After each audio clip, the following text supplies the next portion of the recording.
What up, though? Your boy, yeah, hit the moan. Ooh, we got that insight, we got that info, y'all.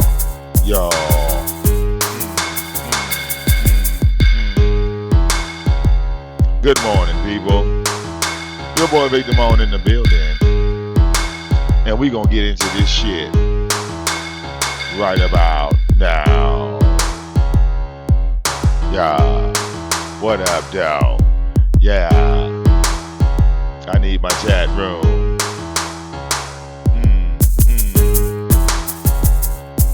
We live in the studio, bitch. We live in the studio, bitch. Get my chat room. Get my chat room. I need my chat room. Ooh, wait. Yeah.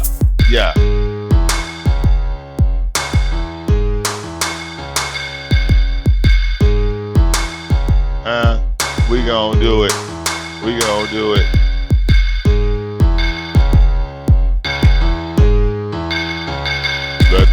Let the haters hate.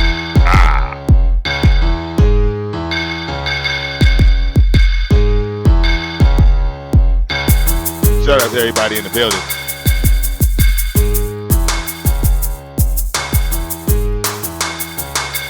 Get these chat rooms on the screen.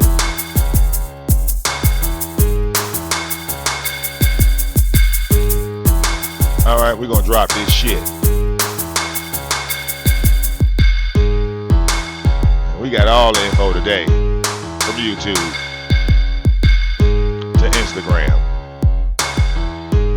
You feel me?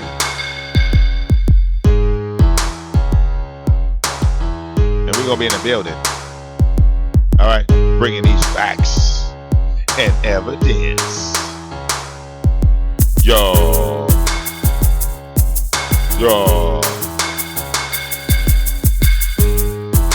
We get these chat rooms up and running. You did.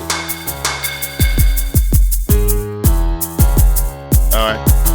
We want all of them screens on deck.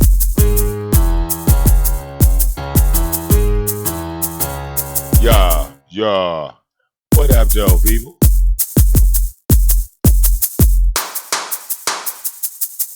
We getting everything in order right there, you feel me? We need to get this order together. Yeah.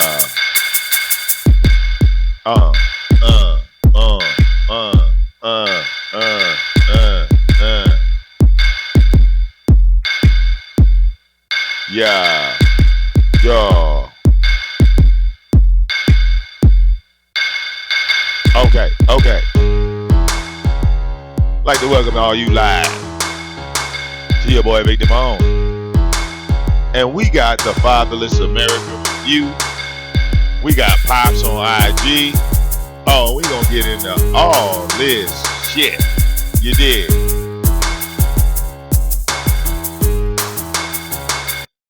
We gonna get into all this shit, y'all. Sit back, enjoy the ride. Move my camera around a little bit. I'm always moving shit. That's because it won't sit right for me. All right, it won't sit right for me. We're going to make it sit right. There we go. Much better. All right. Much better. Your boy Big Damone. All right. I want to start off by giving my opinion and a review on the Fatherless America movie. We're going to start off there, as I had time to look at it and see it exactly for what it was versus people making up false narratives. That's what we didn't want. We didn't want the false narratives. All right. We want to really give an honest, truthful opinion, minus the trolling. You follow me? We don't have to deal with the trolling. Okay.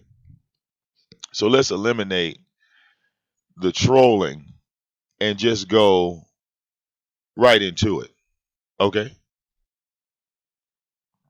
So, Fatherless America, as an honest opinion, I must say that it actually was a good documentary. It might not be for everyone's taste. Um, the fact that Tommy in the documentary, it was more focused on men. I think that the audience of the documentary will do well. It might do well with more men than women. Mainly, like I said, overall, I couldn't say it was a bad documentary. I would say like it possibly could be even ahead of its time because some of the things that was touched on in the documentary, there were a lot of things that have never really been brought up in a public eye, and um, really the outcry for men's rights. My God, the backlash of that. Who knows? It could go any way. All right. Yeah, it was a good package. I mean, I was actually surprised.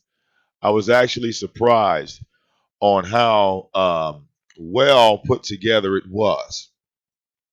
All right, you get a chance to see. And hold on, I gotta fix this dog on camera because it keeps fuzzing out on me. You get a chance to see Tommy in a completely different light. You get to see him in a completely different light. So just on that merit alone, all right, you can't really hate on somebody. I mean, it's like um, it's no different than somebody saying, "Well, Victor Moan can't DJ," all right, or he ain't no damn DJ, he can't do blah blah blah blah blah. And then actually they see me DJ, they can't. There's no way they could say that after they saw it. You feel me? It's no way they could say that after they saw it. They were like, "Oh, okay, well this dude really do know how to do this shit." You know what I'm saying? This dude really do know how to do this shit. So it goes um, in a uh, it goes into hand in hand about what your skills are and what you're capable of. So movie production, definitely, I would definitely say that you know Tommy hit one out of the park. I don't know how well the sales will be because, like I said, uh, uh, like what he put in the documentary was so much advanced thought. It's a lot of advanced thought.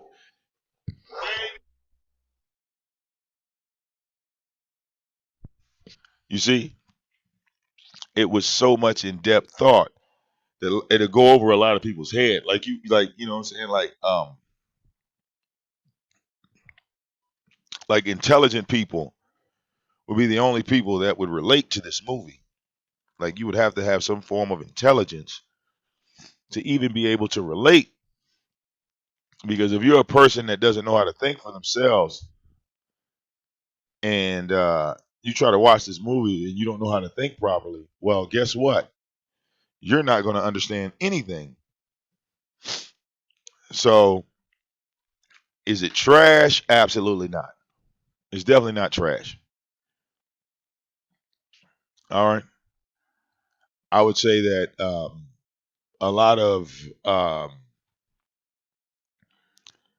would say like if I was to target a crowd of, people, they would have to be in like the upper class. Like the audience um, that I believe that the movie would do really well with would be like your football players, um, people that are in the sports. Um, you know what I'm saying? Like people, businessmen. Like I said, there is a lot of black men, white men um, that can relate to everything in that movie. I mean, even me. See, my father was in my life until I was 12 years old, and then he died. Um, now, after he died, it's different. All right,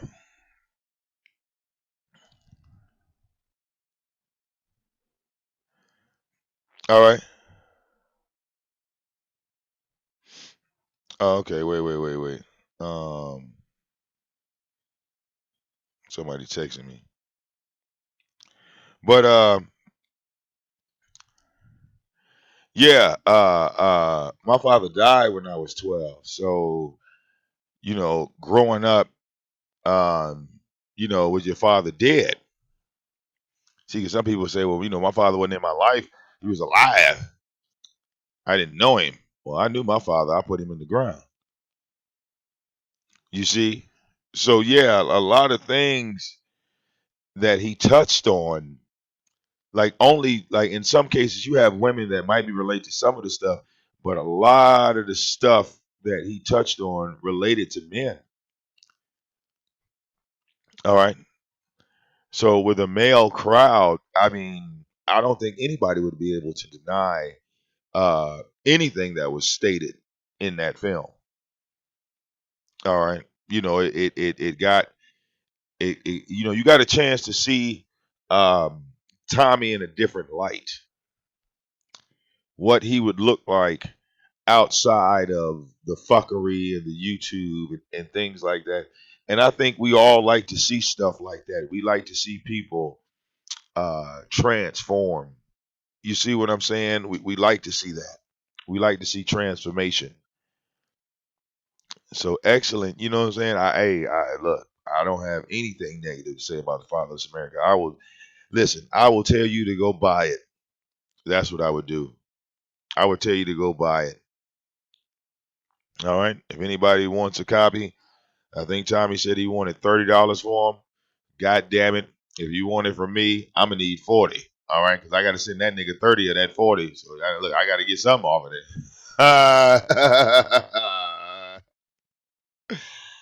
All right. Anybody want a copy? Y'all donate to me. All right, yeah. You add an extra 10 or whatever to your motherfucking donation, so I can pay that man and say, here go your sales from the hood, nigga. Here you go. All right. I'm the whole guy of try before you buy. So definitely, yeah.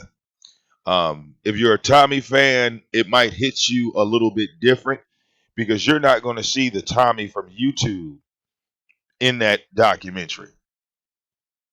You're not going to see that guy. You follow what I'm saying?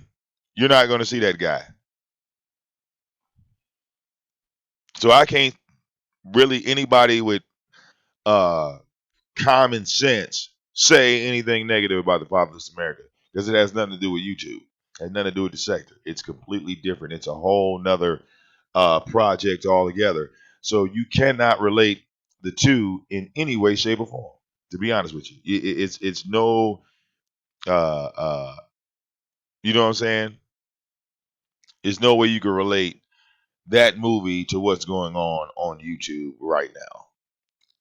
All right, like real talk. Well, yeah, I mean, look, I'm honest, even when people think I'm wrong. Like, so you know what I'm saying? It ain't hard for me to keep it 100. You know what I'm saying? Like, what the fuck could you say about the fathers? If you actually sat there and you actually watched it. See, I watched it, so it wasn't uh, uh, like I might not remember all the names of the people that was in the movie. And I'm not even going to drop no names, but um, there was a lot of powerful stuff in there, and like I said, it was a well put together package that he did. He might have took some years to do it, but he pulled it off. So for that, like I said, I got to give Tommy the thumbs up. you know, people might say I'm kissing his ass, but so fucking what? Big deal. They said it before. Hold on 1 second.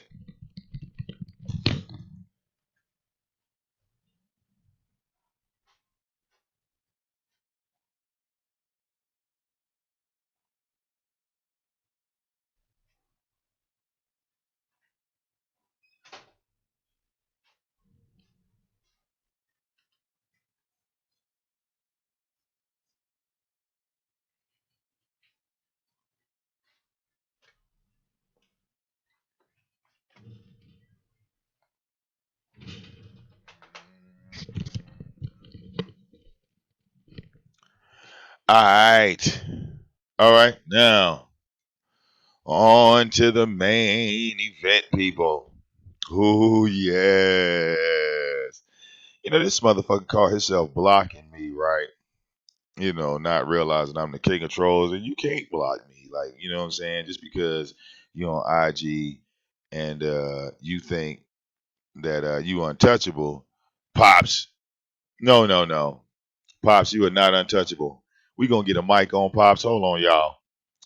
Let's get a microphone on Pops because you know Pops say all this dumbass shit on IG and then think that the shit ain't gonna catch up with him. All right. Let's get a mic on Pops. Oh, oh yeah. Look, cheap out here liking my videos. He just liked one of my videos. Oh God. Uh, uh, I should send him this video because we about to roast this nigga right now. uh, uh,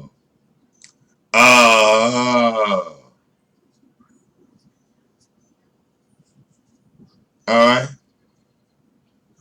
Pop's gonna get this work. Pop's about to get this work. That's why I'm trolling the shit out of Pop's bitch ass. That nigga lame. Oh yeah, Pops, you gonna get this work. Get my goddamn shit up here. Where the fuck is my shit? Hold up, y'all. Pops with his stupid ass. No, you dumb, Pops. I'm about to give you that work. You know you about to get that work. Hold on, nigga. Get your dumb ass on the screen. Here we go. Right here. Bam.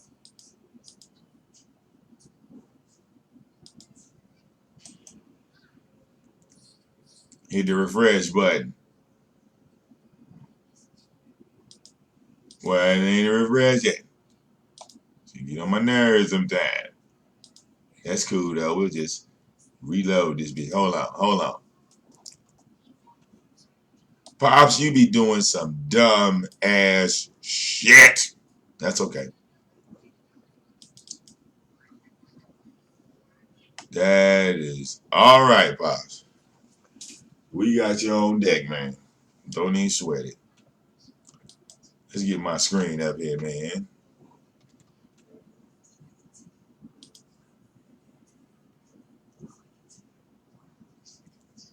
All right, why this bitch moving so goddamn slow? I don't know. Stop all that bullshit.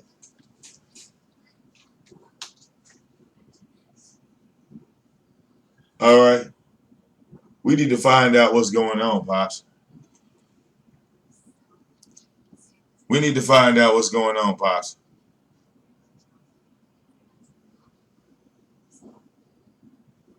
Real talk. Real talk.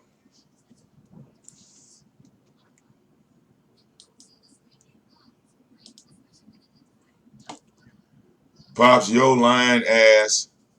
All right, always making up some shit. Damn. Hold on, y'all. Let me. Uh-oh.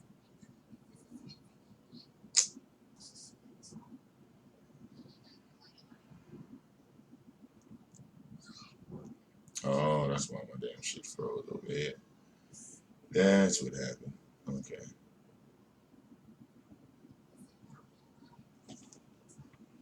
Hold on, y'all.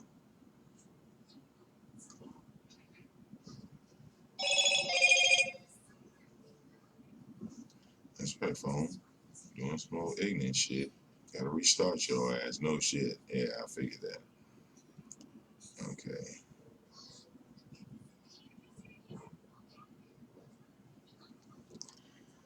Let's try it again.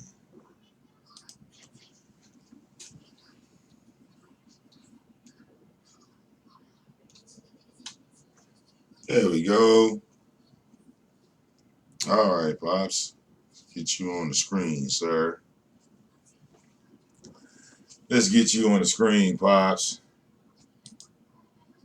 And you explain to us, right? What the fuck is this shit, Pops? You explain to us. The fuck is this shit? God damn it. Huh?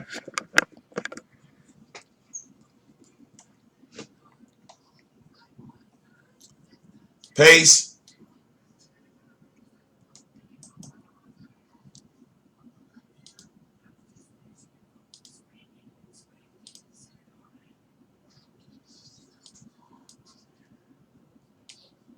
We're gonna give Pops the flow.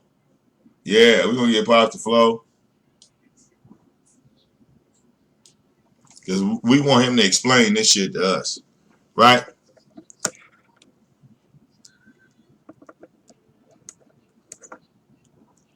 Alright. Take off my headphones. Y'all ready, man? Pops, this is what you get for trying to block the King of Trolls, nigga. I'm on your shit, bitch. You tried to block me, Pops? Ain't this your IG, nigga? Go right in. Alright, go right past your goddamn block. I don't give a fuck about your block, bitch. Huh? What, Granny and them talk about, yeah, look for lessons by nature and block them. Look, I still got his shit. And I still got his shit. World New block this, block refine him, and block him. Block these nuts. Alright. Let's go to the footage. Roll it.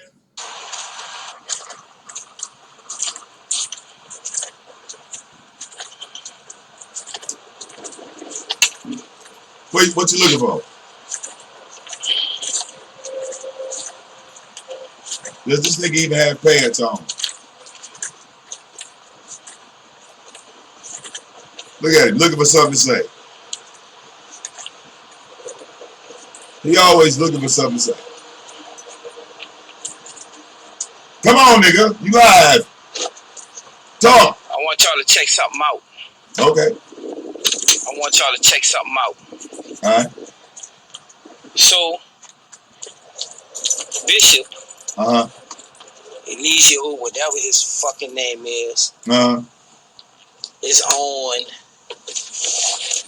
live. Talking about he about to go to the embassy. Right? Yeah. And he going to the embassy because he going to prove he's not a criminal. Let me explain something to y'all, and I want y'all to understand this. What? The nigga going to the embassy to basically pick Velvet back up. Okay. Now, I know he probably told her that, you know, watch your daddy not gonna do this or your daddy gonna do X, Y, Z. Let me explain something to y'all. Velvet cannot leave. She is being held hostage. Velvet cannot leave because he won't sign the paperwork. What do you mean? He don't want to sign the birth certificate. He don't want to sign the passport. He will not let her leave. He will not let her leave. All right, wait. Let her leave. Wait, she is being held hostage. Hold on, wait, stop, nigga, stop. Before we even let this bullshit roll, we got to put a disclaimer up. All right, before we let that nigga keep talking, because I'm gonna let him talk, I got to put up a disclaimer for this lying ass motherfucker. What the fuck you mean? He has to sign a passport. Why would Elijah have to sign a passport for Eliana, bitch? She's grown. Disclaimer, y'all. We gonna let this shit roll. We gonna let this shit roll. Every time this motherfucker come on Instagram and lie, I'm gonna be waiting for him. Every time this piece of shit, this nigga should have been in the Fatherless America movie. Because he's a piece of shit father. Alright. He won't sign the passport. Everybody said for the baby. Look, wait a minute. Where's Eliana's signature? Talk about he won't sign. Where's her signature? Where's her signature? I want to see her sign all these goddamn papers and his name missing. What's wrong, Pops? You keep talking about Elijah won't sign the papers. What about your daughter, bitch? What about your daughter? She's grown. Don't tell me that this nigga got to sign some goddamn papers, because if Elijah was El Chapo, guess what? His wife wouldn't have to sign no goddamn papers.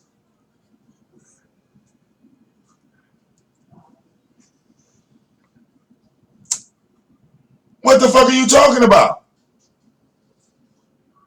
If I was beating the shit out of my wife, my wife could take my daughter and dip. They ain't gotta sign no motherfucking paper, nigga. Now she's kidnapped.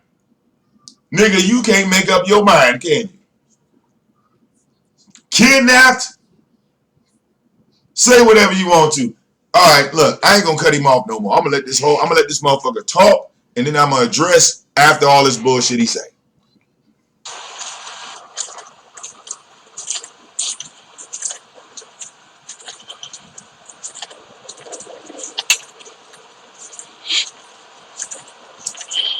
So wait, you telling me, hold on. So you telling me that if Elijah dies, you need the signature of both parents, right? If Elijah ends up dead, right, I guess they just fucked, right? Because you need both receipts. They're not even legally married. Miss me with that shit. Come on with it, y'all. All right. Real talk. When my father died, my mama didn't need his signature for shit. I'm sorry, y'all. I live in America. I live in America. And they never was married. Which means, hold up. Being that they were never married, Eliana has full custody of little Elijah Jr. Let me say that again. Being that they are not married, Eliana has full custody. She don't need that nigga. She don't need that nigga. She don't need Natureboy for shit. She already has full custody of baby Elijah, baby Chief. That's on every fucking continent. That's in every country, in every state, in every province, all over the world, and outer space. That is the law of nature, motherfucker. If you ain't married legally, guess who got full possession?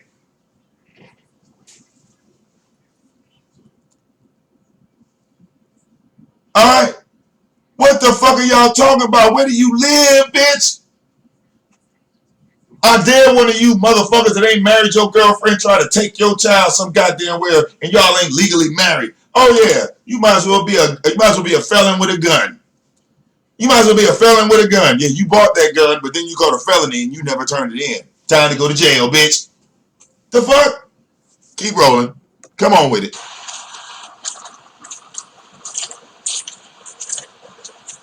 Look at his dusty ass walking around. Huh? He doing security. Alright, look. I bet that's his job right there. I bet you at work. Huh? Where the police at, nigga? Where the police at, nigga? Where the police? We want to know where the police at. You're going to jail. Get out your nose, bitch. I want y'all to check something out. What? I want y'all to check something out. What? So, Bishop, Eliseo, whatever his fucking name is on live, talking about he about to go to the embassy, right? And he going to the embassy because he going to prove he's not a criminal. Let me explain something to y'all. As soon as he said that, watch, everything else is sideways. The nigga going to the embassy to basically pick Velvet back up. Now, I know he probably told her that, you know, watch your daddy not gonna do this or your daddy gonna do X, Y, Z. Let me explain something to y'all. He must have not did it. Velvet cannot leave. She is being held hostage. Velvet cannot leave because he won't sign the paperwork. He don't want to sign the birth certificate. He don't want to sign the passport. He will not let her leave. He will not let her leave. He will not let her leave. She is being held hostage against her will because he's using the baby against her. He want her to leave and leave that baby with his pedophile ass.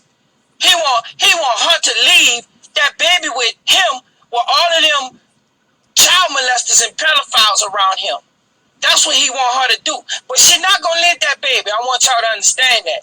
All right? But he don't want to sign the paperwork. And I'm only telling y'all this because go ahead, tell us I'm why. In the middle of my day. In the middle of your day. And I done cried and everything else because I'm being reached out to again with the Nicaraguan consulate telling me my daughter, the Nicaraguan embassy is telling me your daughter is here. Your daughter want to come home. What's the problem? Tell me what y'all need. I'ma send. What do she need? What do she need right now? Do she have the birth certificate? Do she have the papers for the baby to get the passport? The lady said, "Sir, that's what we trying to work on." So that told me right there in a nutshell what I thought was true the whole time. Velvet want to get away from this clown motherfucker, but he won't let her because he holding that baby over her head. You see, y'all got to understand wait. See, I had to pause you again, bitch. Once again, your assumptions, nigga, you were standing in front of this nigga. You were looking him eye to eye. And what did you do? Not a goddamn thing. You bitched up. You looked at this man and asked for him to unblock you on Instagram. You turned into a motherfucking fan, bitch, in front of your goddamn daughter. How the hell is your daughter thinking you gonna help her with any motherfucking thing? All you gonna do is bitch up. All it takes is for you to see Natureboy and you fold, nigga. You fold like a thin piece of paper, quick and fast. That's all it takes. Talk about Eliana want to leave. Eliana want to leave. Well, if she wanted to leave, you pulled up and you didn't have the balls to step to that nigga. All you did was ask people to donate to your PayPal so you could throw a crawfish party. This motherfucker, man. This motherfucker, man. This motherfucker, man. Not let her leave. This motherfucker, she is man. Being held hostage this motherfucker, man. Her will because he using the baby against her. Oh my God. He want her to leave and leave that baby with his pedophile ass. He want her to leave that baby with him with all of them. I'm sorry to read. I beat up pedophiles. That's what he want her to do. I don't let him walk away. She's not gonna leave that baby. I want y'all to understand that. All right. But he don't want to sign the paperwork. And I'm only telling y'all this because why? I'm in the middle of my day. And I done cried and everything else because right, because you's a bitch. I'm being reached out to again with the You cried. Did you hear that? He said he cried. My daughter, I'm sorry, the Nicaraguan embassy is telling me your daughter is here. Your daughter want to come home. What's the problem? Tell me what y'all need. I'ma send. What do she need? What do she need right now? Do she have the birth certificate? Do she have the papers for the baby to get the passport? The lady said, "Sir, that's what we trying to work on." So that told me right there in a nutshell what I thought was true the whole time. Velvet want to get away from this clown motherfucker, but he won't let her because he holding that baby over her head. Mm-hmm. You see, y'all got to understand something. Mm-hmm. In a foreign country, mm-hmm. it takes the mother and the father. That's why it was so easy for Serenity and Rambo to go, because they went together and they signed their baby paperwork together and they got it together. That bitch ass nigga won't do it. He won't do it for Velvet because he know if she made it all the way to the fucking embassy, y'all, and I'm telling y'all the truth, if she made it all the way to the fucking embassy, first, I want to know who the fuck brought her to the embassy. And second, why the fuck you lying talking about you going there to clear your name? Bitch, you is a fucking dog. You is a fucking dog. My daughter trying to leave your motherfucking ass, and you won't sign the paperwork because you was a bitch ass nigga. You could talk all that shit you was talking about online, all that cute shit or whatever the fuck you was talking about. Oh, you know what time it was when I was in your face, and you had the fucking perfect opportunity. Wasn't nothing between us but space. Listen to him. An opportunity. Listen to him. Motherfucking thing. Listen to him. Check yourself about your lying ass. Nigga, what? Fuck you. Nigga, what? Sign the fucking paperwork. What the fuck was that? Sign the fucking paperwork. What the fuck was that? What she need right now, and she'll be fucking home. Fuck you. I wasn't gonna say nothing at first, but you the type of bitch ass nigga. What was that, y'all? Out there, what really happened? Like you got lice, like you might have AIDS or whatever the fuck going on with you, because you that type of nigga. He ain't say none of this, Elijah, face. Hide your fucking ass. None of this in his face. You need to sign that fucking paperwork so she can leave your bitch ass. She trying to fucking leave. Why you ain't call him a bitch to his face? With y'all. She trying to fucking leave this nigga, but he won't sign the fucking papers. That's her problem. The nigga is holding her against her will. He is holding her against her will. And you didn't do shit. Using the baby paperwork. She don't have the proper documentation and to get that baby away from them fucking niggas. You didn't do shit. Away from them fucking crazy pedophile ass, child molesting ass. You left your daughter there. Sisters and cousins niggas. You ate dinner with them. That's what's going on. You ate dinner with them. That's what's going on. You kicked it with them. He won't sign the fucking paperwork. You like Natureboy. Why are you lying? Nigga. That's what you is. And you gonna get yours. Boy, you gonna get yours. I'm telling you. You gonna get it. Well, not from you? You wanna prove something? Go down to that fucking embassy. Stop talking all your fucking head and go sign them papers so that child can leave. That's what you do. Stop fucking playing like you the fucking victim. Bitch, you ain't no victim. You know what you did. Whatever. You know what you did. And whatever. You ain't gonna call him a bitch to his face. Computers in them phones, nigga, I'm gonna get your ass charged from the United States. I'm telling you, I'm coming to get you. I'm coming to get you with a pair of pretty red fucking handcuffs. Somebody gave me a pair of pretty iron red handcuffs. I'm gonna put them on you, and I'm gonna bring your fucking ass back here and put your motherfucking ass in jail. I'm telling you. Go sign the papers, bitch. What? That's what you do. What? Have a nice day. Nigga, you ain't gonna do shit. Oh my God. This bitch ass nigga here. This bitch ass nigga here. Big old bitch. Big old bitch. Big old bitch. Listen to the big bitch. He's talking a lot of shit. Talk about putting handcuffs, nigga. You scared to death, nigga. You ain't gonna bust a grape, nigga. Talking all this shit. Listen to him. Tough as nails. Alright? Tough as nails. Nigga, your stream's still going, you retard. Good. Come on. I'm good. What, you got some more shit you gonna talk? Come on. I wasn't gonna say nothing at first, but for real, y'all, what's really happening? I got a call from the Nicaraguan embassy, like out of the clear blue fucking sky today, and basically the lady said that Velvet want to come home. So if he on the way to go get her, That shows me a lot. But I asked the lady, was there anything she needed? Do she have the paperwork? You know, do she have the passport to come home? And the lady said, sir, that's what we working on.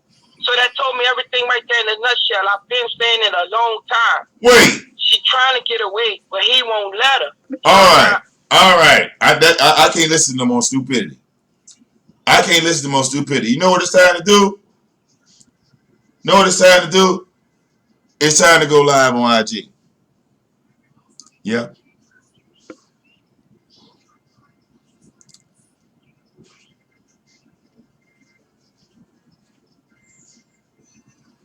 Oh yeah. It's time to go live on IG. All right.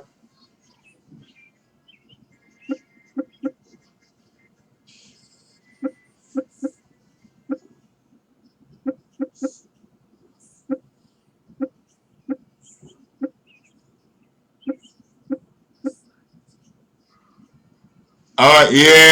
Yeah. Some of you motherfuckers already see me live on YouTube. Oh, you knew I was coming to IG with this shit. The fuck? All right. Yeah. What up, dog? After reviewing the tape again, I got some questions I'm going to ask Pops on the gram. That's right. We double streaming. Instagram, YouTube is over there. Now, Pop said to us, Instagram, the world, that the Nicaraguan embassy called him and told him that Eliana was trying to come home. And he having this long ass conversation with the embassy, right? So here's my question, Pops. According to you, Eliana went to the embassy. The embassy calls you and says, Eliana's down here. Why the fuck didn't you ask to speak to Eliana? Oh! Touchdown. Touchdown. Go. Go! You lying piece of shit. Eliana's at the embassy. She's at the embassy. The Nicaraguan who the fuck ever calls you and you have no contact with Eliana. Why didn't you ask to speak to her? Oh, my daughter's down here. Can you put her on the phone? Fuck, I'm talking to you for. My daughter's trying to leave. Oh, is she? Put her on the phone. I guess I'm the only daddy running around Instagram. Oh, my daughter is where? Put her on the phone. That's what parents do.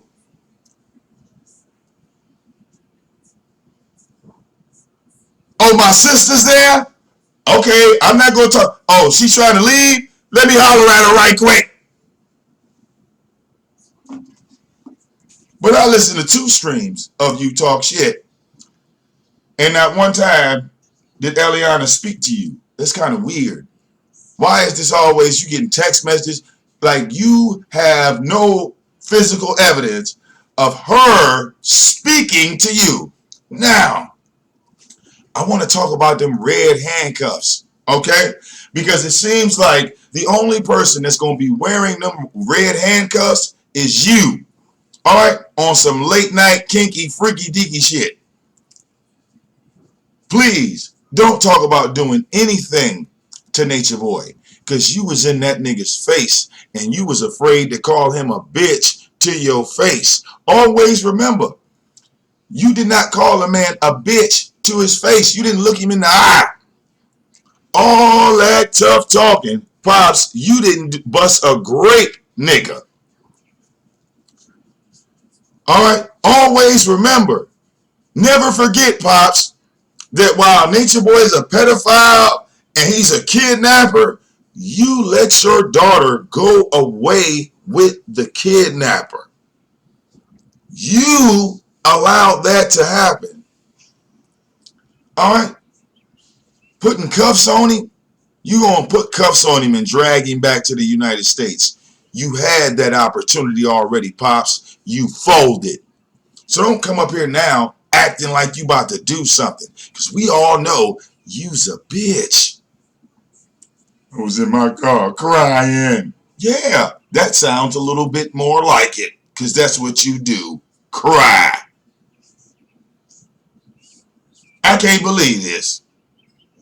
She's a hostage. She's a this. Nigga, you was in Nature Boy's face. Talk about he had air and opportunity. Nigga, that was your daughter, bitch. You were supposed to swing on him, not the other way around, retard. But I get it. You's a soft ass, bitch ass nigga. All right, that acts like you care about your daughter, but if you cared about your daughter, you would have knocked that nigga out on sight. But you didn't do a fucking thing, did you? You let him get up and walk away from the table, and you didn't even throw a napkin at that nigga. You didn't throw a fry at that nigga. You didn't do shit.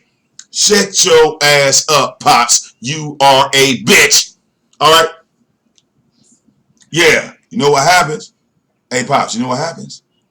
Eliana calls you, right? And as soon as you show up, Nature Boy pops up and you run off and talk shit on the gram. This is a pattern. This is a pattern. Eliana calls you. You show up and you act like Red's daddy from Friday after he got knocked the fuck out. Real talk. Real talk. So now, Pops, it's the next day. You plan on going live? All right. Well, listen, Jazzy, Nazzy, or whatever it is, you still hate Nature Boy? Great. All right. Look, I'm not worried about Pops beating my ass. Pops is afraid of Nature Boy because, like I said before, you was in the man's face. All you did was beg him to unblock you on Instagram so you could watch his live, nigga. All right. You's a goddamn fan, Pops. All right. Bet $100, Pops, you won't go back down to Nicaragua and call Nature Boy a straight bitch to his face. I bet you won't look that nigga in the eye and say, bitch, give me back my daughter, sign this paper, or I'm gonna knock your ass out. Bet you won't do that, Pops. Let me see how much heart you really got. Go down there, stand in front of that nigga and say, let my daughter go. Here's these papers, nigga. Either you gonna sign this shit or I'm gonna beat your ass. I ain't seen you do that yet, Pops. All right? No. You in the safety of your car, 5,000 miles away, talk about he's a bitch. I'm going to put some handcuffs on him. Nigga, you supposed to put handcuffs on him in Palenque. Or you forgot. This motherfucker running around talking about, can y'all find me the video of when he said Eliana Jr. was going to be his wife?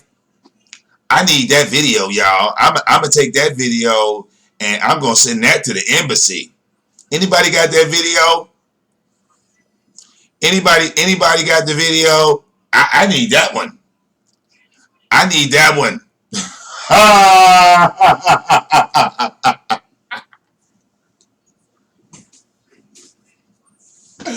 I need that video. Granny! Granny! I need a video.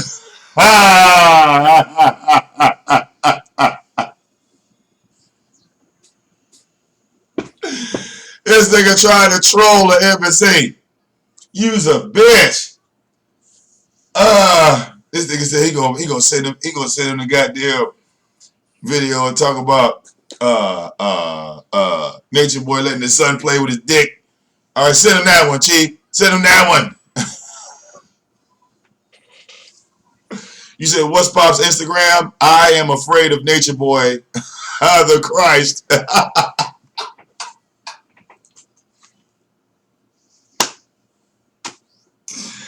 Oh, shit. Oh, shit. My outlaws, you can hate me until the end of time.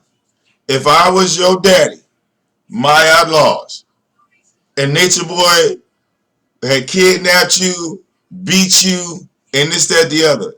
Trust me, that video would be on World Star. It would not be on Instagram. It would be on World Star. People be talking about it all over the place. Nature Boy would be getting trolled endlessly, regardless. Because look, win or lose in a fight, motherfuckers would know that he been in a fight and I've been in one. They would know. They would know. It's just that simple, my outlaws.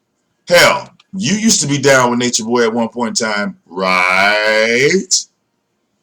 Did you have all these problems leaving? Why don't you tell the people? Feminine energy.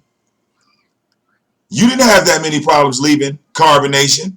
So why is all this bullshit being promoted?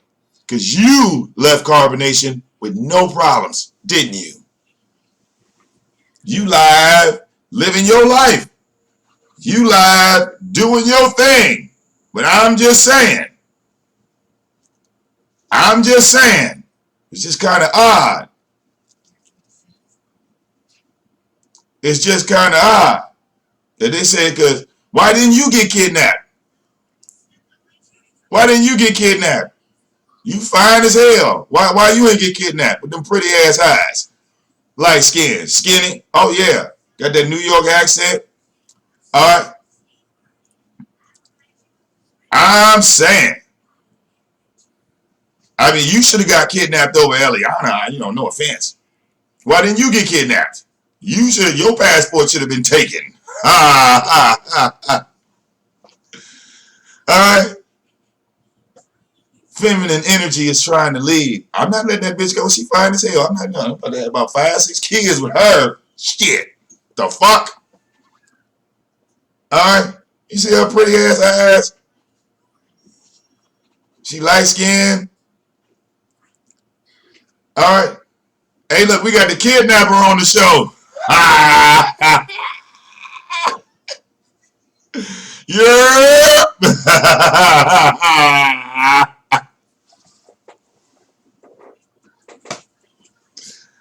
Alright. Only person I'm missing now is Pops. That's the only person I'm missing. Alright? That's the only person I'm missing. Alright, I got the chief in here. Pops, bring your ass in here. Go get Pops. Tell him to bring his ass over here right now. Talking all this shit. You gonna put some handcuffs on him. Here you go. Cuffing. Here you go right here. Cuffing. Cuffing. You want this nigga's autograph. Oh, wait, I forgot. As soon as he see Nature Boy typing, this nigga he probably ain't gonna say shit. Scary ass. You a bitch. I'm gonna come beat your ass. You bitch. I'm gonna come get some handcuffs and drag you. Nigga, please. If Nature Boy was standing in that parking lot right now, nigga, you would be smiling, talking about, I don't want no problems. Oh, that was just for the gram, Chief. That was just for the gram. That was just for the gram. I just came down here to kick it with you, man. I don't want no problems. Scary ass bitch. You forgot, Pops, we got videos while you looking for videos of Nature Boy talking shit. Nigga, what about your video of hands up, don't shoot, nigga? What about that video? What about hands up, don't shoot? Alright, I can take that video and break that bitch down 8 ways from sideways.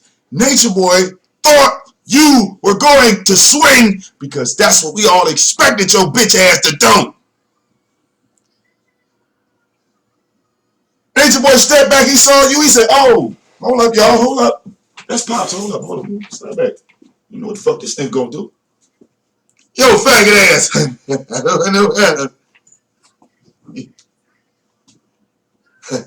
I just go sit down at the table with you. I'm gonna sit down at the table with you. I'm gonna sit down. Yeah, I just hold on 1 second. I wanna make sure I'm live. Make sure we live on my side. Yeah, cause you live and I'm live. Yeah, Chief. Yeah. Yeah. I want you to unblock me. I came down to Palenque, Mexico to be unblocked. Unblock me right now. I'm gonna be unblocked right now. Unblock me, bitch. Oh, where you going? Oh, y'all just gonna leave? Y'all just gonna leave? Motherfuckers. They left, y'all. They left. I got them. I got them. Yeah. They paid for the meal, though. They paid for the meal.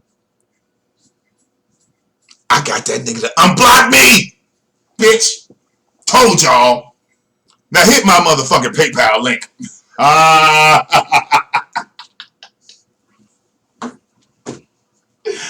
Listen. Look, when I realized I had been trolled by Pops, yeah, you know what, Pops? You got me. You got me. I was with you all the way until you was eye to eye with that nigga. Once you was eye to eye, nigga, the jig was up. The jig was up. You was supposed to hit. Look, if Natureboy was bigger than you, I didn't fought niggas bigger than me. All right, size don't mean shit. Look, you could have picked up a baseball bat, and like I said, look, now Natureboy in Nicaragua. Look, I swear to God, first y'all gave me excuse to talk about, well, if Pops would have swung on Natureboy, then the police would have showed up. There is no 911 in Mexico. Fist fight. Nigga, they could have had a shootout, and nobody would have went to jail. Fuck out of here, man. They could have had a knife fight. Them niggas could have fought with machetes and shit, blood flying everywhere. What? What? Yes, Chief, laugh at this shit. These motherfuckers stupid. These motherfuckers stupid. All the motherfucking lies they making up. And then, look, they get mad because you don't back the lie. Like, these motherfuckers tell this lie, and then you get mad when other people don't back the shit. Well, guess what? You got to give me something to back. Talk about he going to jail, he going to jail. No, Natureboy has been to jail. He's not going to jail. He's been to jail. Now he's out. You're not going to lock him up with an IG video. Y'all niggas sound stupid. So he going to make an Instagram video that y'all going to send to the embassy, and he going to get arrested and extradited. My question is this. All right? Look, we could all give Natureboy a round trip ticket right to your front door. Matter of fact, we should all lobby and get Natureboy some money, right? So he can fly right to Pop's house, nigga. We gonna get this nigga Uber, bus fare, everything, round trip, nigga, to your back fucking yard, Pops. What are you gonna do? All right, we gonna leave Eliana, we gonna leave the baby, we gonna put Natureboy in your motherfucking backyard, nigga. Move the motherfucking crawdad Pop. We gonna put him right back there. What you gonna do? All right, besides ask him to unblock you. What are you going to do? What are you going to do? All right? What are you going to do? I'm just curious. Because we know you're not going to lay hands on him. We know you're not going to cuff shit.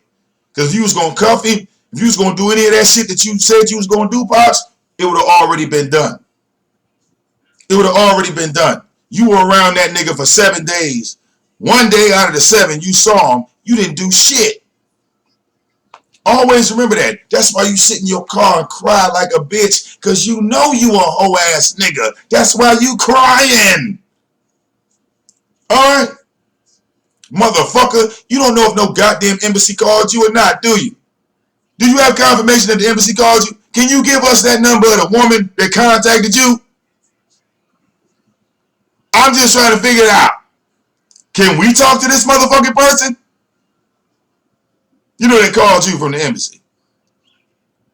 That somehow, look, I called Natureboy's Instagram. True picks up. Hey, True, how you doing? I was looking for Natureboy, but this is his Instagram. But I see you picked up.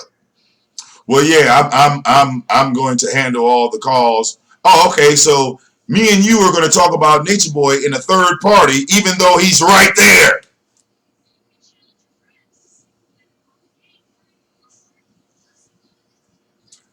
I would have loved for Pops to tell me what Eliana, because if Eliana was in there giving Nature Boy up, damn, he should have recorded that. Hey, Pops, the next time Eliana go in on Nature Boy, hey, record that shit. Okay? Record it so we can upload it. Okay? Yeah. All right. That way I can feel a little bit bad about what I'm saying.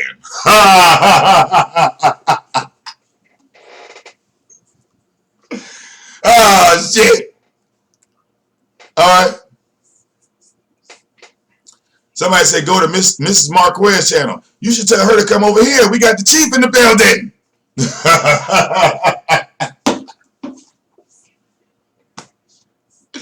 All right. You should tell him to come over here. All right. Tell the Marquezes that we got Nature Boy right now. Does he still have the red cuffs? If he still has the red cuffs, we got him. Come on. Come get him. Come get him. Bring the red cuffs. We got him right now. He ain't going to be here forever. Can't hold it for long. How long we going to wait? How long we going to wait? Damn. Where is Eliana's real mom? Great question. She ain't on the gram talking shit. She ain't on the gram talking shit. But we know she alive, huh? It's always Pops. Very strange.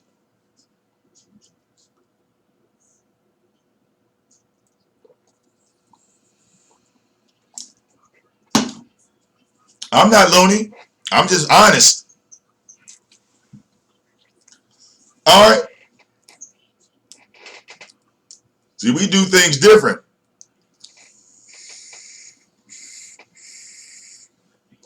See, I didn't know how you people on Instagram thought. Because if I would have known beforehand how y'all niggas thought, I would have made a whole lot of money off y'all motherfuckers.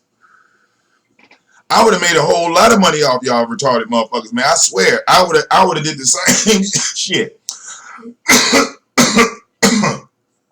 I would have fucked around, pretended like I wanted to fight Nature Boy, bought a ticket, right?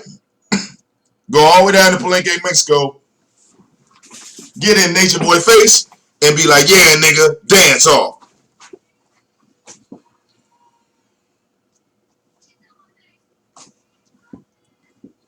All right. I would have made all types of money. It'd have been like Breaking 3. Polygamy.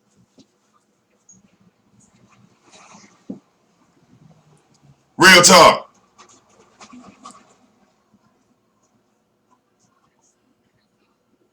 All right. Yes, my that's the king of trolls, not just an ordinary troll. King of trolls. Look me up, baby. Somebody said, where the Fatherless American movie at? I got the Fatherless American movie. We talked about the Fatherless American movie at the start of the show on YouTube. To give you my honest review, I said that it was an excellent documentary. It's a side that you don't see at Tommy. It's more of a male, like I would say, a documentary that's more targeted towards men. Good overall. Hey.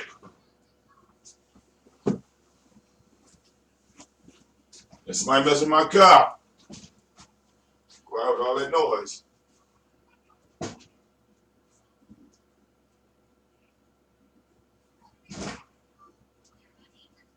Yeah. Shut up.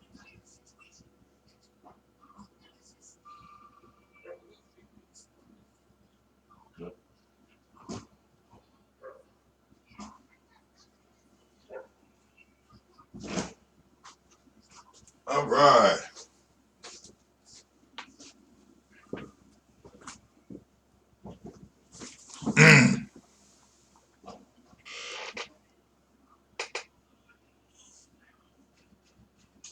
That's right. If you want a copy, hey, look, I'm paying Tommy for that movie. I'm not gonna rob him. I can't rob Tommy for no shit like that. I don't hate him. I don't hate him like that. Like other motherfuckers might hate him, but I don't hate him like that. So I'm not gonna hold him on no shit like that. He want 30 for the movie. I'm asking 40 because I'm gonna need my 10%, motherfuckers. All right, look. I'm gonna need my 10%. Okay.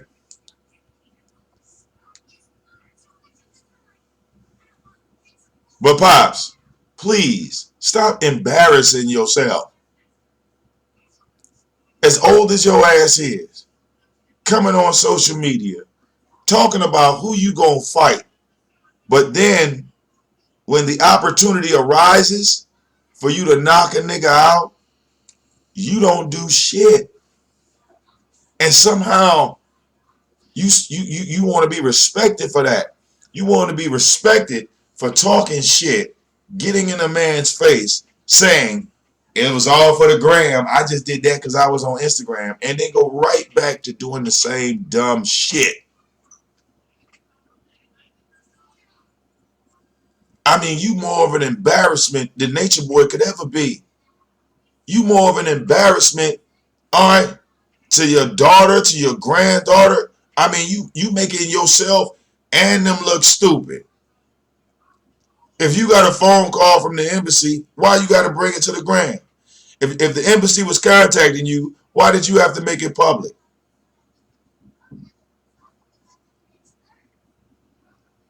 You have not made any contact with Eliana whatsoever. All right, you ain't made no contact with her. All right,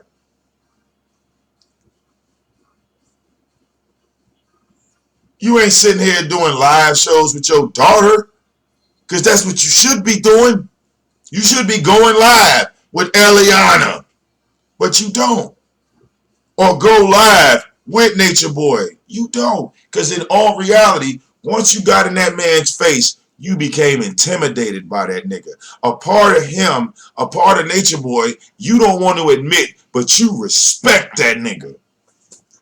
You respect that nigga. That's why you take so long to say something. Like, you ever notice when this nigga be live talking about Nature Boy, he got to take a long pause. He got to, like, get his thoughts together. He got to make sure he words shit the right way. And then he got to, you know, toughen himself up to now even call this nigga a bitch. Because you know you ain't going to say none of this shit in this nigga face.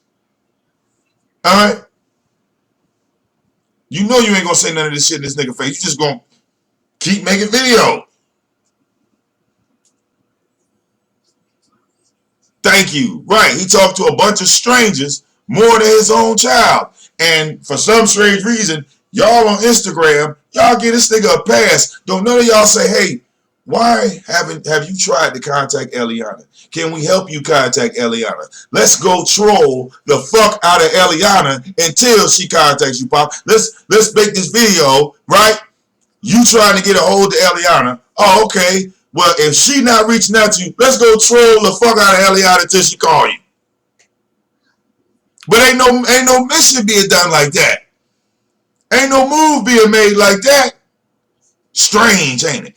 Always Pops and Nature Boy, not Pops and Eliana.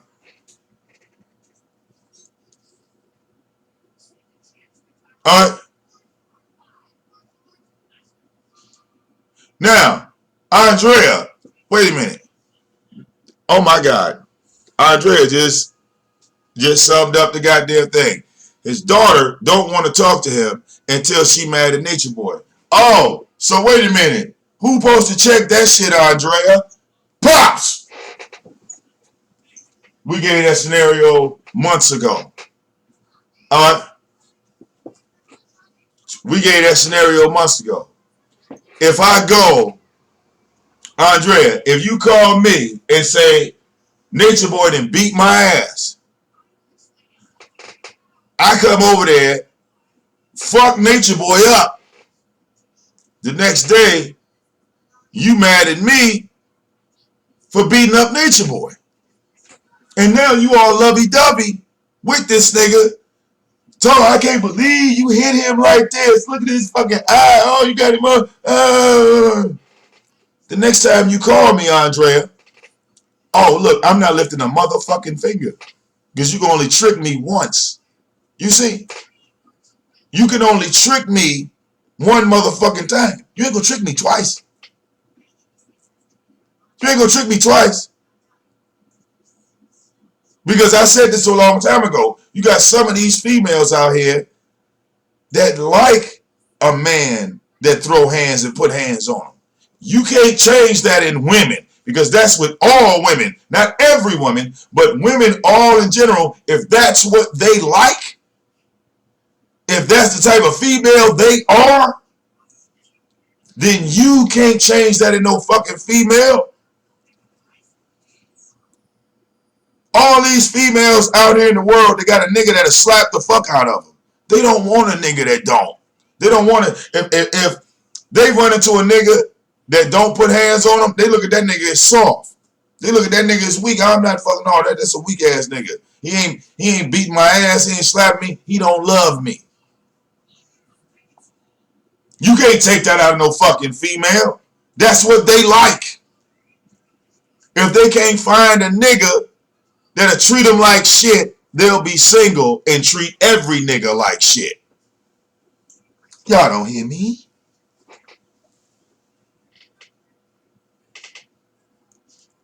Andrea, they do fight each other. All right? Unfortunately, Natureboy, look, in my eyes, look, there was only one fight that was caught on tape, and that was Eliana beating up Natureboy. All right? 5'2", nigga. 107. What they call that, a bantamweight? That's the bantamweight. All right? Natureboy, what, 6'3"? She got inside. She got inside. You know how they say, remember how Tyson was short? Tyson was short. The only reason why Lennox Lewis beat Tyson because he never let him get inside. He never let him get inside. Natureboy fucked up. You know, he got them long ass arms. All right?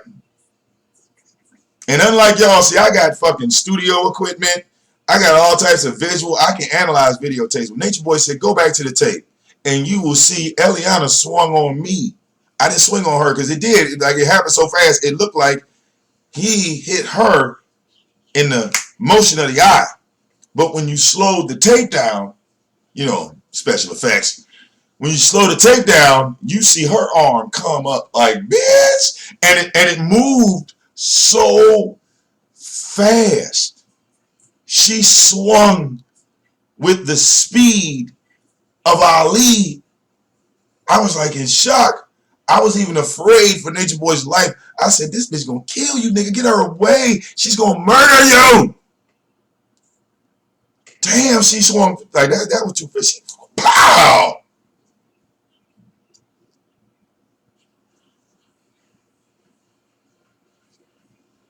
Next thing you know, it was fucking Rumble in the Jungle. The Thriller in Manila.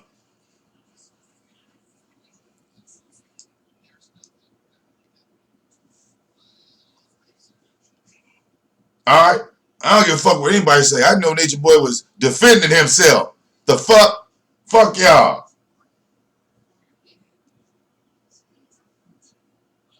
All right? Eliana had grabbed that nigga's hair so bad that his fucking dreads and shit was twisted like a wig. Like she grabbed that nigga's head and just like, that nigga came back live. His shit was all like this.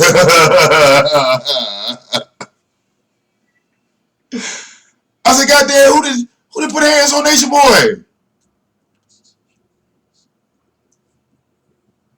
When that nigga went back live, that's when I saw a nigga. As soon as that nigga, I looked like you could look at this nigga face and look like he was in a fight. I know the look of a motherfucker that just, you know, like been in some physical shit. Cause they come back live like,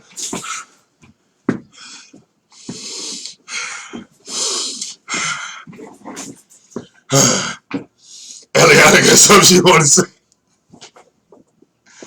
I'm like, damn, what happened? What the fuck going on? Niggas breathing and changed. Everybody's sweating. And they like, though, they already sweating, but not like that. All right? Like the motherfuckers just ran from some goddamn lions and shit. And they just got away. Let's go, bam. Like, you know what I'm saying? Your heart like this and shit.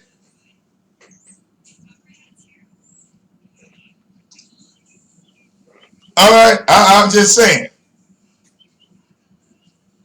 That was real.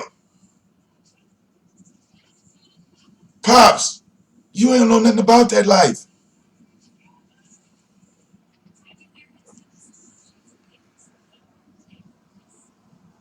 Eliana swing on Natureboy because I bet you Eliana's mama was beating the fuck out of Pops. Oh, there it is. Why you think Pops left? Cause Mama Eliana was probably beating the dog shit out of Pops. Why you think Eliana like swinging?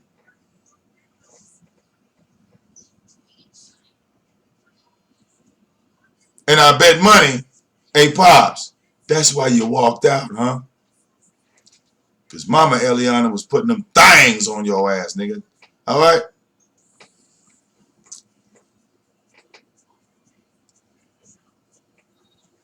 All right? Come on, Pops. It's all right. Let it out. Let it out, Pops. Huh? Was Mama Eliana beating on you? You ain't getting no respect in the house? That's why you walked out?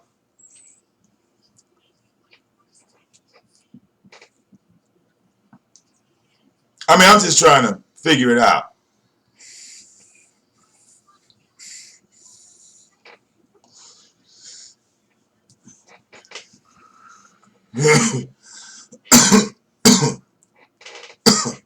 If this man kidnapped my daughter, right? Pops, why are you afraid to go to jail? I wouldn't be afraid to go to jail in any country. I'm going to stand in front of the judge and tell him what's up.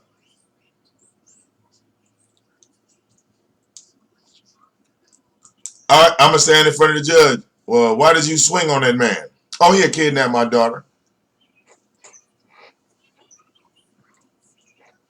Why'd you beat up that man? Oh, because he beat up my daughter. That is the best defense in the world. Give me whatever time you're going to give me. He put hands on my daughter. The judge ain't even going to, look, wait a minute. The judge ain't even going to ask you no more questions after that.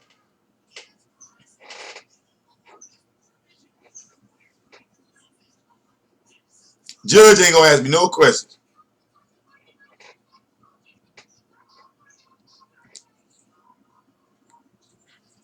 I'm saying, feminine energy. She could be my daughter. Oh, yeah, this nigga put hands on her. Yeah, look, feminine energy's out of jail. Daddy's in jail. Yeah.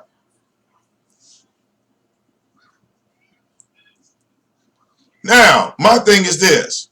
Feminine energy, then she could get back with the nigga, blah, blah, blah. But guess what? Daddy's getting out. And when I get out, I'm coming looking for my daughter. If I see your ass there again, probably get fucked up again. Yeah. But that's how you, somebody said, when did Joy leave? Oh, no. You know,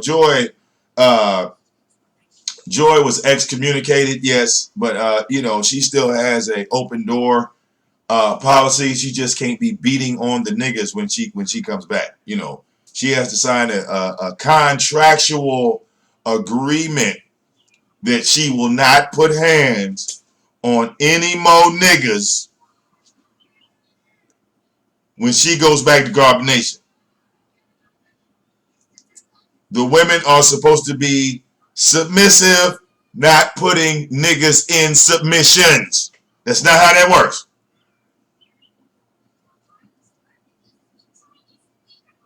All right? It's not how that works. You can't be using your jujitsu skills. All right? You can't be using your karate or any of that fighting shit that you know, Joy. You beating niggas' ass.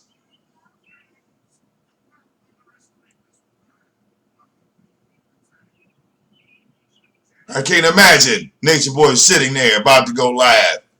Next thing you know, he hear motherfucking Musa screaming like a motherfucker. Ah! Ah! Stop! This nigga running the room, Joy on top of this nigga. Man, shut your fucking ass. They like, hey, yeah, come on.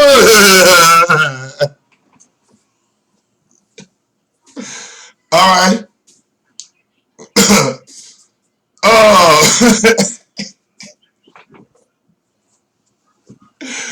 All right. Couldn't even go live. She out there stanging niggas. Nigga boy said, all I saw, I came around that corner, it was a 3-piece. Ma, ma, ma. Oh. All right.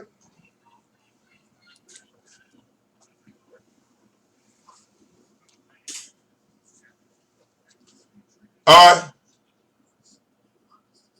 I'm just saying. I wouldn't say heavyweight. She more like middleweight. All right.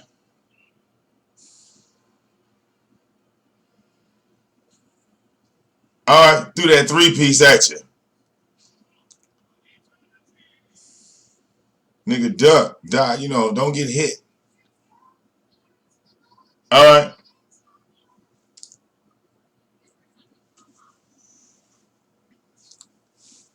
I'm just saying, like, you know, men are attracted to women like that. A female, like, we see a female beating the dog shit out of a nigga. As long as we ain't the nigga getting beat up, we want to have kids with that woman. All right. Long as she ain't swinging on us, oh yeah, man. That is like the most ultimate aphrodisiac. I wish he would have filmed that. Joy's following would go up. I'm telling you, if he had that shit on tape, a Joy stomping out, man, Joy would blow the fuck up. She would do live shows and like blow up carbonation. All right, Joy is a hot ticket right now. I'm not gonna front.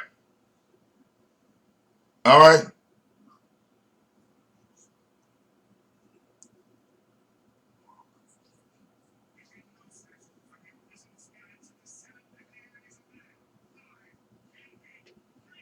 All right, throwing hands. Yeah, she might not be pregnant. I'm not sure.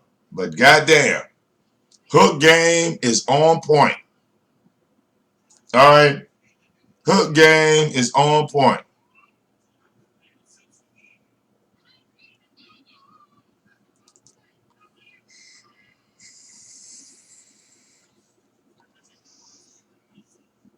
All right, I don't know, Chief.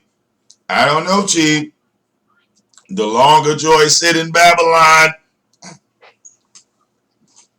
she gonna come back dead, boy. All right. I know Rock could probably whoop some ass too.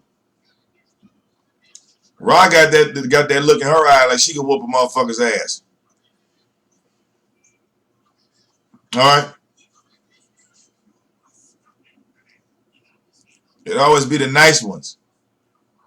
All right. Rod look like she one of them type that, you know what I'm saying? Like she'll start cutting you off at your toes and work her way up to the ankles and shit. Burn the motherfucking wound, let your ass suffer some more. Come back and chop on you some more the next day. Fuck around and do it with a smile on her goddamn face.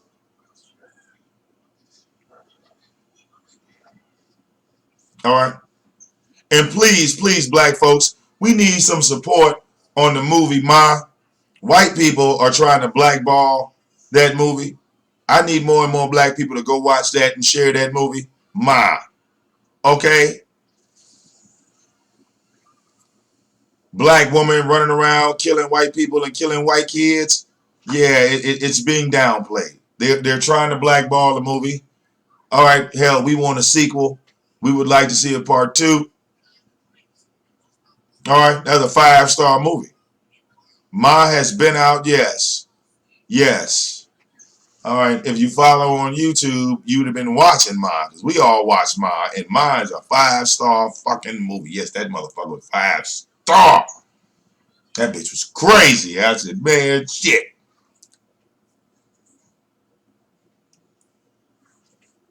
Misery, goddamn it, only fucked up one white man. She was fucking up the white community. She was trying to change the demographic and shit. All right, fucking mastermind. All right, yes, 5-star movie. 5-star movie. After you watch that movie, you ain't gonna see that black. Matter of fact, that black woman ain't even gonna get no more work. They're not even gonna hire that black woman no more, because all you're gonna see is mine. All right, Ma is racist, is torture, is pedophile. Everything is in this movie. Everything is in this movie. If you think of whatever's bad, rape, everything is in this movie. Everything. That's right. Serial killing, all of that. All of that. Everything is in this movie. Everything evil in the world is in this movie.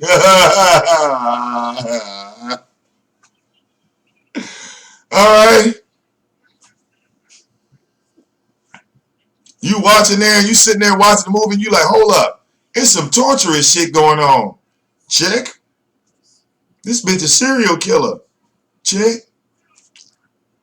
Oh, that was some pedophile shit. Check.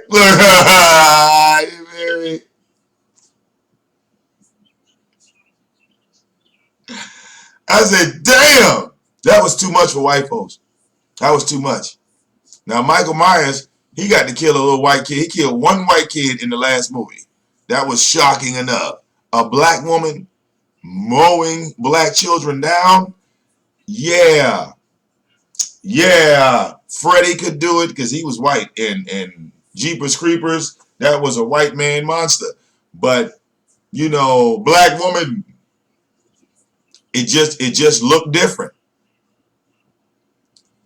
When you see Jason kill one of the campers, that's white on white crime. You don't really pay no attention to that. But to see this black woman doing this to this white kids, it's like, yeah, the Klan is coming for you. They're not gonna put you in jail.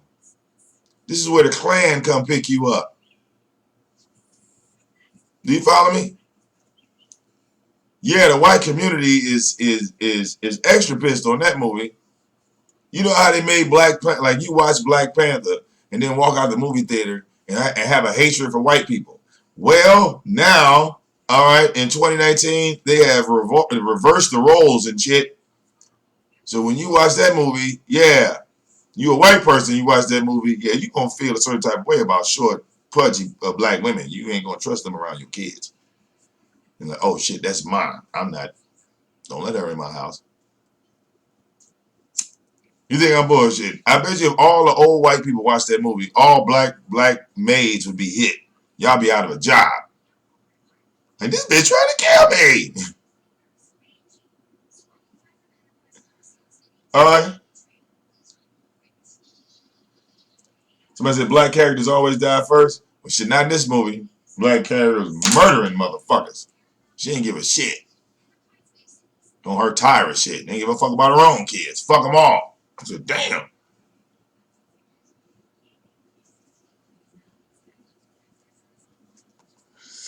You said no kids died in that movie.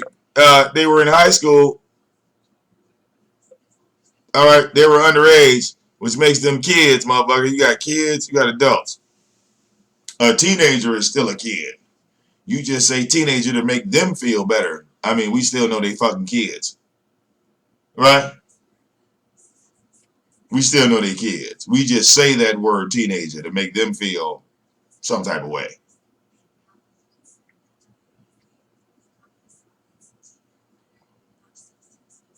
All right? None of them died. Are y'all trying to get me to see? Look, no, y'all trying to trick me into spoiling people out of the movie. I'm not. I'm not going to trick them. Nah, man. Look, look. If you ain't seen the movie, I'm not gonna spoil it for you. The chat room is trolling their ass off trying to get me to say shit about the movie. Nope, nope. They all lying. Everybody in the movie is lying. They are lying.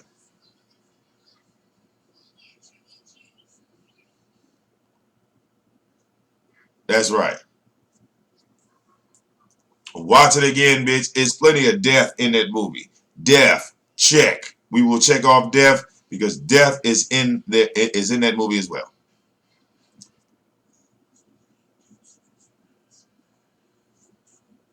They said the director was white, so Ma wasn't racist.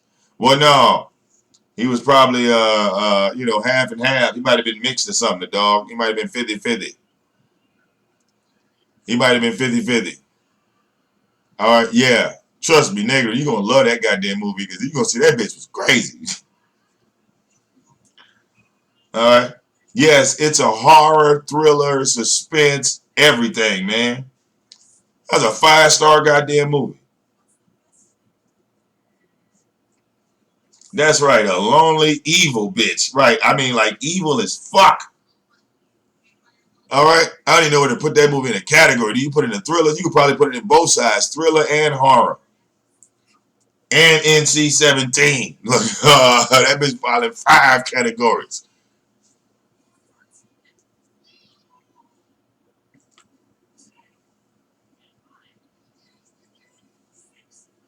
All right. But yes. Okay. I'm about to jump on YouTube because Instagram is, time based. It's like, limited videos that you just catch while you live. Dumb shit. We're gonna wrap up with Pops with this because we're gonna, keep the show going. You guys can check us out. We're on the Vic Damone Network on YouTube. We still live over there. Yep, I'm live on YouTube. The Vic Damone, that's with 2 A's. I don't know why people put 1 A in my name. Spell the word Moan, M-O-A-N. Vic Damone Network. All right. The Vic Damone Network. Come check us out. We over there. Tell Pops if he wants to call into the show. The number is 862-304-3385. That's if he wants to call in and address anything I've said on YouTube, IG. He want to come live with me. We can dance. All right. So I could cuss him. I cuss his ass out directly to his face. I mean, I would prefer that. See y'all on the side of YouTube. We still live over there. All right. Yes. Yes. See how simple that was. I don't have to do a whole lot. Go on the gram. Oh, excuse me. Real quick.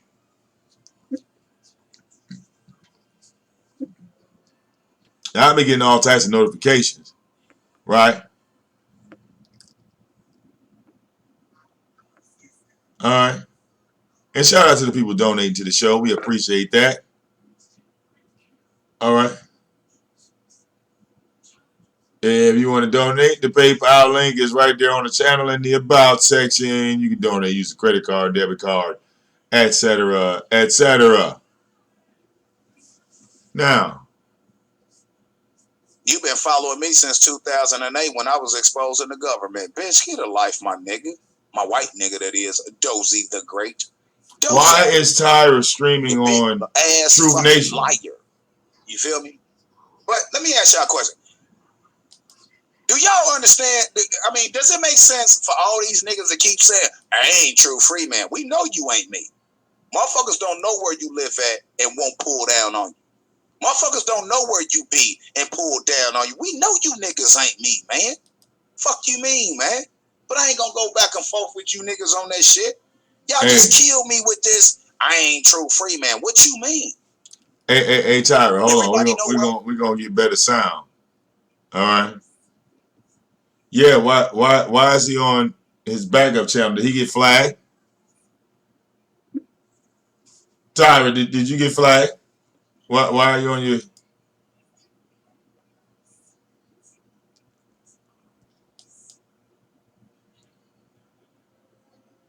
Oh yeah, look at it. Get the fuck out of here. What the fuck y'all mean you ain't me? We know you ain't me. I don't know you either, brother. Okay? I don't know you either. All right? So we're going to put this out there to the people because this is very important information here. So y'all hit that cash app. Understand me? Let it ring. Throw $1 up in. I know y'all got $1. What? Y'all got $1.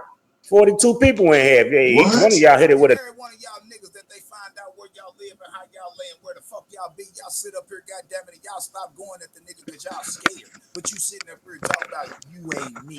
Y'all niggas need to stop saying that shit, man. Y'all sound like idiots saying that shit, man. Ain't now one of you niggas. You niggas ain't even got the balls to even beat me, so stop playing, man. For real, man. Just take that shit out y'all vocabulary, G. Real talk. Just take that shit out y'all vocabulary, man. Y'all sound scorned, bro. Y'all sound scorned, bro. I'm the only motherfucker in this sector that stayed 10 toes down and still 10 toes down, and I'm being attacked by every fucking body. Now one of you niggas is me. Y'all ain't even built like me. Well, no, we not 5'7", 155. Stop that motherfucking shit, boy. Anyway.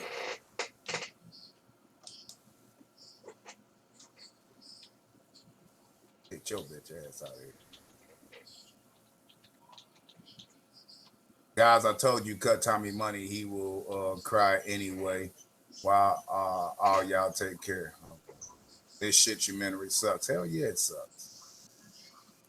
And we ain't even gonna talk about the money aspect because I'm the first individual to go after the money. Everybody else was trying to make jokes and laughs and shit. I'm the one who started going after the money. Hashtag facts. While y'all talking about, goddamn it, the motherfuckers trying to be like me. I mean, I'm trying to be like them. Y'all motherfuckers trying to be like me. Quit playing. I'm the one went after the motherfucking money. Y'all didn't. None of these niggas did. They went after views, likes, and shits and giggles. I'm the one started to go after the money trend. Hashtag facts. Let's go troll them. Let's keep moving, man. Let's go troll them. $1. Let's go If troll you them. follow Tommy Sotomayor like most of us do, most of this footage we already seen already, man.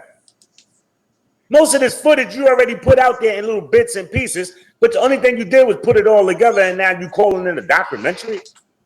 Man, kick rocks with that bullshit, man. That's kick rocks with that bullshit. This ain't nothing but.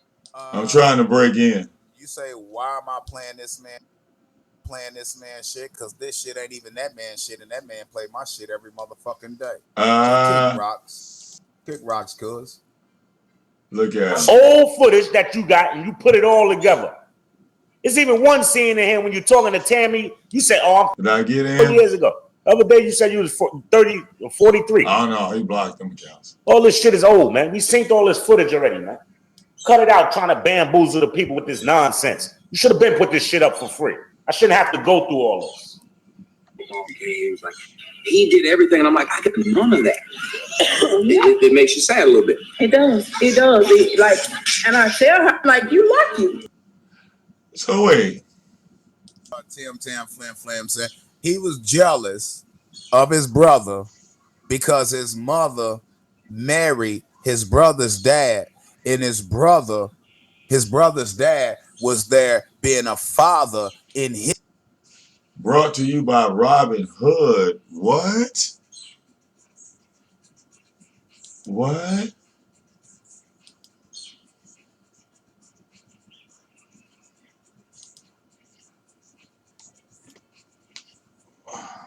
I'm all confused now.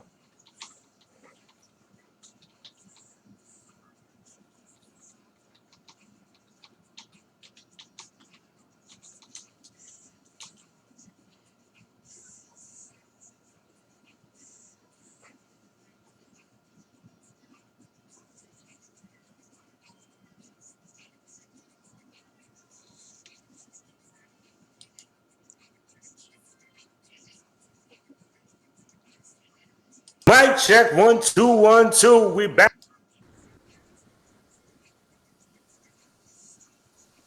If you want to find out the effects of that is successful with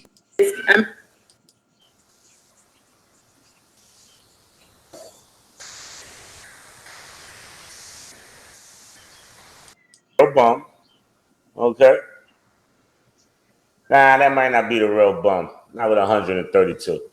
But anyway, let's proceed. I don't think that's the real bum. The bum be having more than that. He be having woman, as a man, as a family, as a community. his child. Because he couldn't sleep right knowing that he had flesh and blood in this world that he wasn't caring for and wasn't loving for. But a piece of shit crap like you, nigga, come on. Y'all bugging. Starts to reconcile with the other parent. I firmly believe that mother believes. On the way out of here, hit that subscribe button on the way out of here. LA, you said this is a new time low, huh? Well, I'm glad I could break boundaries for you idiots on here. If this is a new time low, I guess you never watched Tommy shit, huh? Yeah. Y'all niggas is crazy. Like your mom was able to say, well, I mean, Kariri. I know I butchered your last name, but one.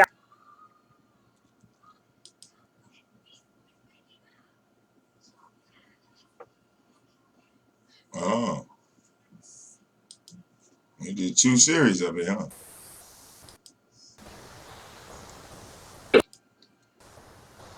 Oh, baby, what's happening here? Still ticking.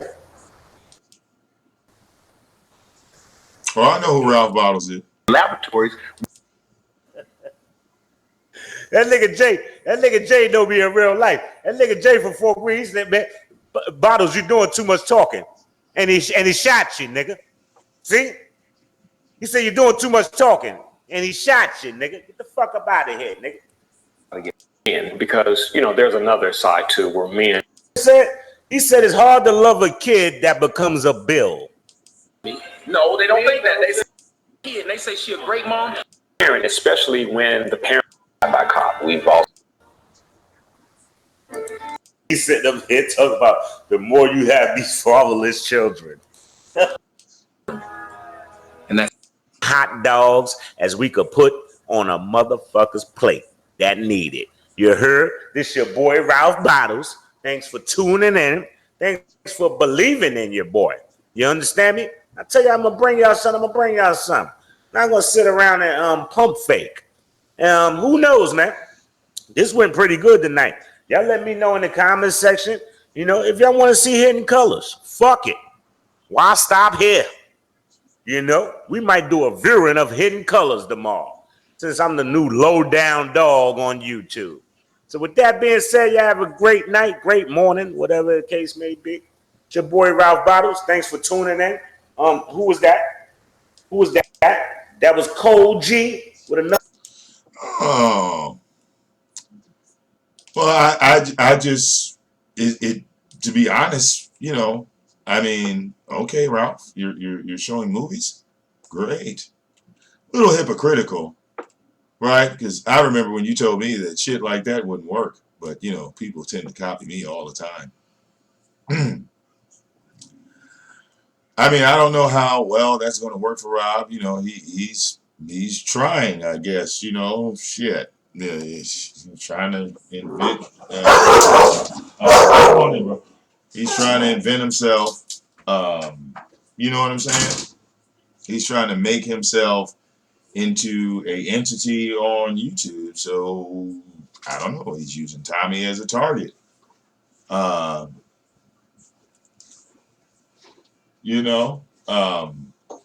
But Ralph Bottles was a Tommy supporter at one point in time. He used to talk shit about me making videos on Tommy. So now he's now going at Tommy. All right.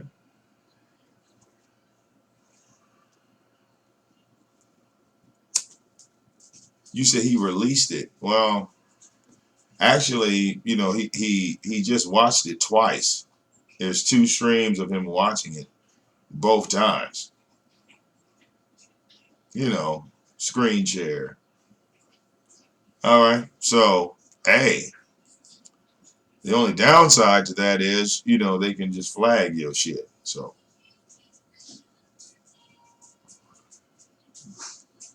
that's the downside to that. There's an upside, there's a downside. All right.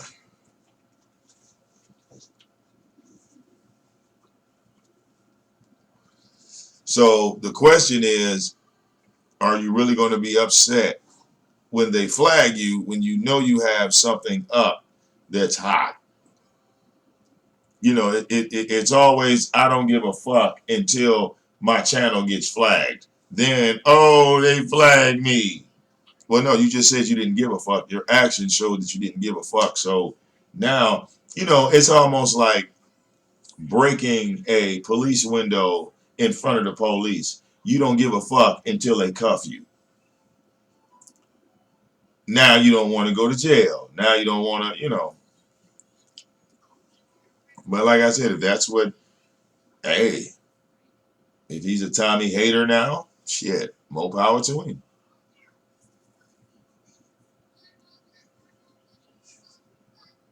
All right. But Tyra's scary ass is streaming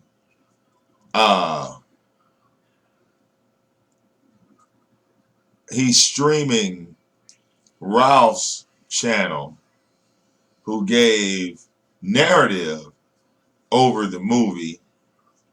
So he's giving a narrative over Ralph Bottle's narrative, and I guess he's doing it on this channel because he's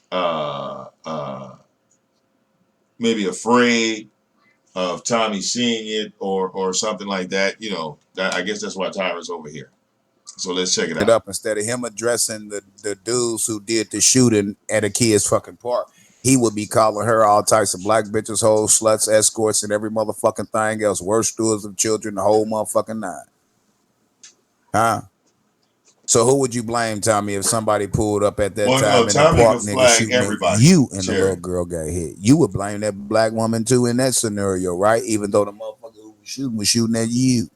I'm just saying. At this time of night, what's wrong with a mama? Come on, man. You the wrong nigga to be delivering this message. That's a fact.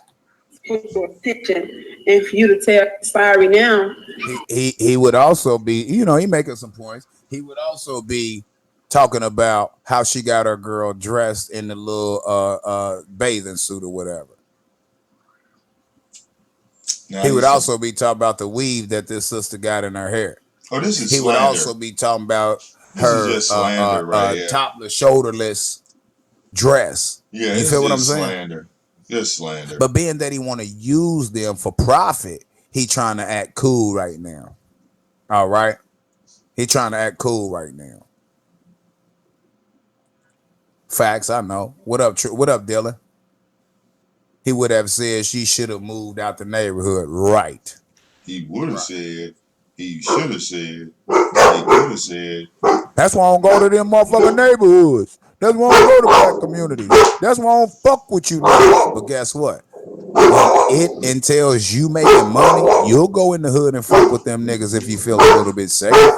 You'll go in the hood, Tommy, and fuck with ratchet black women with a U-N-E to put in your shit-umentary, your plagiarized shit-umentary to make some money off of them. You'll do that.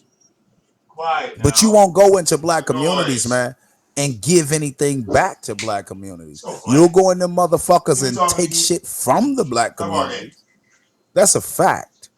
See, man, I'm hard body with the truth, man. I'm so arrogant. I'm so motherfucking stern. I'm so motherfucking straightforward. And most of you niggas and you bitches out here that claim y'all dislike me, y'all just mad because you can't be me, which is what? Open, upfront, honest. 10 toes down. Keep it straight, man. Quit lying to yourself, man. Y'all can fix it. Y'all can fix it. Tyra, you a piece of shit, and karma will get you. You're a jealous dude and need a job or a hobby. Also, you a fucking puto. Puta.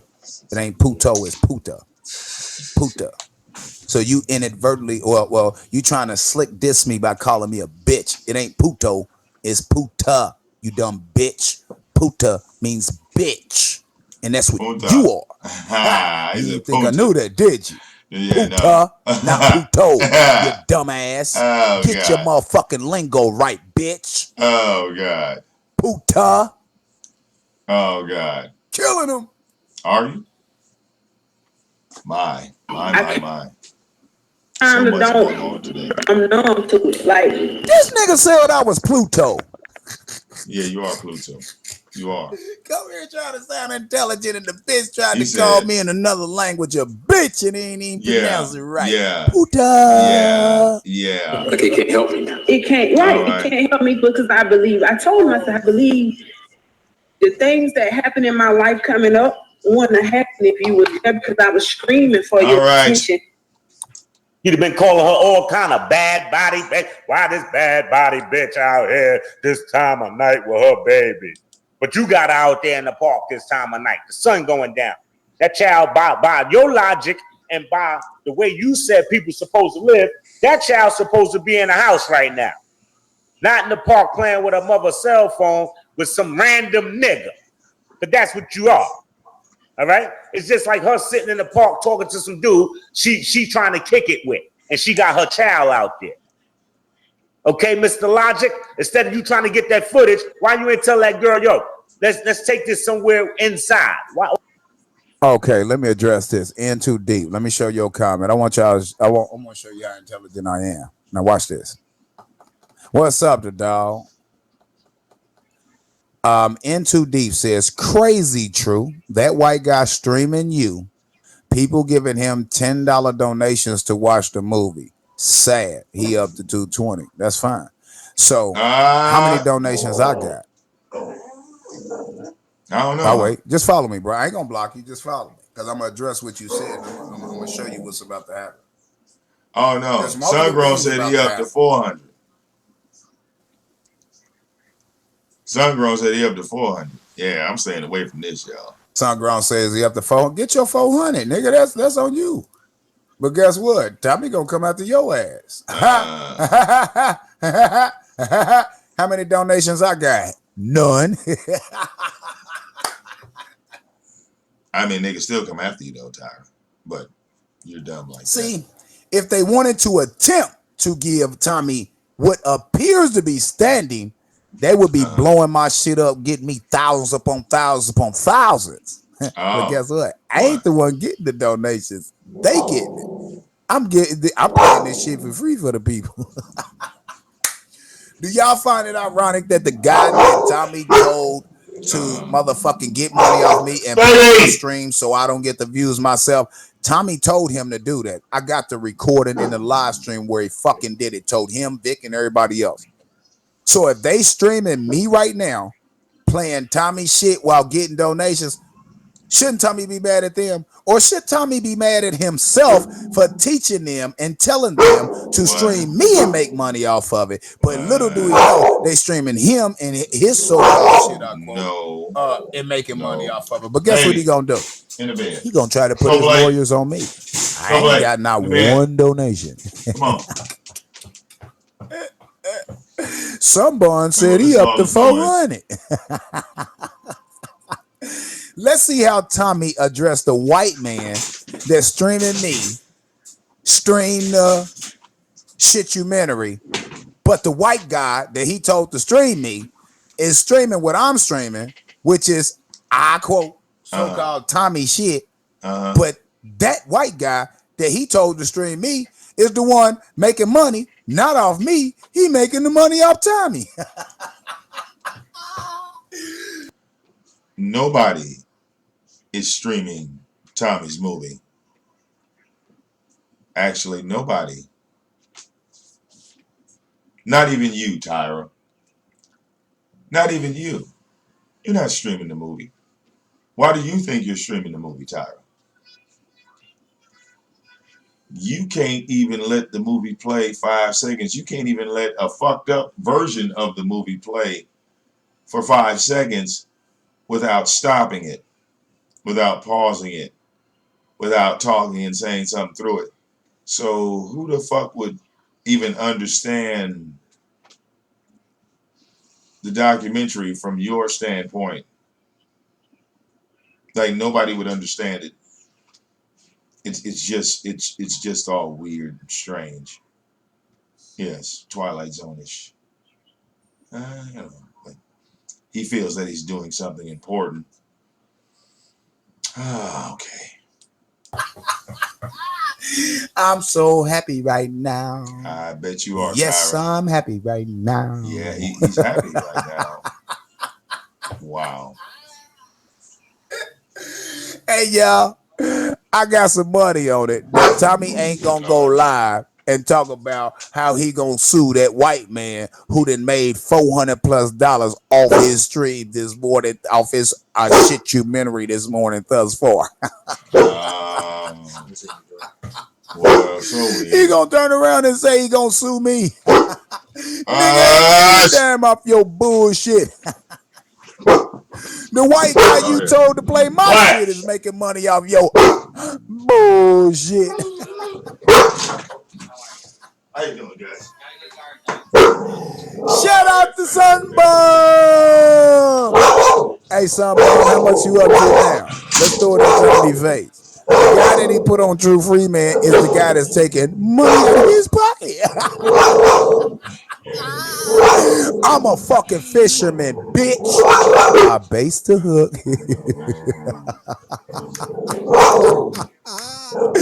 And I catch what I'm fishing for. Brother B says I donated $20 to Sungrown and bought Fatherless America. That's what's up. That's what's up. Shout out to Sunbum making that bread off Tommy ass. Hey y'all, shout out to Sunbum.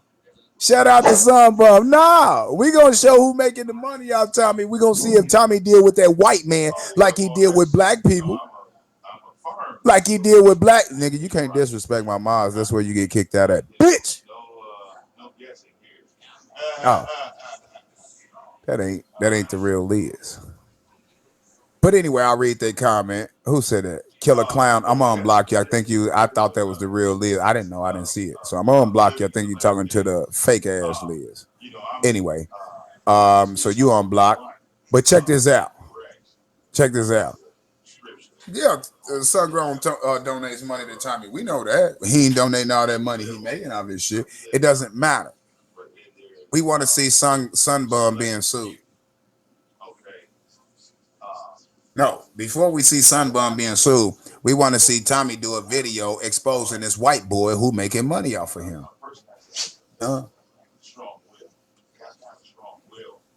Over 1,000 people watched the movie for free.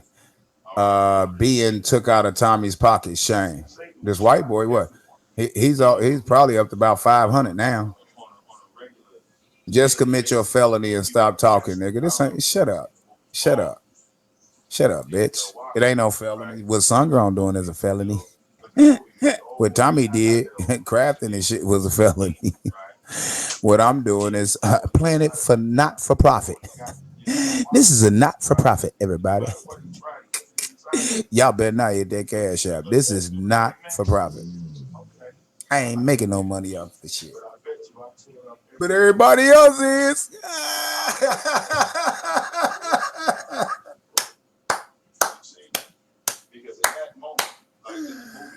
Keep coming back bragging how much y'all dropping the Sunbum. Let's go. With I want to get down the park at night. Huh? Y'all don't hear me? This video viewing is strictly for content critiquing, fair use laws 1996, 1997, 1998, 1446, law HR. We don't give a fuck. Okay? We streaming this right now. Let's get it. Hit that cash out. I said, all these things, nothing got your attention. All of it I know stems, just from that whole idea of feeling abandoned and having to work through some of that. And some of my insecurities, even today as an adult woman, now still I'm working through some of that. So it's really interesting, and I've talked to one of my dads about it, not to both, not to my stepdad. I don't think I've ever really shared with him. Right, Crystal. Crystal says Son Bum knows exactly what he is doing, using Tommy, but yet Tommy wears the logic hat question mark. Guess he didn't think the scenario through. Exactly.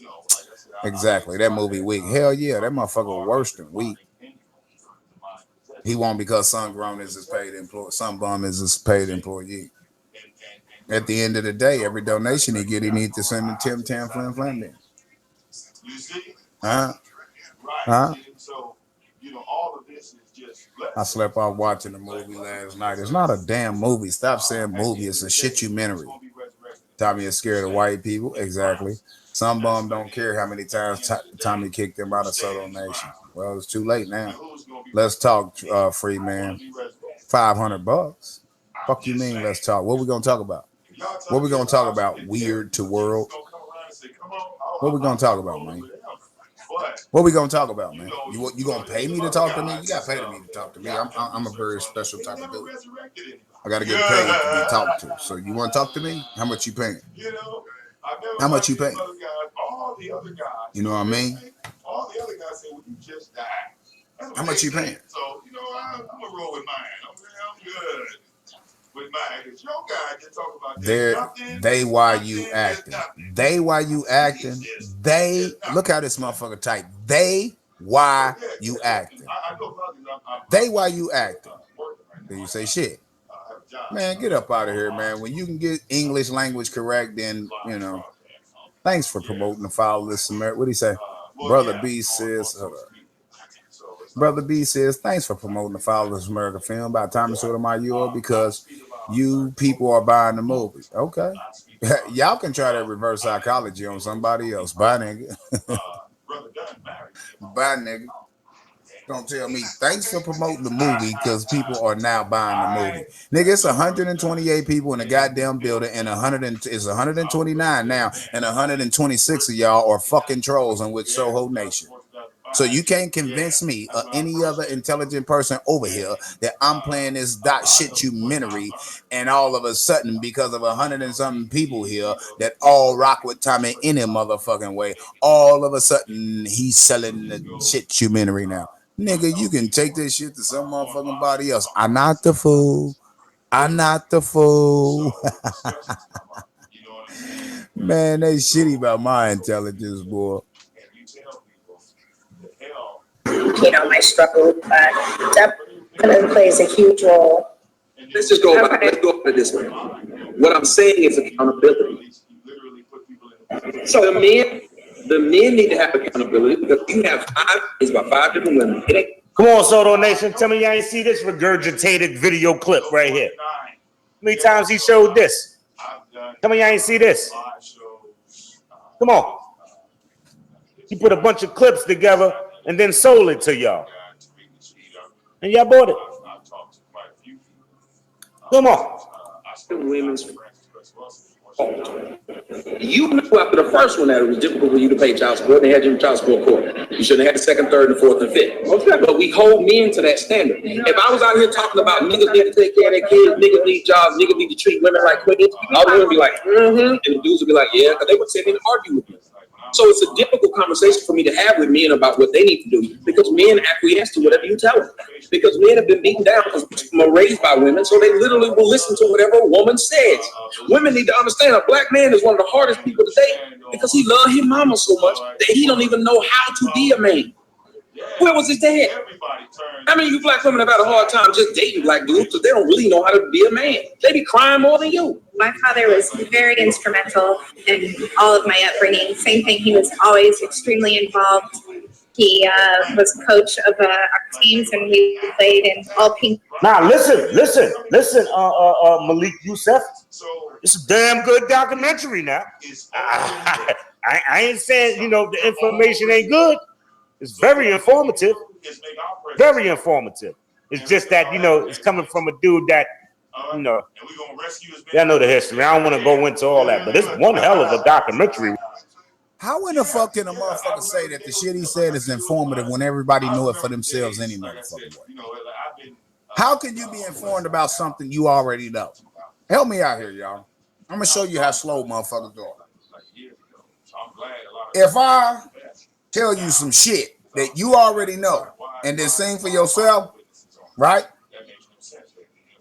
How in the fuck can you say that was informative to you? If you already knew it, there's no way it can be informative to you. Huh? If you already know how to rebuild an engine in the car, if I turn around and do a shit-umentary on how to rebuild an engine in the car, how can you tell me it's informative if you already knew what I'm regurgitating? I need my mouse or something. Okay. When it comes to the information, okay, you ask me, this is better than hitting colors 1, 2, 3, 4, 5, 6, 7, 8, 9, 10, 11, 12, 13, 14, 15, 16, 17, 18, 19, and is this dude? Hold up, now I ain't see it. But is this dude actually slick promoting Tommy? You kind of sound like 47, a little bit, kind of like younger. Okay. Hold up, just think about what he just said. Yeah. He sounds like a younger 47. Is this dude actually? Is him and Tommy in cahoots with each other? Hold up,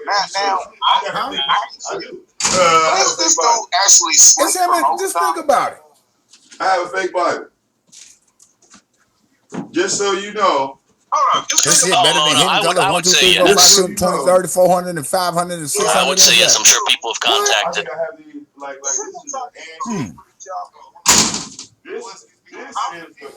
sure he's kicking back just listening to the madness of this man. Y'all both are. Man, you can suck a dick, nigga. I got that from an elderly woman years ago. This shit better than hitting colors 1, 2, 3, 4, 5, 6, 20, 30, 400. Think about what I just said. What? Look, Covert's back. It's Covert. Charlie says he's being sarcastic, but maybe he's not. He doesn't like to type in his real account anymore. Neptune, don't nobody need your goddamn opinion. But why? But think about what I just said. But why? Nobody needs your opinion. I don't know, Mona. I've heard it doesn't. You can try though. Everything says I don't know. Everything is needed. All hands on deck. All hands on deck. Are y'all fucking serious? This is his troll account. Let's just continue.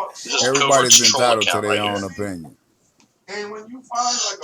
You say Bottle don't like Tyreek. That may be why he did. They said that.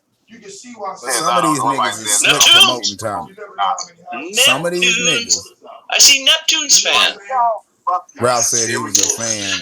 He's on Truth Nation, guys. So go ahead and give it a try. A lot of you shouldn't be blocked over there. Unfortunately, I went and jumped the gun again. Colors in there. I ain't never but I got him to talk about me. And that's always key. I got them all over there. But stay Tyrant intensive, stay on target. Stay on target. You know what I mean? It don't matter if I watch it or not. I didn't pay Keep Adam in the chat. Me and my daughter, I'm going. Shit, I didn't pay for it. I just ain't felt like sitting down and watch this shit. You know, it just is what it is. I don't support this. Channel coming down soon. Well, quit telling me shit and just do it, bitch. Now, let's continue. Hitting colors 20. Okay, it's better than all of those. If you ask me. Subscriber to my channel. Let's proceed. He was out there with us. He really probably set the bar and the standard of the man I would marry. And so I think that daughters who are not as fortunate as I was to have a male role model like that in their life, whether it's father, uncle, or grandfather, any strong male role model like that, they definitely see what that does to girls and women as they grow up. Set the bar. I did not marry. And so I think that y'all see Tommy in here in his troll accounts giving himself accolades. Anton, Gilbert, really, Tyra did it. Oh, man. Definitely see what that does to girls and women as they grow up. I did not. Y'all see Tommy in here in this troll accounts giving every time I go live, Tommy watching. Every time I go live, Tommy and his fans watch. Okay. Look at that. So Anton Hawkins and Gilbert Willie Tyra did it. My wife, your comments blocked. Yeah, Anton Hawkins. That's the other person that was in the house. And I think he has the Facebook page or something like that. I don't know. I couldn't look at it because I don't have Facebook. Funny. Oh. Yeah, Jim. That's what I was gonna say. The only other people that I know of that have the email are, Oh man, y'all something else. Y'all something else up in this piece. That you could have learned growing up. It's a very extremely small circle of people that have email, all on one hand. I think that a lot of my trust issues that I had in relationships with men would have been different had I had a male figure to show me what I should be expecting from the man that I have in my life. Okay. Sungrown, you are a now we piece to of the shit. Sammy Roman part. Or whatever her name is. That cash app slowed down, man. I don't hear it. We can't make them mad like this, y'all. Let's make them mad. You know? Gucci spaghetti. How he said, let's make them mad. Y'all know he listening. Y'all know he watching. Let's make him Look at mad. what he leaves in there. Tom is this generous bastard. The dog, Fatherless America was terrible. 1 out of 10. White trash. Waste of time to watch. Hold it down, Mel's TV. Oh, man. To have a male figure. Hey, shout out to I Am Smoke, too. I Am Smoke Hip Hop. Shout out. God damn, nigga, you 43 now. That dude's got a lot of subscribers. You recorded this a half a decade ago. Comments on my videos. You out here charging people, man.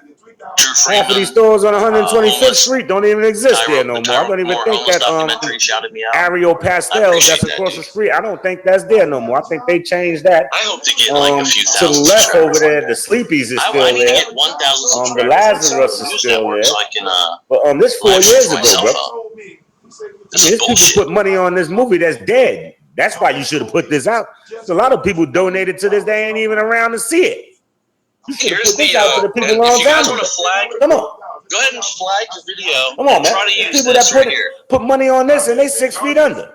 This so what, they don't get to view it? Stream neglects and discriminates against persons with visual, audio, disabilities. This stream negates YouTube's stated policy of I know inclusion Harlem. and diversity. You know what I mean? I know Harlem. But don't put Sungrown News about Network 9 o'clock in the morning. This little scary Mary nigga out you here can put because that, the Verizon is copy and paste Verizon that. Open up around 10 o'clock. Leave out That's Sungrown right News there to the Network left. and put that in your stream. Most of this changed up. When you guys go to Flag Tyra, it's a sneaker store over there where that little red right on the side, the right side of the Verizon. I don't think that'll be so here's what I'm gonna do, everybody. Neptunes and a bunch of other hoes in here trying to promote, keep taking shots at the wife and everything. I'm gonna shut this bitch down. That's the new Rex. The new YouTube policy came down. You can't chat the live stream from your cellular device. Then y'all can hit the cash app. So I'm going to remove the chat. Now you can go through DU Recorder and some other sorry things. to everybody else, but you just can't pop it on anymore and go live. I'm tired of it used to be so easy. I go live wherever I want to. We're just gonna remove their ability to come in on a million accounts. I was like, that's cool. In 2.2 yeah, the Jackal. It's very hard to do flagging from yourself. Extremely. I don't know if it even. So if I have to deal with this bullshit, when you donate to the Cash App today, you will be solely donating to for my chat to be open so you can communicate. All right. So and we lied to Tyra earlier. We told him that. I made $400 on my live stream so far. Okay. So he's going to probably spread this lie. Hopefully other people will pick it up too. Tyra. Tyra. I like that.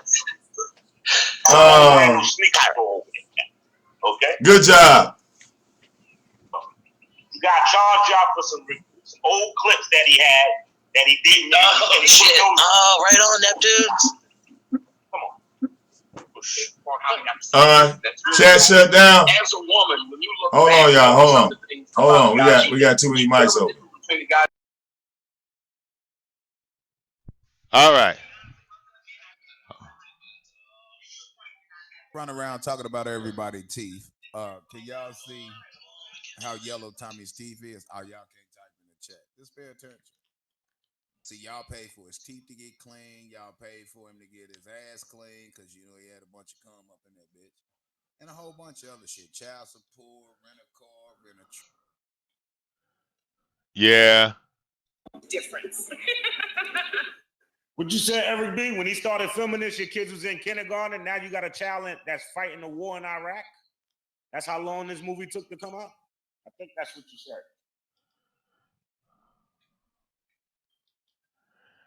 Damn, man. Like the roasting here is terrible.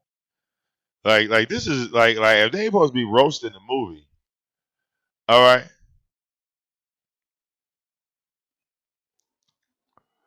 All right. Like, yeah.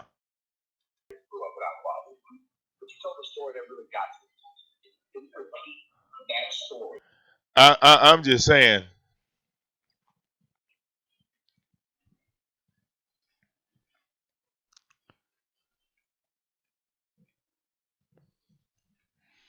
I mean, to be honest with you, shit, the movie getting promoted right now. All these motherfuckers running around here. Hey, shout out to Tommy again. Good job. Good job, Tommy. Good job.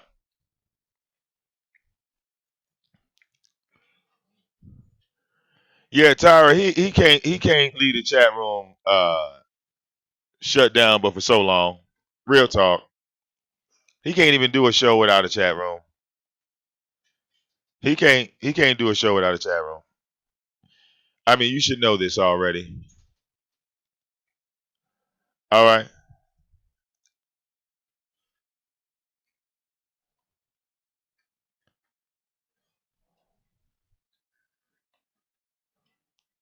All right. I'm just saying it's weird.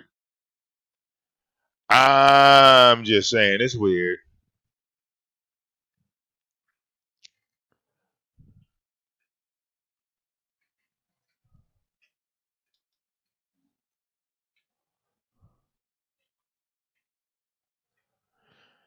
Yeah, everybody's talking about it. Everybody's showing it. Tyra retarded ass. I guess gonna talk to the voicemail of Ralph Bottles. Right? Me and my little brother about 10 years apart. And, you know, I was having. Yeah. Your turnout is terrible, Tyra.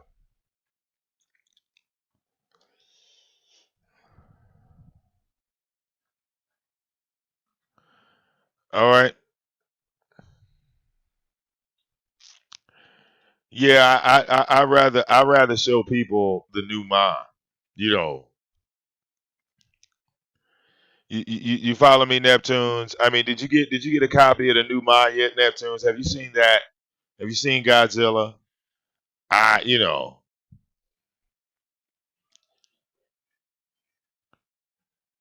All right, I know people are looking for that. All right, yeah, like what the fuck? Exact, weird, just strange things going on social media this morning. All right,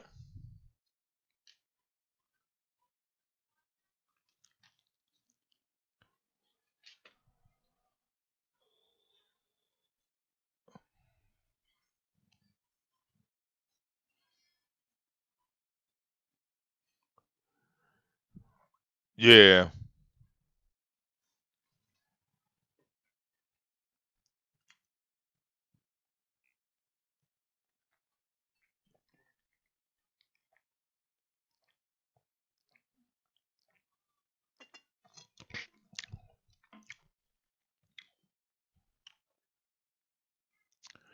Danny Glover to testify about slavery reparations. Really? Really? Tanahashi Coates. I mispronounced it. I'm sorry. Chris Hayes Really? introduced me well when we first met. Mr. Coates is an author and distinguished writer in residence at New York University Carter Journalism Institute, a position he's held since 2017. Oh, well, let me know when Danny Glover get to talking. You know, that's clickbait.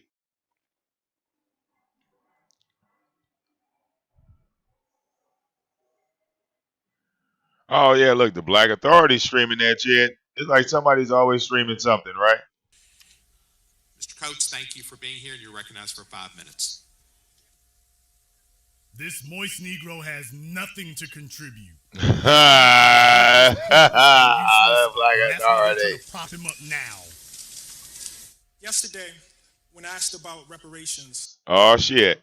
I'd rather hear it from the real source. I want to hear it with. America should not be held liable for something that happened 150 years ago, since none of us currently alive are responsible. Sell out. Proffers a strange theory of governance. Get this nigga off the line. I want my free money. No. I want my free money. I want my free money. We honor treaties that date back. I want my free money. Get this coon off the stand. Many of us would love to somebody get Fiddler off the stand. I want my money. But we are American citizens, and thus bound to. You said that's not a good look. I want my reparations. That's free money. What the fuck, the dog? You a black man? What the fuck is wrong with you? It would seem ridiculous to I take all money. Implications of the founders of the greatest generation. Damn it, let me fix my mic. Hit the wrong button. We recognize our lineage as a generational trust, as inheritance. And the real dilemma posed by reparations is just that, a dilemma of inheritance. What? It is impossible to imagine America without the inheritance of slavery. As historian Ed Baptist has written, enslavement, quote, shaped every crucial aspect of the economy and politics of America. Give black people money for free. More than 600 million, I almost am half all of the for economic this. activity I am a black in the man. United States I'm sorry, derived directly people. or indirectly Y'all did not qualify from the for the free money. by the million-eyed slaves. You are not melanated. By the time the enslaved were emancipated, they You comprised are the largest single asset in America. $3 billion in $1860, more than all the other assets in the country combined. I need that money. I need that money. Of cultivating this asset was neither gentle cajoling nor persuasion, but torture, rape. That's right. They tortured and raped me. Yep. Child trafficking. Slavery reigned for 250 years on these shores. When it ended, this country could have extended its hallowed principles. I got my house already. I don't need no more acres. The pursuit of happiness I don't want to raise to all, my tax regardless rate. of color. I just want the money. But America had other principles in mind. Listen up, black people. And so for a century after the Civil War, black people were subjected to a relentless campaign of terror. A campaign that extended I don't care how much it is, the dog. Of majority whatever it is, I want it. I need all my money. It's tempting to divorce this modern campaign of terror, of plunder, from enslavement. But the logic of enslavement, that's right, of white supremacy, respects no such borders. And the god of bondage. Yeah, Ralph Bottles, you hot like fire right now. They're going to kill you, Ralph. Coup d'etats and convict Ralph, they are going to kill Ralph Bottles. You're going to die, nigga. Redlining and racist they're going to kill you, bro. Poll taxes and state-sponsored terrorism. Ralph. You a marked man. Grant that Mr. McConnell was not alive for Appomattox, but he was alive for the electrocution of George Stinney. He was alive for the blinding of Isaac Woodward. He was alive to witness kleptocracy in his native Alabama. I'm going right back to Virginia. On electoral My grandmother theft. is right there buried. Majority Leader McConnell cited civil rights legislation yesterday, as well he should, because he was alive to witness the harassment, jailing, and betrayal of those responsible for that legislation. Ralph is the Nat Turner of YouTube. Our government sworn to protect them. He was alive for the redlining of Chicago and the looting of black homeowners of some $4 billion. Talk about Ralph Bottles. Talk about very Ralph. much alive today. I am sure they'd love a word with the majority leader. Man, what they know, what this committee must know, man, is put that Ralph while up there. emancipation dead-bolted the door against Ralph, the bandits get of the America. mic, Ralph. Take Jim the mic Crow from this nigga. wedged the windows wide open. He don't know what he's talking about, man. And that is the thing He's about fucking Senator up the money. McConnell's something. It was 150 years ago, and it was right now. The typical black family in this country has 1/10 the wealth of the typical white family. Black women die in childbirth at 4 times the rate of white women. And there is, of course, the shame of this land of the free, boasting the largest prison population on the planet, of which the descendants of the enslaved make up the largest share. The matter of reparations is one of making amends and direct redress, but it is also a question of citizenship.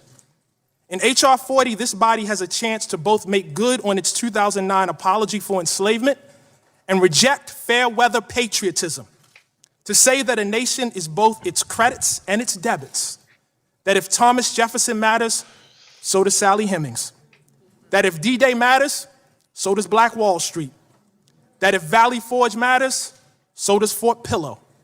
Because the question really is not whether we will be tied to the somethings of our past, but whether we are courageous enough to be tied to the whole of it. Yeah, you are. You're the Nat Turner of YouTube. They gonna hang you. That's some real shit, Ralph. They coming. They coming to fuck you up, Ralph. Thank you, Mr. Coates. They coming to fuck you up. Next all witness of is Soto Mr. Nation. Danny Glover. All right. Actor, producer, I hope you got some more channels on deck, nigga. He's currently Goodwill Ambassador for UNICEF, all Chairman of the Board of Trans-Africa Forum, an African-American lobbying organization for Africa and the Caribbean, and a friend of Harry Belafonte. You're recognized for 5 minutes. 5 minutes. Come on, nigga. Hurry up. Oh, it's Danny. Come on, Danny. Save us, Danny. Get us this money, Danny. Danny Glover, goddammit. Thank you, Mr. Coates. Liberian girl. It's not often that you hear the words of a young man and they enliven your emotional memory, your historic memory, as he just did at this moment. Thank you so much.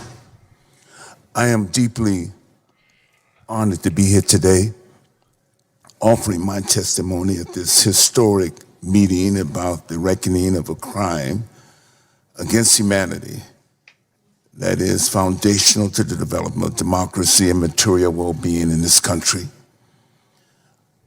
A national reparations policy is a moral, democratic, and economic imperative. I sit here as the great-grandson of a former slave, Mary Brown, who was freed by the Emancipation Proclamation on January 1st, 1863. I had the fortune of meeting her as a small child. I also sit here as the grandson of Reese May Huntley and Rufus Mack Huntley. Oh, he about to cry. Let it out. My maternal grandparents, who were both born before Plessy versus Ferguson, the Supreme Court decision in 1896. But you've been in Lethal Weapon 1, 2, 3, 4, and 5. As sharecroppers and tenant farmers in rural Georgia until they were able to save enough money to purchase a small farm. And you've been in Lethal Weapon 1, 2, 3, 4, and 5. Despite much progress. What about Lethal Weapons 1 through 5?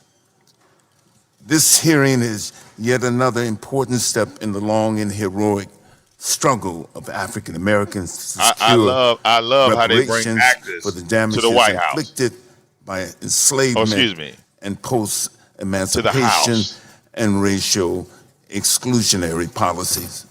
Yeah, he's reading a script. Many of the organizations who are present today at this hearing are amongst the historical contributors to the present national discourse, congressional deliberations, and Democratic Party presidential campaign policy discussions about reparations.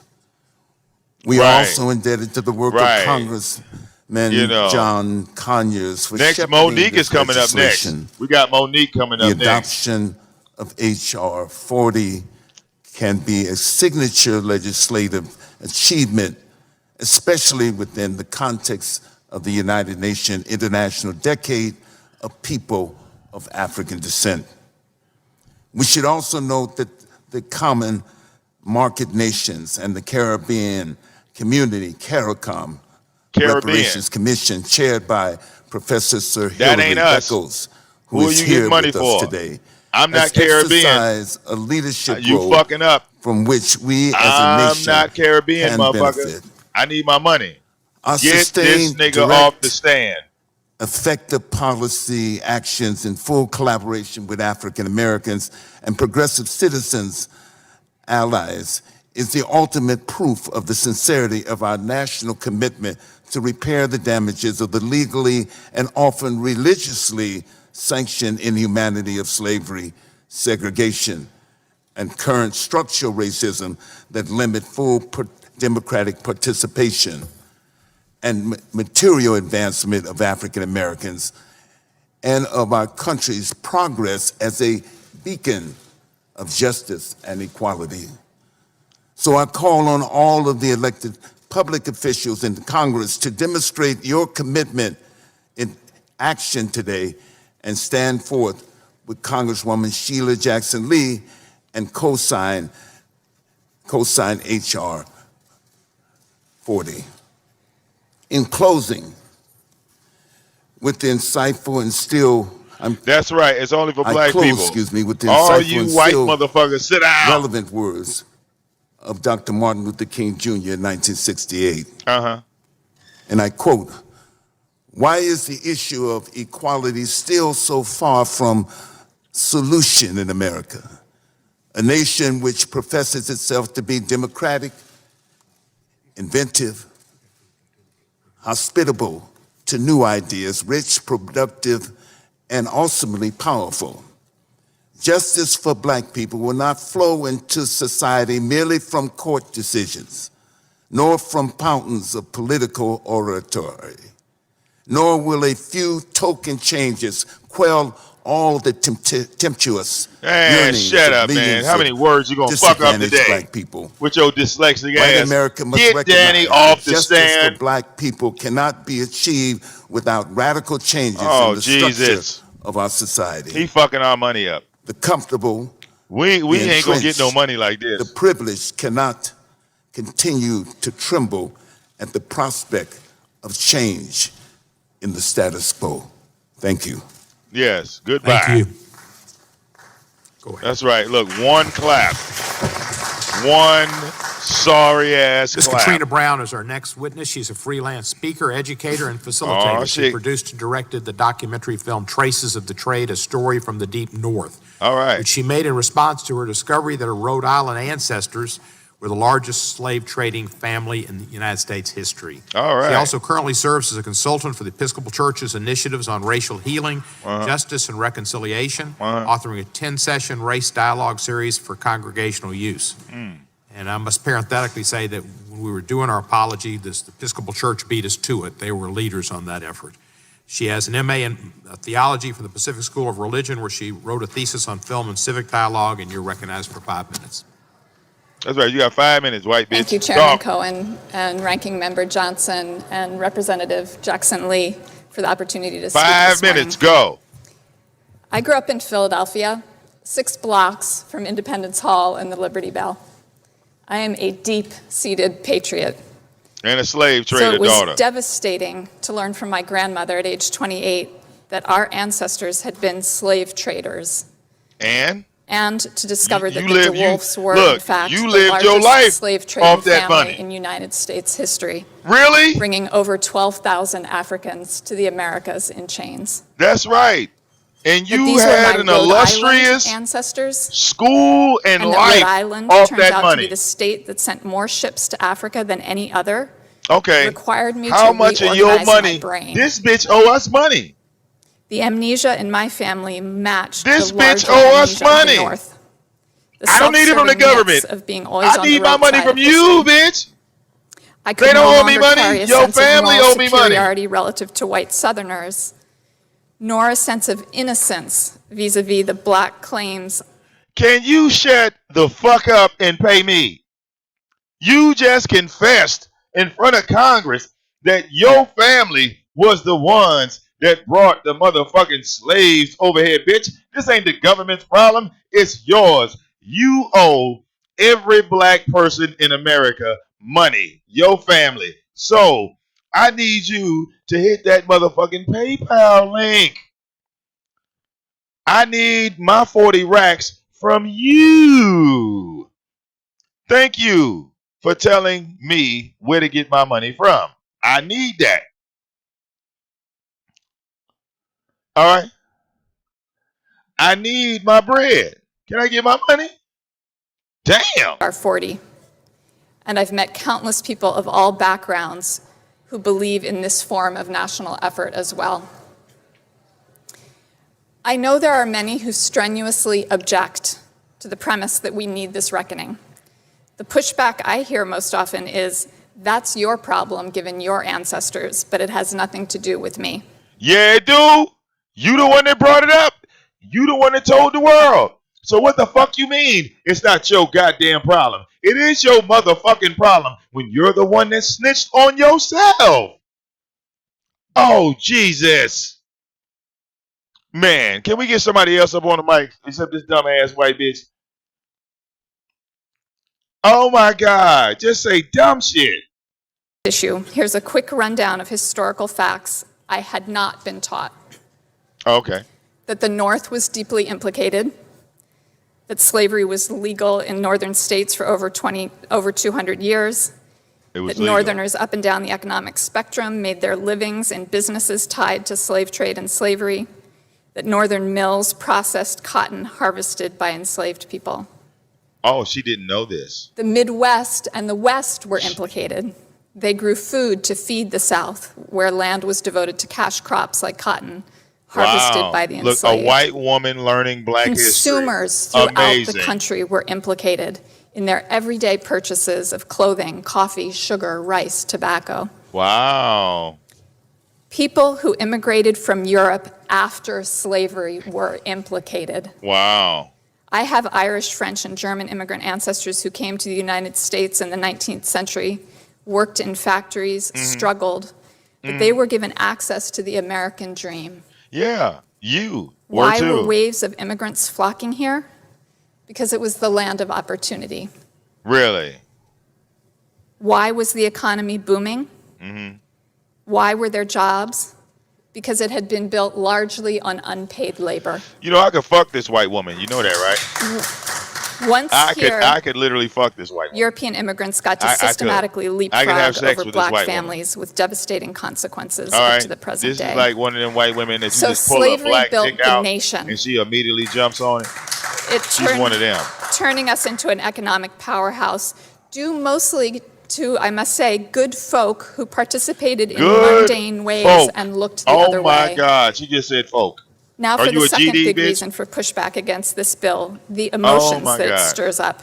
And I'd speak directly to my fellow white Americans on this. Oh shit. First, listen up, white people. Fear not. Though it's counterintuitive, I've seen over and over again the liberating power of facing this painful Listen up, white people. Second, white people tend to imagine that black people are angry at us. Yeah. But in my experience, black Americans don't blame us for the deeds of bygone ancestors. She's teaching white people. Rightfully angry that we don't just drop the defensiveness or the self-absorbed guilt and sign up to work with them, shoulder to shoulder, to tackle the legacies that are still shoulder to shoulder.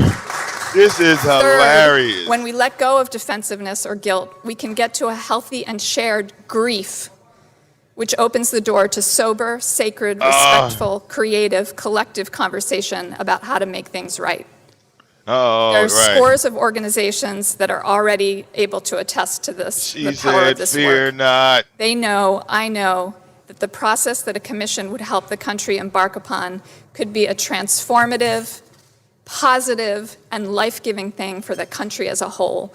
A beautiful thing. That's right. It is Black good for and the beautiful. soul of a person, a people, and of a nation to set things right. Thank you. Yeah.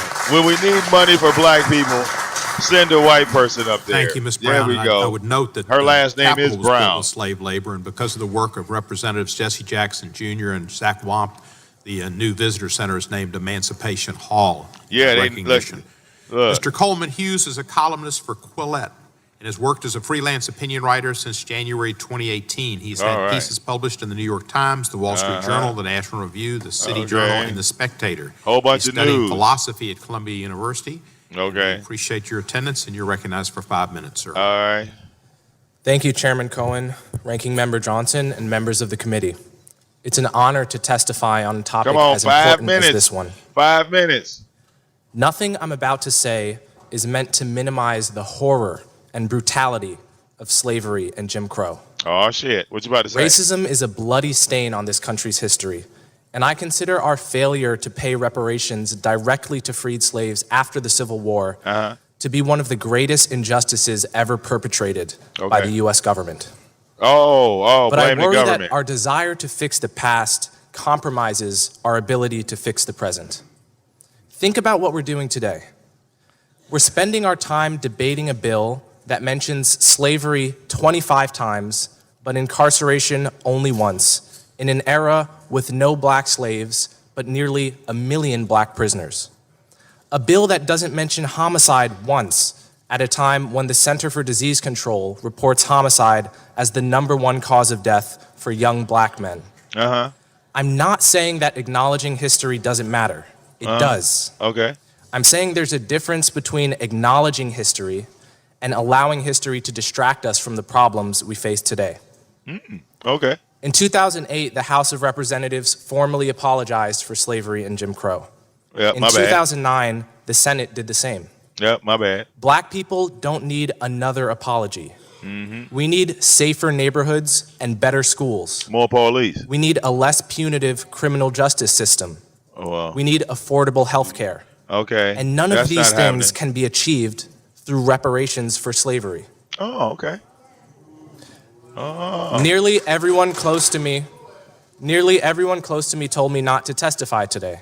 They told me that even though I've only ever voted for Democrats, I'd be perceived as a Republican and therefore hated by half the country. That's right, you're a coon. Others told me that by distancing myself from Republicans, I would end up angering the other half of the country. We want the money. And the sad truth is that they were both right. Yeah, because you a coon. That's how suspicious we've become. Suspicious? This is a fact. That's how divided you we are cooning. As a nation. You cooning. If we were to pay reparations today, we would only divide the country further. No, we wouldn't. Making it harder to build the political coalitions required to solve the problems facing black people today. No. We would insult many black Americans by putting a price on the suffering coon of their off ancestors. the goddamn line. And we would turn the relationship between black Americans and white Americans from a coalition into a transaction. Cut this nigga's microphone. From a union between citizens into a lawsuit between plaintiffs and defendants. Oh, shit. What we should do is pay reparations to black Americans who actually grew up under Jim Crow and were directly harmed by second-class citizenship, people like my grandparents. But paying reparations to all descendants of slaves is a mistake. Take me, for example. I was born 3 decades after the end of Jim Crow into a privileged household in the suburbs. Bitch, we could tell. I attend an Ivy League school. We could tell. Yet I'm also descended from slaves who worked on Thomas Jefferson's Monticello plantation. Nigga, shut so your reparations lying for ass slavery up. would allocate federal resources to me. All right, this is called cooning. With the wrong to white ancestry. people, this is Even a coon. if that person is this living is paycheck a genuine to paycheck coon. and working Do you multiple understand? jobs Look, to support listen how he talk like y'all. You He's might call trying that to be justice. an upstanding white man. I call it justice. That's right. For the dead at the we price got C. of Wilson justice coming up for the next. living. Shut your lame ass I up. understand that reparations are about what people are owed, regardless of how well they did. I understand that. Oh my that. God, this is cooning. But the people who are owed for slavery are no longer here, and we are not entitled to collect on their debts. Can somebody slap him? Reparations, by definition, are only given to victims. So the moment you give me reparations, you've made me into a victim without my consent. Not just that, you've made 1/3 of black Americans who poll against reparations into victims without their consent. And black Americans have fought too long for the right to define themselves, to be spoken for in such a condescending manner. The question is not what America owes me by virtue of my ancestry. The question is what all Americans owe each other by virtue of being citizens of the same nation.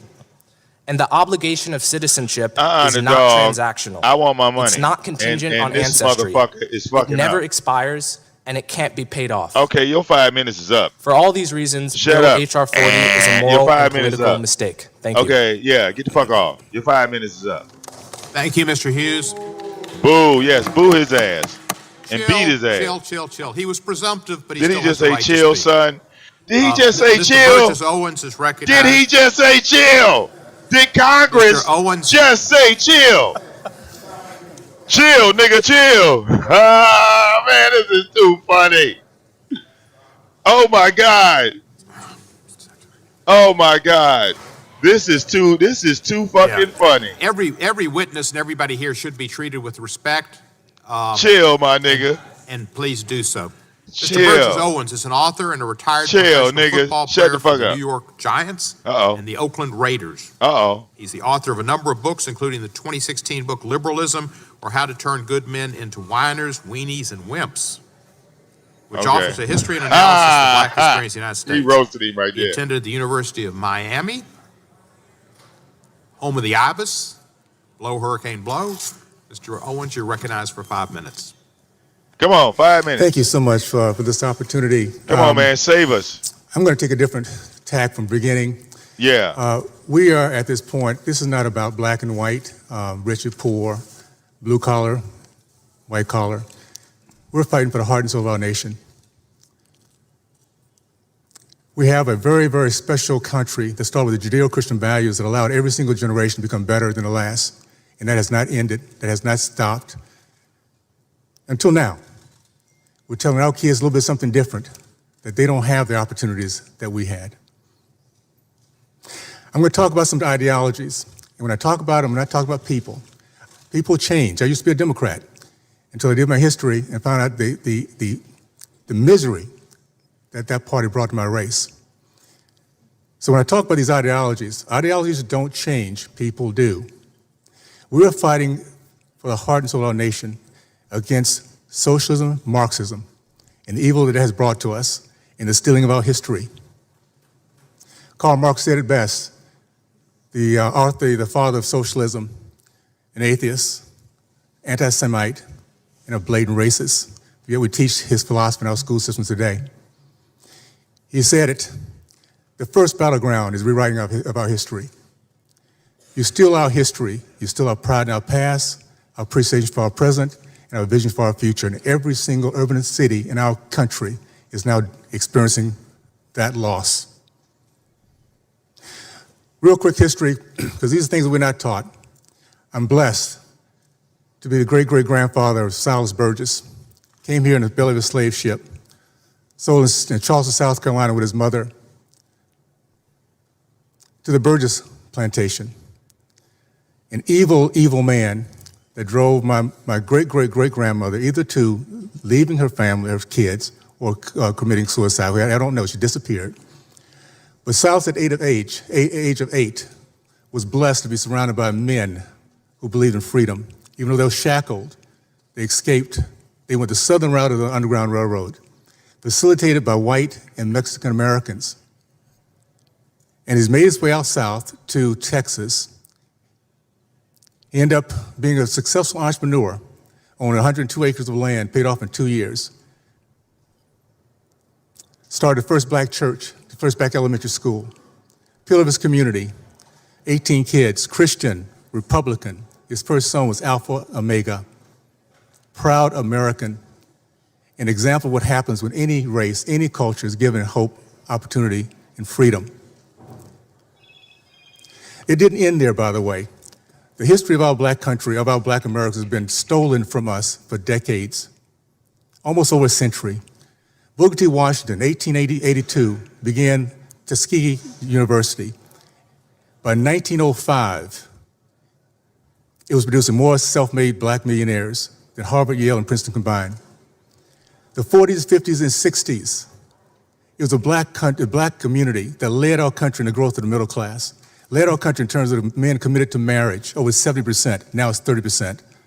Led our country in terms of the committed to business ownership, 40%, now it's 3.8%. Men matriculated from college. We now have a higher percentage of men incarcerated in college. It is, by the way, my degree was biology.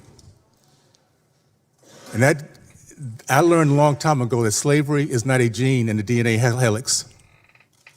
It's our actions, it's our attitude, it's our belief.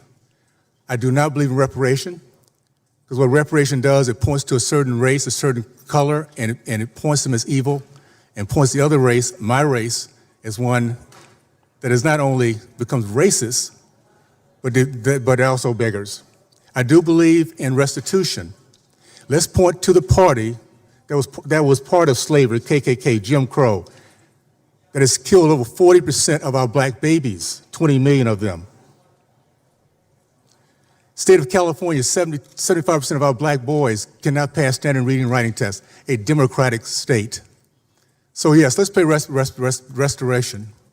Let's pay restitution. How about a Democratic Party pay for all the misery brought to my race?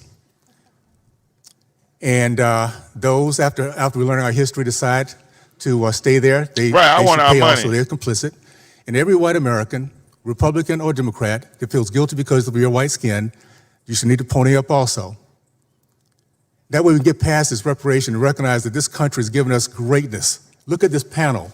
It doesn't matter how we think. The fact is, well, it doesn't matter our color.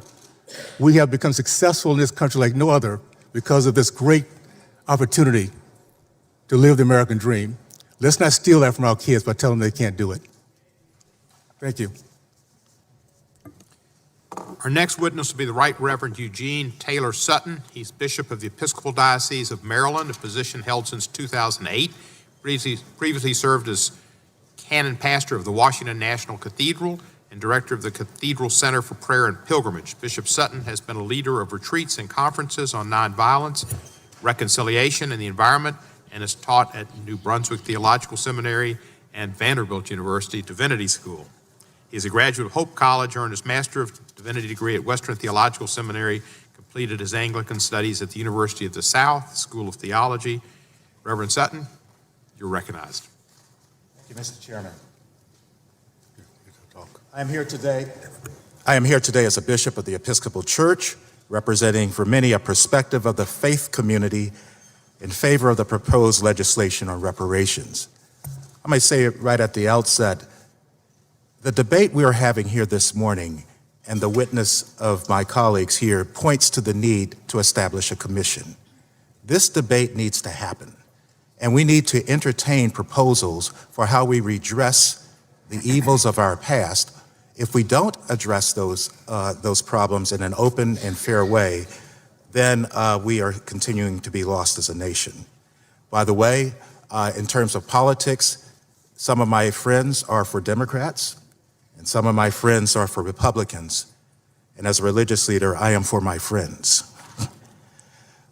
I want to say that last month, the Episcopal Diocese of Maryland that I lead, 110 congregations across most of the state of Maryland, voted unanimously for the affirmation of reparations of our diocese, knowing that so many of the resources of our diocese was gained from uncompensated labor of enslaved persons.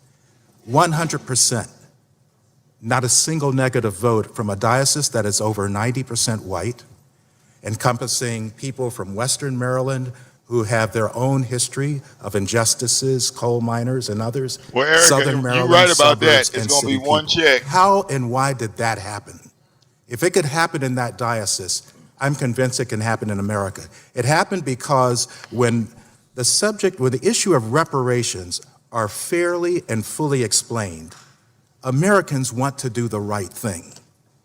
That issue of reparations is mired in emotion. It's often mischaracterized and certainly largely misunderstood. It wells up an emotional response in people to the word, but when you break it down on what it's actually to do, we find that many of those emotions dissipate. Why is there a need for it? Let me tell you the story of a friend of mine. She and her husband, she was a pastor of a congregation.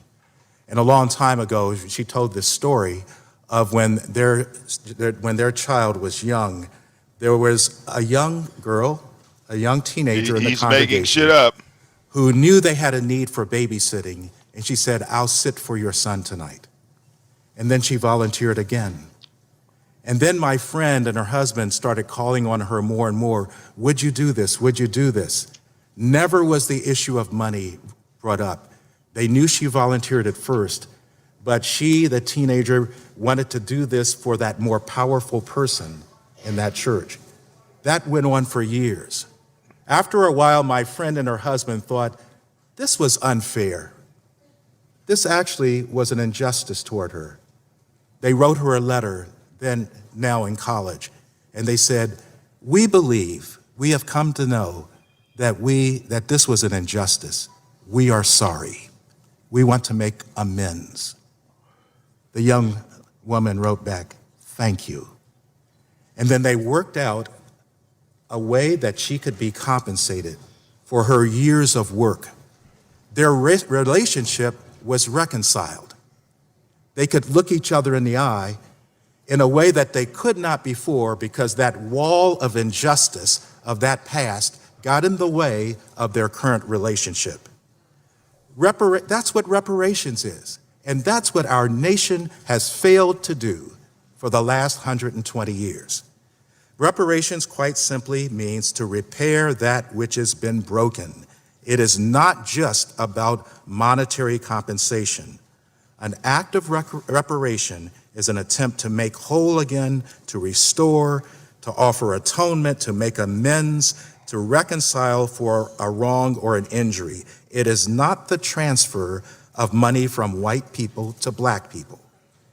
It is what this generation, our generation, will do to repair the broken pieces of the racial mess that we have all inherited.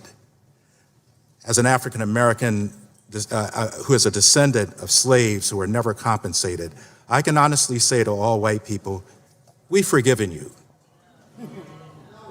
We forgave this country a long time ago. We forgive you, white people. And we continue to forgive every day, but we are not reconciled. To reconcile means to put back together again that which has been broken.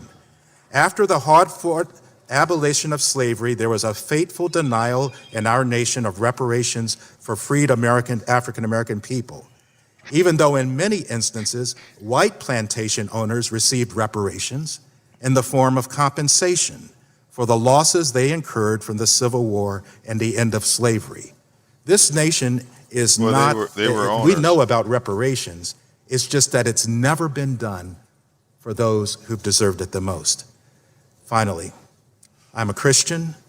That means I hold to the Holy Scriptures of the Old and New Testaments as my guidepost and to the teachings of Jesus. All right. The Bible mandates that leaders are to be held accountable for the fair and equal treatment of every inhabitant in the land. All of us have been taught to love everyone, regardless of their race and human condition. Shut the fuck up. Shut the fuck up. I refuse to let you lie on Jesus Christ like that. You lying sack of shit. Jesus Christ said, give Caesar back what is his. You lying piece of shit, pastor. Christ said, give Caesar back what is his. What Bible you reading, motherfucker? It ain't the real one. I don't know what Bible, but you can shut that shit up. We ain't got to hear from this nigga no more, nigga. Your 5 minutes is up, bitch. Next speaker on the house. Next speaker. Bitch. We appreciate your attendance. Yeah, nigga. I don't appreciate shit. Get your line ass off. Our next witness is Dr. Julianne Malveaux. Come on. Dr. Malveaux is a labor economist, noted author, and frequent media commentator. She wrote a weekly column for more than a decade that appeared in newspapers across the country, including the LA Times, the Charlotte Observer, the New Orleans Tribune, Detroit Free Press, and the San Francisco Examiner. He's blocked. Hosted television and radio programs and appeared widely as a commentator on networks including CNN, BET, PBS, NBC, ABC, Fox News, MSNBC, CNBC, C-SPAN, our favorite station, and others. She also served as the 15th president of Bennett College for Women, America's oldest historical black women's college. That ain't Tommy. Received a PhD in economics from MIT, bachelor's and master's degrees from Boston College. Thank you for your coming, and you're recognized for 5 minutes.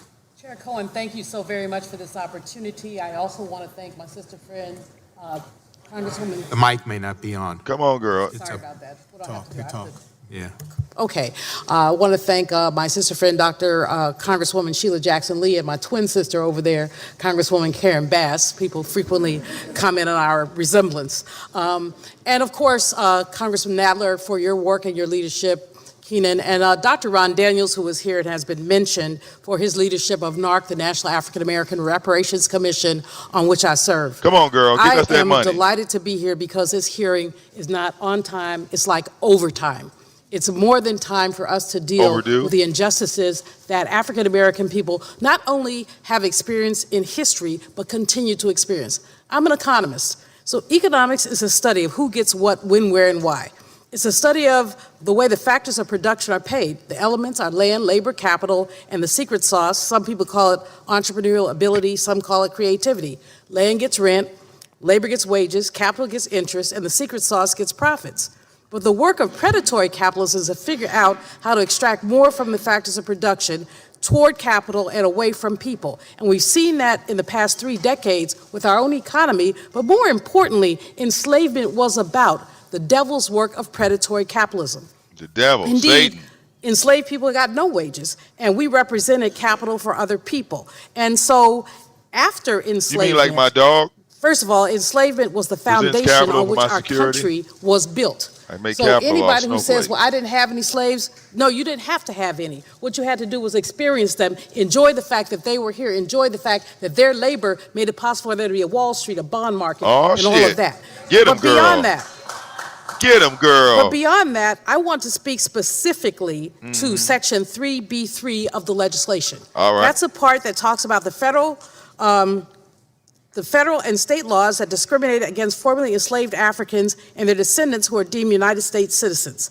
From Robert Higgs in a book called Competition and Coercion, Blacks in the American Economy, 1865 to 1914, he shows that in 1880, the ratio of black to white wealth was $1 black dollar for 36 white dollars. All right. 1890, 1 to 26. All right. 1900, 1 to 23. 1910, 1 to 16. Today, 1 to 20. In other words, we're almost worse off in 2019 than we were in 1910 because of evil.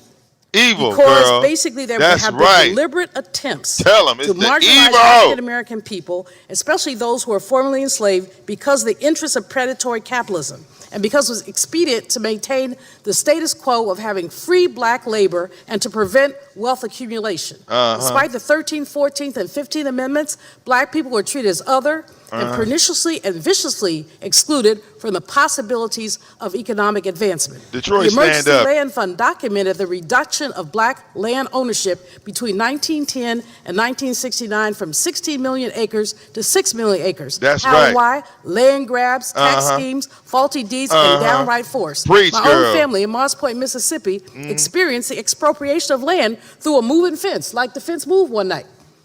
We used to have the land and we didn't have the land. Years later, after a couple of cousins were lynched, they changed the name of the land to Hawkins Lane, so they named it after us, but we didn't get it back.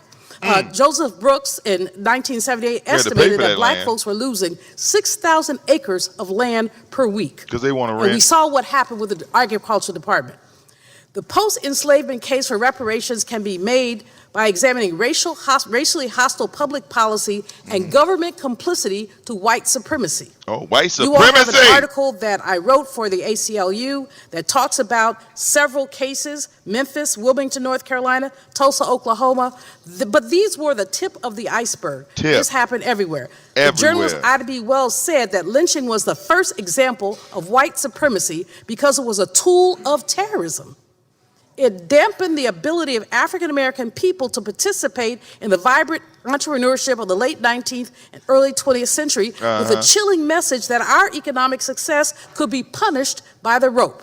Punished by the rope. Economic damage to black people post-Reconstruction can be summarized in 3 ways. Number 1, we were denied the ability to participate in our nation's economic growth. The Homestead Act of 1862 did not include formerly enslaved people. More than 10% of the continental U.S. land was distributed to recent immigrants from Europe, but not black folks. Not black so the folks. 40 acres and a mule was given to somebody else, not us. That's right. These folks were able not only to get land, but then to get grants from the federal government to develop their land. Yep. Meanwhile, African American people were denied the right to these wealth transfers. Facts. Secondly, we were denied the right to accumulate. The paper that I mentioned talks about how our accumulation Oh, she gonna get us the money. Stymied by lynching. Keep talking, sis. She gonna get us paid. The first lynching that Ida B. Wells examined was one when a black man had the utter nerve,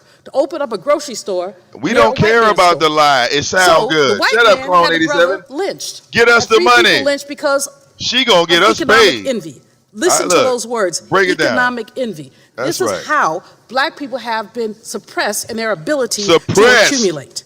Tulsa, Oklahoma, Wilmington, North Carolina. My PayPal about to light up any minute. To talk about them. My PayPal about to light up any minute by the U.S. government. And to think about the many ways that black people who tried to participate, tried to encourage, tried to be American, simply tried to be economic actors, were suppressed because they had the nerve to think it worked. So my brothers over here who say their American dream is some people's American nightmare. Let's just be clear. Woo! Woo! Number 3, public policy hostility. Public policy hostility. GI Bill legislation, opportunities for African American veterans. Federal Housing Administration reinforced redlining and segregation. She on fire. Official policy of the federal government. People talk about racists as if they're individuals. Yes, sir. But the fact is they're not individuals. They're individuals who are buttressed by the federal government and legislation. So let me simply say, H.R. 40 is important. NARC has developed a 10-point plan. But more importantly, as you, my brothers and sisters on this Congress, go forward, may there be a racial justice audit of any new legislation that has economic implications. Thank you. Hey. Yes, we need more speakers like her. Our final witness is Professor Eric Miller, professor of law at the Law School in Los Somebody's Angeles. American dream is another motherfucker's American nightmare. He's written a number of academic pieces on reparations, among other topics.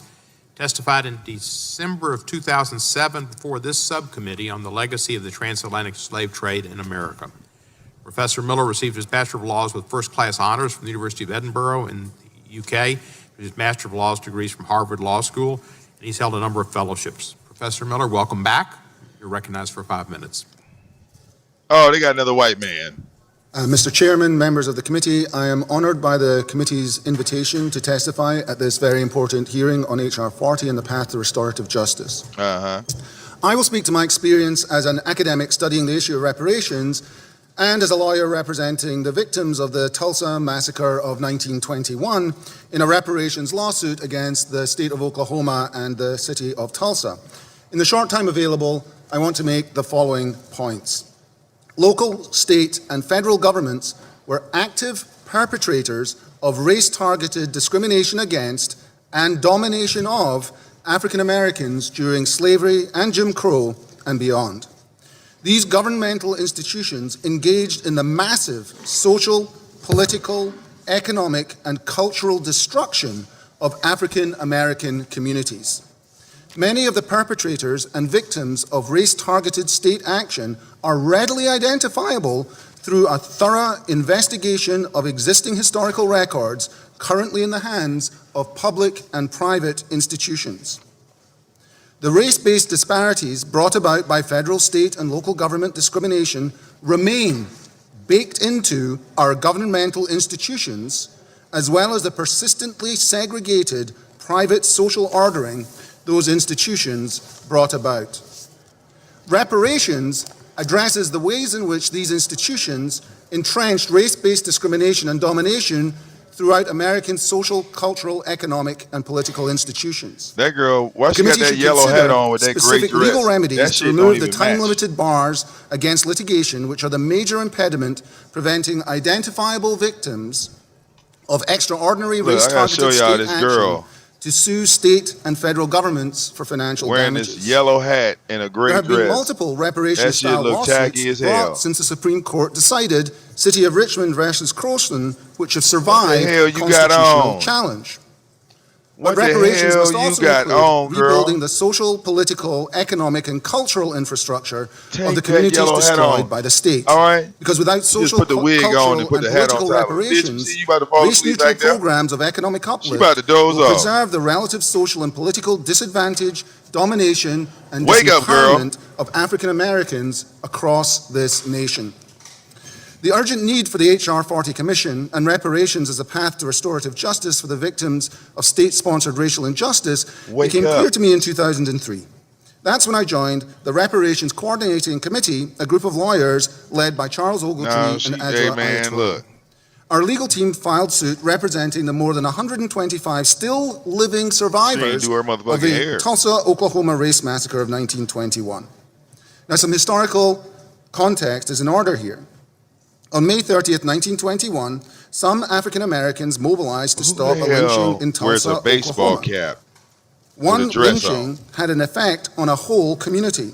Because in response, white citizens deputized by the police and aided by the State National Guard burned down the 35 city blocks of Greenwood, a thriving African-American residential and business district in Tulsa. Up to 300 African Americans died in the massacre and ensuing fire. Overnight, 5,000 African Americans became homeless. 3,000 terrorized people fled the city. The rest were rounded up and held under guard for days at the local baseball park and fairground. The Red Cross had to mobilize to provide tents for those who remained. The city of Tulsa and the state of Oklahoma moved quickly to suppress news of the massacre. Survivors were terrorized into silence. All mention of it was excised from official accounts of Oklahoma history. The details of the massacre only became public in 2003 after the state of Oklahoma formed an HR 40 style commission, including historians, lawyers, and activists, to report on the massacre. The commission's painstaking research through the historical record discovered much previously unavailable material. The commission apportioned detailed financial damages and proposed that reparations be paid to the survivors and descendants.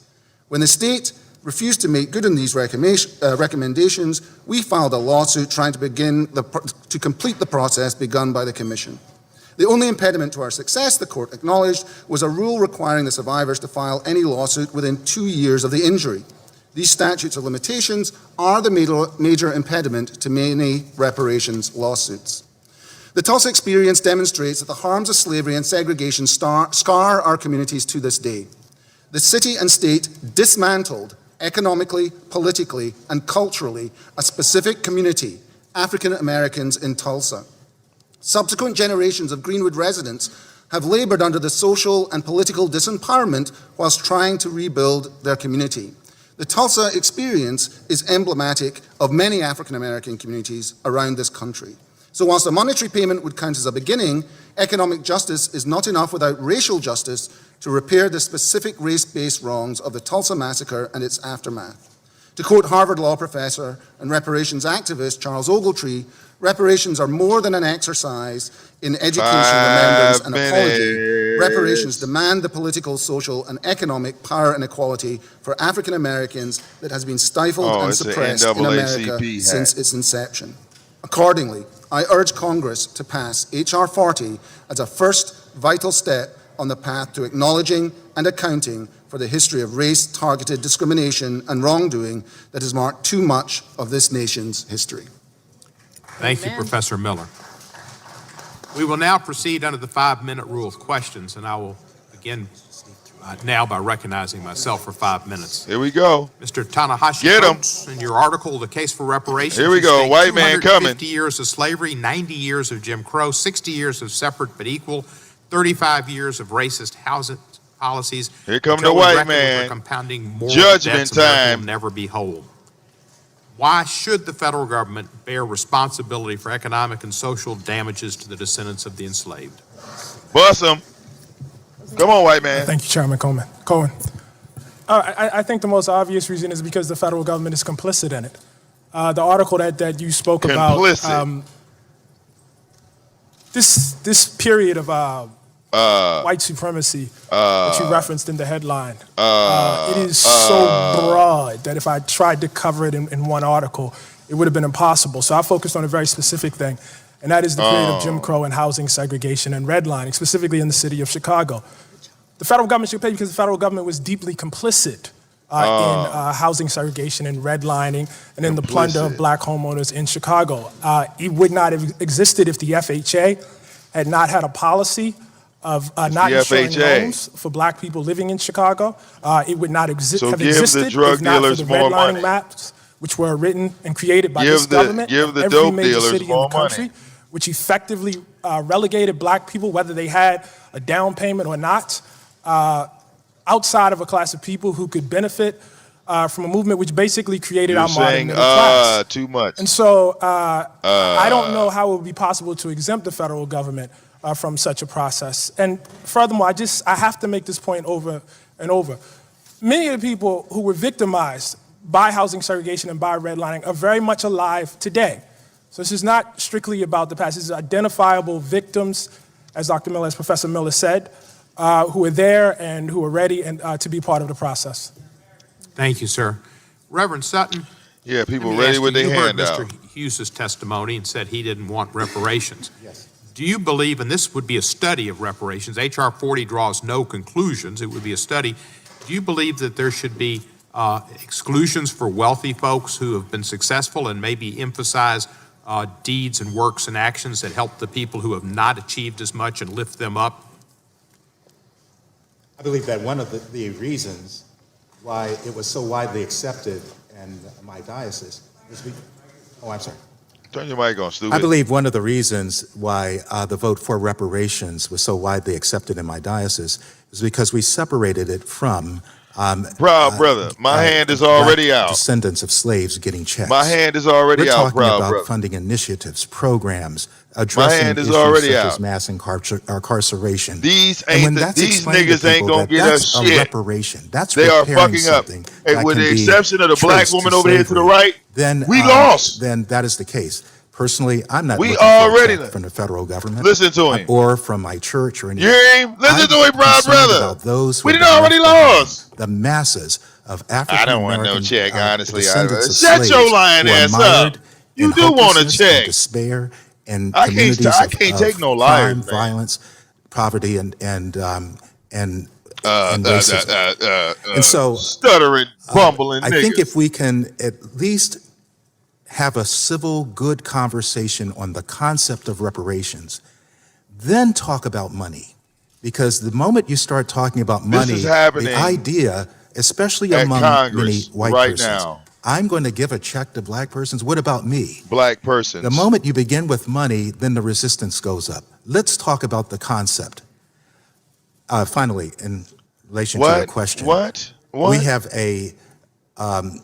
have a problem in this nation of being able to talk civilly about race. You can't even talk at all. When I'm talking for reparations, I'm talking about those left behind, but I'm actually talking to my white brothers and sisters. I knew you was talking to the white people. This is another coon. You need this for your Where soul. is Willie D? I need Willie D to up be here. able to look black persons in the eye. He's fucking us and say, up. I acknowledge I need Sonetta Polite. and I want to be part of the solution Willie D. to repair that damage. All right, can y'all call them? We Thank need you, them to Reverend go up Sutton. here and fix this As shit. Reverend Sutton speaks to the soul, Dr. Malvo, you speak to the economics, and if some of this efforts to remediate the past, White bitch, fix your as face. Dr. You on Oglesby has camera. spoken Stop about making that face. massive influx of monies for health and education and job training, if some of that went into areas where there are large concentrations Black of woman got a mustache and a goatee. descendants of slaves that have not succeeded for a myriad of reasons, and if some of that went to white folks who were there who also are living in bad conditions, would that be a problem, do you think, Dr. Malvo, or would that just be helping everybody that's in a miasma? Chairman Cohen, it's really interesting that right this minute, as we're having this hearing, Reverend William Barber is having a hearing on poverty. So this is a great day for economic justice issues. Poverty is a problem in our nation, but you can't fix poverty, nor can you fix inequality unless you deal with racism. And dealing with racism is about dealing with reparations. I'm with the Reverend here, and I don't care about a personal check made out to Julianne Malvo or anybody else, but how about we fully fund our historically black colleges and universities? How about, once upon a time, Brother Chairman, we had more than 100 black-owned banks. Now we have 23. How come? Again, the devil is busy. Pernicious legislation that basically caused people to lose banks, changing in reserve requirements and things like that. Gentrification, while you have empty swaths of land all over our nation. Why not deal with that? So I respect your question about areas, but I think that really does speak to our dis-ease, our uneasiness in talking straight up front about race. Race is our nation's second original sin. The first was what we did to Native people. Okay, but racism, enslavement was our original sin, and we got to deal with reparations by dealing exactly with that. Wait. If we want to have an American Marshall Plan that deals with all poor people, Reverend Barber says there are 140 million poor people. It's the devil, the dog 2000. Let's deal with that. But let's not forget that race is central to anything we do around economic We need to stop Satan. My time expired, and I recognize the ranking member, Mr. Johnson, for 5 minutes. Thank you, Mr. Chairman, and again, thank you to all of you for your time and your heartfelt sentiments. Oh, shit, and, Louisiana. They're sincere. Mr. Hughes, I want to thank you for your honesty and your humility and your courage, sir. I know this isn't easy today. Here's a big question that hangs over all this and that all of us need to, I guess, address. Look, many people believe, on all sides of the political spectrum, that racial inequality that we see today is not entirely attributable to the legacy of slavery and Jim Crow. It's a factor, but it's not entirely attributable. Can you elaborate on what some of the other causative factors may be? Well, the first thing I would say is that blaming slavery and Jim Crow for the entirety of racial disparity, obviously it's clearly a factor, but blaming it for the entirety of the problems we see today facing black people is actually a way of not taking responsibility for policy decisions that were made just in the last 50 years. Our prisons did not balloon until the 1980s. Unemployment for black and white youths were virtually identical until the late 1950s and early 1960s. So perversely, by blaming slavery and Jim Crow for everything, we actually fail to take responsibility for policy decisions that were made on both sides of the aisle in very recent history. Secondly, I would say that there is a naive assumption that wherever there is a statistical gap in outcomes between two groups, that gap must be attributable to some kind of discrimination, whether that's overt or whether that's structural and systemic. That assumption is not true.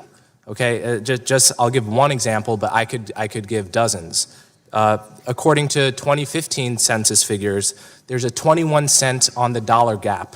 It's 21 cents on the dollar gap in household income between white Americans of Russian descent and white Americans of French descent, right? Disparity is the norm, not the exception. So the question is not why two groups would have different outcomes, whether it's for wealth, income, or incarceration. The question is why we would expect any two groups with different histories, different geographical patterns, different patterns of migration, different cultures, to nevertheless get exactly the same outcomes. Thank you for that. Mr. Owens, thank you as well. That's right. Let the coon I was moved by talk. your testimony about the fact that we're fighting for the heart of our nation. I think everybody in this room, as part of the American family, understands that. We see it different ways. Here's a question. In your opinion, is there a formula that allowed the African American community to achieve the measures of success during the 1940s, 50s, and 60s that is missing today? There is, and I'm going to point to Booker T. Washington to tell you what that formula is. But first I want to set a few things, square a few things away. I've been talking about restitution a little bit ago, and that wasn't a question for the black men and women who built that great Wall Street, little side out of Tulsa. Not only did they had 60 millionaires, they had international business. That's not the question. In 12 hours, it was destroyed from the air by Democratic KKK. Weren't a lot of white, I mean, they're white people, yes, but they're part of a certain party. The 40 acres and a mule, that was actually implemented. But when the Democratic president, Andrew Johnson, took over, they took that land back. They took away the guns, and then they took away their land. KKK, that's not a Democratic Party, by the way. They lynched 4,700 people. 1,300 of them were white Republicans. So yes, we have a lot of evil going on, but let's not broad brush this, guys. There's a certain ideology, there's certain people that belong to a certain area, a certain niche. We need to hold them accountable, and so let's do that, and I think we'll be in good shape. Booker T. Washington had 4 foundations. It was head, heart, hands, and home. In that process, head is education, heart is compassion service, hands is industry, entrepreneurship, home is family. The reason why my race were kicking butt, the history is not being told. They were they were so busy, they weren't looking at finding somebody to blame for where they were. They were busy beating out these racists. That's what my parents did. At the end of the day, they held on to those principles for decades until the socialists and Marxists got into our community and they stopped educating our kids. I said something earlier, and it has not been a gasp. 75%, 2017, Department of Education study, 75% of black boys in the state of California cannot pass standard reading and writing tests, and you wonder where they're going to go from here. They're not going to learn anything about our country. They're not going to read about our God. They're going to hear anything about what we, the people. Wait a minute. Stop.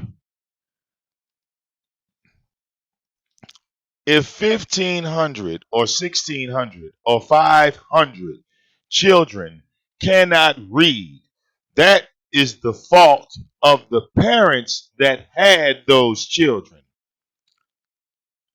See, we got a bunch of ignorant ass niggas live in Congress representing all black people.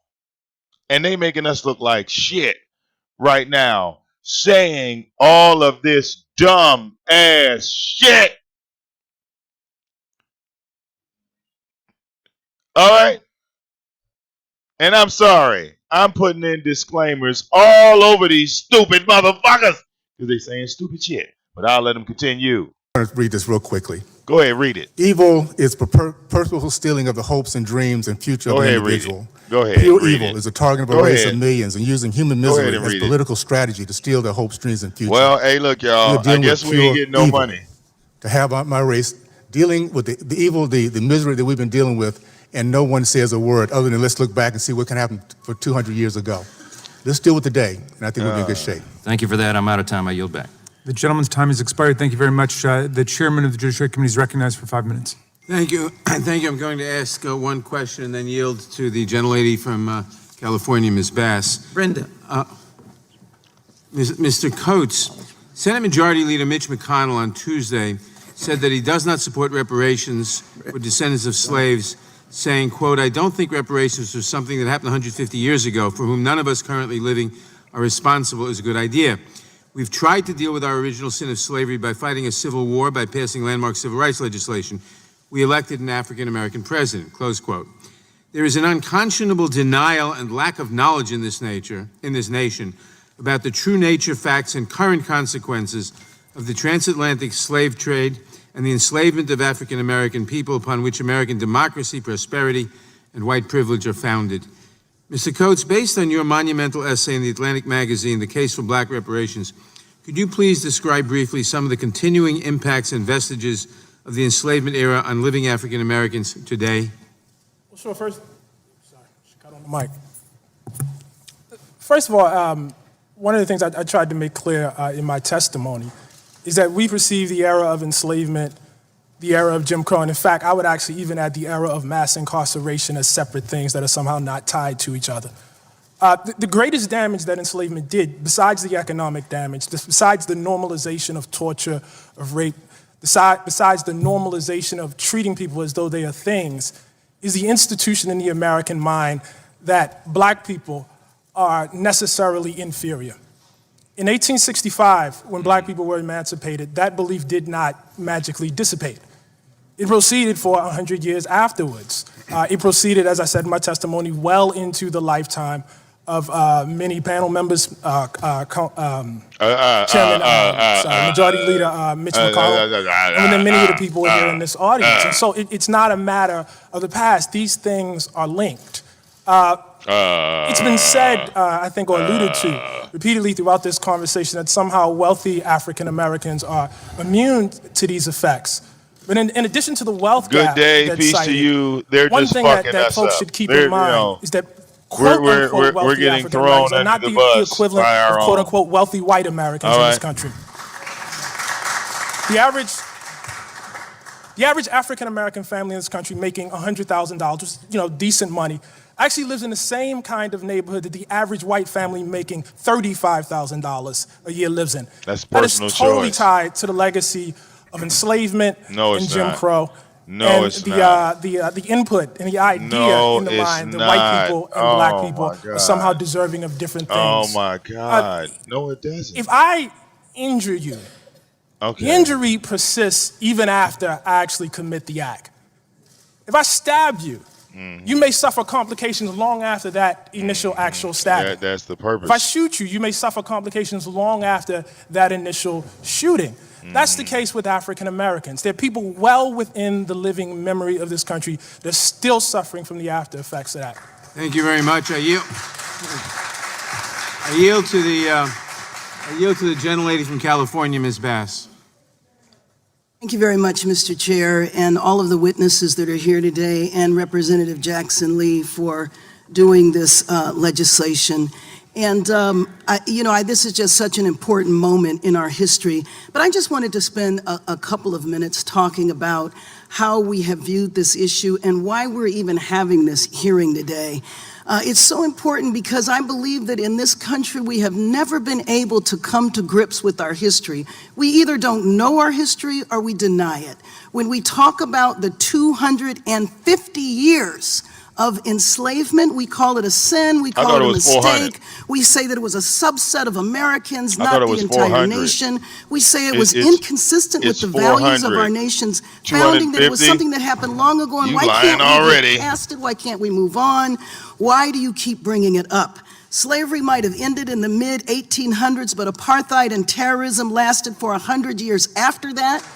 We passed a bill on lynching last week. Why did we even have to do that? There was a man that was executed 2 weeks ago for a lynching that took place in Texas. There are many murders that have happened that people are still wondering whether or not they were lynching. We have to say that in our country, we pride ourselves with our development, but we refuse to acknowledge that the reason why we have the development that we do is because the first 200 years of our history was done with free labor. The South enslaved African Americans, but the North's economy flourished by that, and I believe that our economists explained in detail of that. So our fundamental problem is our ignorance of history or our refusal to admit it. Everyone understands the pain caused by people who deny the Holocaust. Deep pain is caused by this, and deep pain is caused by our country that cannot acknowledge what has happened here.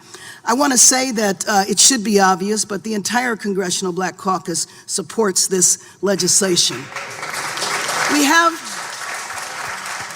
have problems denying. We think that racism, sometimes it's trivialized as behavior, as ideas, and that we're all equally racist because we refuse to accept the fact that racism is ingrained in our institutions. We say that there must have been something that 12-year-old did to have gotten shot. We say that there must have been a reason that that police officer pulled that gun on that pregnant woman last week with her 2 babies. We don't see the connection between this because we refuse to admit it. H.R. 40 calls for the establishment of a commission. It does not call for checks. We trivialize reparations by saying that these are just African Americans that want to be paid. I think Mr. Coates goes into details about reparations meaning much more than that. And then frankly, when I hear from my colleagues on the other side of the aisle that we need to be encouraged to work harder, to pull ourselves up by our bootstraps, that we can actually achieve, that that's the only thing that's the problem, and then to talk about the Democratic Party, I think maybe people don't remember who Fannie Lou Hamer was. Black folks fought the Democratic Party. Nobody acts as though the Democratic Party was not a racist party until there was a movement that fought for justice. I am glad that we are having this hearing today. I thank my colleagues for doing it. I look forward to this legislation moving to the floor. And once again, I just want to emphasize, at what point can we in this country have a conversation about race? We will never get past it until we can have the conversation, and the conversation begins with a commission. Thank you. All right. That must be her sister. Thank you, Congressman. Excuse me. That's my sister. That's my sister. Let me have a word, please. Oh yeah. Uh-oh. Because Uh-oh. I wear several hats. Uh-oh. And certainly most people consider me one hat. And Danny just jumped in. Ha! Look at Danny. As an artist, and an activist, and an artist. He said, let me get the mic. Good job, I worked for city Dad. government for 6.5 years from 1971 in the Model Cities program in San Francisco, California, out of the mayor's office, then Joseph Aliotto. For 6.5 years, I worked both in the mission and African American community at that particular point in time. And most of that was the realization of what we were about, the programs about the Great Society, those programs that came about. And I saw those programs eviscerated. Those programs, in a sense, designed to bring great opportunities and great hope, lasted only a short period of time. So I understand that, because I've lived in the same community my entire life in San Francisco. My mother, a migrant, someone who met my father and came to San Francisco after World War II. They had decent jobs. They worked for the post office from 1948. They were able to raise a family on that income as well. They were able to eventually buy a house in the same neighborhood that I live in right now. They were also part of that generation who were the first beneficiaries of the upcoming, ongoing civil rights movement. I've watched that city and worked in that city, and I'm just talking about the city of San Francisco, this liberal city that has this great tradition around labor and everything else. We talk about Harry Bridges and what he did in longshoremen and bringing African Americans to longshoremen. And then I've watched the evisceration of the cities and people's lives because of crack cocaine and mass incarceration as well. Right in my neighborhood, right in my family and all that. So those are the kind of long-term impacts that we don't realize that happen. Those children who were the descendants, not only slaves, but the descendants of those generations who had the opportunities after World War II. Those children did not have the same opportunities. And now those children are abandoned as adults in that city, in that great city. So I think we have to kind of look at this, as people said often, that this is just a study, a look at racism and all of its manifestation in terms of gentrification as well. I was in the Fillmore area in 1966, going to West Addition Community Organization meetings where people were just desperate to find different ways in which they were not being removed from their communities. These are real issues that happen. They're long-standing issues that go back and find themselves resonating in slavery and going further than that. All the material that we have, all the books that we have now, all the studies that have been done has outlined that. We have to begin to tell ourselves the truth. James Baldwin, the great writer, once said, if we cannot tell ourselves the truth of our past, we become trapped in it. And that's what we are. We're trapped in it. This country is trapped in the truth, that not telling the truth. And we got to find that. We got to start that as a leverage right there. We talk about anyway how we talk about education. Bob Moses has talked about math literacy is important, and most children, particularly children of color, aren't prepared for math literacy. We have to talk about education and preparing our children for 21st century citizenship. And that's what it is. And this is what this is talking about. And when we raise the boat of those people who've been most disadvantaged historically, we create a better country here. Thank you, sir. Thank you very much. All right. Chairman Cohen, Chairman Cohen, may I No, suggest? we can't. We're not going to get out of order. Shut up, bitch. I gave Mr. Glover great respect, but the panel and the way we operate is we go from member to member, and they can ask questions. And if the next person wants to ask you, they can ask you. We will have order. Representative Klein, you're recognized for your 5 minutes. Thank you, Mr. Chairman. I want to thank the witnesses for being here. Mr. Coates, I followed your career with interest. Mr. Glover, I'm a big fan, and I want to thank the witnesses for their remarks. Mr. Hughes, I wanted to ask if there was anything that was said previously that you'd like to respond to. I'd like to address myself to the comments made on the subject of us not knowing our history, of us not having told the truth about slavery and Jim Crow. It strikes me that this is not exactly true. Mr. Glover mentioned all of the studies and books that have been written on the subject. I would argue, in fact, that in the 10,000-year history of slavery on every continent, there is not a single example of slavery that has been more studied than slavery in America from the 17th century to the 19th century. So it is actually not true that we have not told the truth, that we don't know our history.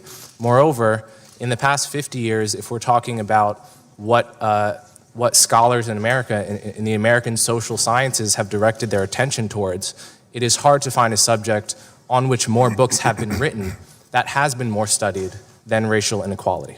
Thank you. Thank you for that. Mr. Owens, I've followed your career with interest as well. Can you speak to specifically your career in the NFL and also you spoke of your family? How many touchdowns have you caught? What was the greatest legacy or lessons from your family that brought you to the opinions that you hold now? The greatest legacy from my dad, who served in World War II, came home, could not do his postgraduate down in Texas because of Jim Crow laws. So put out a lot of letters, ran across a box when he passed away of hundreds of rejection letters. He used that as motivation because he eventually got to Ohio State where he got his PhD and went on being a very successful entrepreneur, college professor, researcher, and someone who was very proud of our race. He reached back to his very last days to the young people, giving them hope that this country, they can succeed and if they really wanted to. And if they pull themselves up by their bootstraps, worked harder than the next guy. That's not a racist deal, guys. That's the American way. We work harder than the next guy. Greatest legacy from him was my belief that I would do everything I could to make sure he was proud that I held his name. The greatest thing for my mom, for my dad, was I never, ever even thought about disrespecting mom. We have come to a point where we allow our young men to disrespect women and think there's no consequences. We are not going to develop men if we allow our boys to call our women baby mamas and everything else under the book and not pull them aside and tell them this wrong. It's about policies, guys. It's not about 200 years ago. We have kids in the state of California that is against anti-choice, by the way. These kids are stuck in these failing schools because we have a party that is against them moving on to someplace else. We have a Davis-Bacon Act, 1932, put in place specifically to stop blacks from competing against white unions, still in place today. You wonder why we have so high unemployment, why our business ownership has gone from 40% down to 3.8%. By the way, high minimum wage is as good as it sounds, it keeps our young people out of work. It keeps them, they're too expensive to hire to even get started if you have high minimum wage. Now the unions benefit from that, by the way. And open borders hurts our race, period. Period. It's common sense. If you have non-Americans coming in, working for lower wages, we get hurt first. We got to understand that, and let's get this thing right, guys. It's about our people, my race. We are just as good as anyone else out there given the right opportunity and not told that we can't. But us raising our kids and telling them that because of their skin color, they're already against every opportunities out there is stealing their dreams. We can't afford to do that. So my parents' generation, the greatest generation in the history of mankind, told us to dream big and whip out those other guys who are working harder and showing them they're wrong. And we did that. Thank you for that. Thank you, Mr. Chairman. I yield back. Thank you, sir. Mr. Raskin is now recognized for 5 minutes. Mr. Chairman, thank you very much. I'm looking for some points of... Mr. Raskin, I'm sorry. I saw Ms. Lawrence here earlier, then she disappeared, and she's back, and I want to recognize the distinguished... Oh, I'm sorry, Ms. Lawrence was here, and she's gone. She was sitting there. And Ms. Beatty's here. And Ms. Beatty's here now. So, Ms. Lawrence, thank you. Ms. Beatty. Representative Raskin, you're on. Thank you, Mr. Chairman. But both sides seem to agree this is something that should have been done long ago. I think I heard Mr. Hughes say that, and I think Mr. Coates, you said that. There was an effort after the Civil War and Reconstruction organized around a field command I think President Lincoln issued to redistribute 40 acres and a mule. And it never happened, and it was interrupted. And then we had a period of a decade of active national investment in Reconstruction in the South that was undone by white supremacy. And so we were never able to follow through on the political, economic, and social promise of Reconstruction. So given this history and the distance between now and slavery, and then the continuing injuries of racism with Jim Crow and with the sharecropper system and the criminalization of the African-American population after the Civil War, what, Mr. Coates, let me ask you, what are the differences in approach that have to be taken now, given the distance of time that is lapsed, than if it had been done completely right after the Civil War and Reconstruction had been allowed to run its course for a period of several decades before the so-called redemption took place? Sure. If I could just address the notion of slavery having been well studied and understood. I think my fellow panel member is quite correct that at this moment in history, it's certainly true that the system of enslavement in America has probably been the most studied in America. That's not particularly surprising, given the extensive and revolutionary and wide system of universities we have in this country, which is also probably unprecedented and also probably a new development. Also, but I think even given that, it's worth noting the lack of penetration that those studies have had into the American mindset. I don't know if it's still here, but relatively recently there was a statue garden here in the Capitol that I believe had statues of General Lee and Alexander Stephens, and one has to ask if in the Capitol people understood the history of this country, why there would be statues honoring people who led a revolution to destroy it. One would have to ask, if that history were well understood, why in, for instance, the state of Mississippi, there still was a flag flying dedicated to people who tried to destroy this country. Why only a couple of years ago we saw the murder of Heather Heyer, and that was precipitated by a movement to erect a new group of statues and remove the statue of General Lee. And so while it's been well studied, I don't know that Americans quite understand it. At this very point, you can get at least a plurality of white Americans who will tell you that the Civil War was about states' rights, with no conversation about states' rights to do what. In terms of the differences in approach today, what I would say is that's why we need H.R. 40. That's exactly what we're here to discuss in the first place. I'm very skeptical of the notion that one person should stand up and speak for 40 million African Americans, that one person should stand up and speak for all the generations that came before me. I think the proper thing to do is for this body to convene a committee and convene a discussion to study exactly what the damage was and what potential remedy might be offered, and also to convene conversations around the country. Just attendant to that, I also would like to say there's been a lot of, shall we say, shade throwing on the notion of cutting checks. I just want to say, in the spirit of openness, in the spirit of actual study, I don't think we should necessarily rule out cutting checks. There are people who deserve checks. And so, and I think that actually should be part of the study. We aren't ruling out any solution. I don't think we should rule out that one either. Well, thank you for your emphasis on what H.R. 40 will do. It will set up a commission to study all of the different dimensions and ramifications of reparations and what it means, because I think one of the productive aspects of this conversation has been that we've learned that it's not just about cutting checks, although it's not to the exclusion of that, but it's about rethinking our relationship to this whole history, which has been so injurious to so many of our people. Let me focus on the question of the congressional role, because I'm moved by the fact that it is Congress that is taking this up seriously. As we said before, enslaved Americans helped to build the Capitol where Congress meets. Enslaved Americans helped to build the White House where the president sleeps. And there was a slave market across the street where the Supreme Court stands today. And of course, that was the Supreme Court that gave America the Dred Scott decision. in 1857 and the Supreme Court that gave us Plessy versus Ferguson in 1896 and recently gave us Shelby County versus Holder and Shaw versus Reno in the undoing of the modern civil rights movement, the modern Reconstruction. But my question here is, why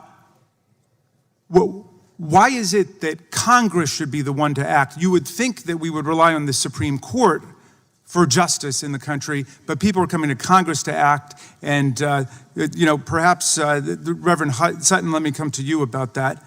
By the way, I do have to identify the fact that we have two great Marylanders here today. One is Mr. Coates and one is Reverend Sutton, and we're very proud of both of you. So, Reverend Sutton.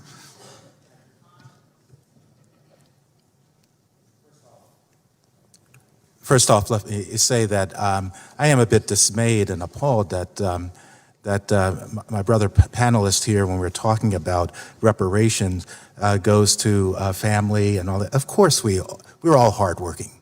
And of course, we are for families. I just don't want the impression to be that if those are for reparations, don't know about the role of family. And while we're on that point, let me just ask you. Okay. And why Congress? Because you're leaders.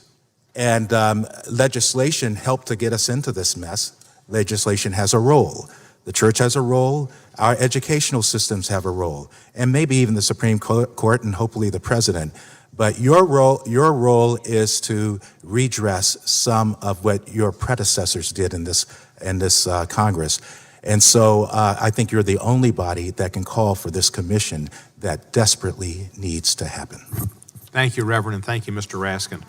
Now I'd like to recognize Mr. Gomert from Texas for 5 minutes. Thank you. Appreciate the witnesses being here. And Mr. Glover, anytime I see your name listed as being in a movie, I normally say that's one I will enjoy and appreciate your body of work throughout your career. You've provided a great deal of enjoyment, even in the dramas. So thank you for that. I had a colleague mention an execution in Texas. That was the incident arose down in Jasper, where 3 white men drug a black man to death. Now, I've supported the death penalty. I was a judge who has assessed the death penalty, and I wouldn't have a problem with a law that said if a situation like that, the victim's family can choose the manner and means of carrying out the death penalty, but we don't have that law.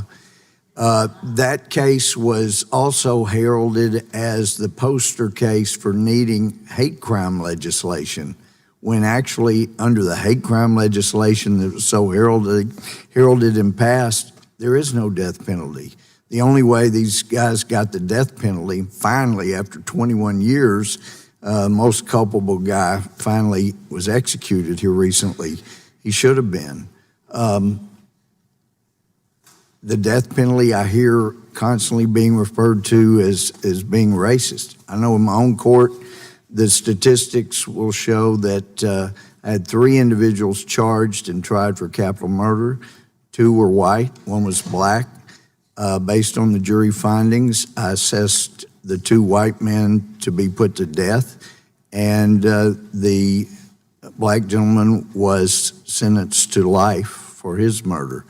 The hate crime laws had nothing to do with actually carrying out the executions in the appropriate case as they were in Jasper. I also heard a colleague talking about it is critical to know our history. And I have some screenshots here from the Democratic Party's history that says our history, and I'd ask unanimous consent to submit that for the record. And it's interesting, and also this Wall Street Journal article, The Democrats' Missing History, it documents a number of things. I'd ask unanimous consent on both of those, so thank you, Mr. Chair. There's no reference in the history of the Democratic Party platform supporting slavery. There were 6 of those from 1840 to 1860. No reference to Democratic presidents who owned slaves. There were 7 from 1800 to 1861. There's no reference to the number of Democratic platforms that either supported segregation outright or were silent on the subject. There were 20 from 1868 to 1948. No reference to Jim Crow laws, nor is there reference to the role the Democrats played in creating them. These were the post-Civil War laws passed enthusiastically by Democrats in that pesky 50-year part of the DNC's missing years. Also, there's no reference that 3/4 of the opposition to the 1964 Civil Rights Act what came in the House from Democrats, or that 80% of the nay votes in the Senate came from Democrats. There's certainly no reference to the fact that the opposition included future Democratic Senate leader Robert Byrd from West Virginia, former Klan member, Tennessee Senator Al Gore Sr., father of Vice President Al Gore. And last but certainly not least, there's no reference to the fact that Birmingham, Alabama Public Safety Commissioner Bull Connor, who infamously unleashed dogs and fire hoses on civil rights protesters, was in fact a member of both the Democratic National Committee and the Ku Klux Klan. So it is important that we know our history and we not punish people today for the sins of their predecessors in the Democratic Party. But I just stated all facts, and again, we have people who are denying history. That's not helpful to our discussion. But Mr. Owens, I would ask you, understanding that today's claim that the Republicans are the party of racism, what do you think your great-grandfather Silas would have said to someone who claims the Republicans are the party of racism? Well, my great-great-grandfather lived through that period, and he wouldn't have said that because at that time, all blacks were Republicans because that was the party that gave them the freedom. Let me just ask you, have you suffered for taking these conservative positions? What I guess what it comes down to is I don't think I've suffered at all. I'm thankful to have grown up in an age where I was the fourth black American to be given a scholarship at the University of Miami. I was one of the first blacks to integrate this school. So I understand and understood exactly what racism looked like and how it felt. But my mom said one thing, remember specifically as I was kind of going through this phase, says, Burgess, make sure you don't let somebody else's problem become yours. In other words, Burgess, don't let a racist let you become one. The other thing is that my dad taught us, very simply, to be a leader. If it's right, do it. If it's wrong, don't. I love my country. I love my race. I love my family. And that becomes all the other stuff of being accepted or liked. It makes no difference to me. We're at a very, very important part of our country today where black Americans are waking up. And I know that a lot might not agree with what I'm saying. That's okay. Just listen. And with time, let it simmer a little bit. Look around and see where our misery is being done today. Our misery is in the urban communities throughout our country where our kids have no hope, no jobs, no family, no dad, and no one tell them they can make it. If we understand that and we take responsibility every single generation has done in our past to make sure the next generation feels better about their opportunities than less, we are failing them big time if we don't change our narrative. These kids can do it. We just have to believe in them, give them opportunities, and tell them to man up and woman up. It's okay if things get wrong. Things go sideways for every single person that lives, or God wouldn't be a fair God. When you go sideways, stand up, man up, woman up, and let's get back on the track and get after your dreams to get this thing done with. Thank you, Mr. Owens. We appreciate all of the panel. Time is up for Mr. Gomert, and we're going to move on. And first, thank all of you for being here today. First, I'd like to recognize Congressman Plaskett, who is with us today. Also like to have another reminder to the crowd. Next person that screams out may be asked to be removed. We've got to have order. So keep it together. Representative Swalwell, you're recognized for 5 minutes. Thank you, Chairman. Thank you, Ms. Jackson Lee, for your leadership on this. I'm a proud co-sponsor of H.R. 40. And I've listened to some of my colleagues, Mr. Glover, tell you how much they like your movies, And I have to say, we didn't come here to talk about your movies. We came here to talk about your activism. I like your activism. I also like your movies, but I want to give you a chance because I haven't heard the other side other than tell you that they like that they like your movies, that they want to hear what you have to say on this important issue. The Senate Majority Leader has said that no one living is responsible and there's no way to compensate for this. And he's suggesting that there's no way to pay for it. And I guess I'd ask you, Mr. Glover, would you agree that if a black college graduate is paying on average about $10,000 more in student loan debt, we're paying for it? Would you agree that if the black population is disproportionately incarcerated to any other population, that we're paying for it? And would you believe and agree that if the healthcare costs for a black family are extraordinarily higher than for a white family, that we're actually already paying for it?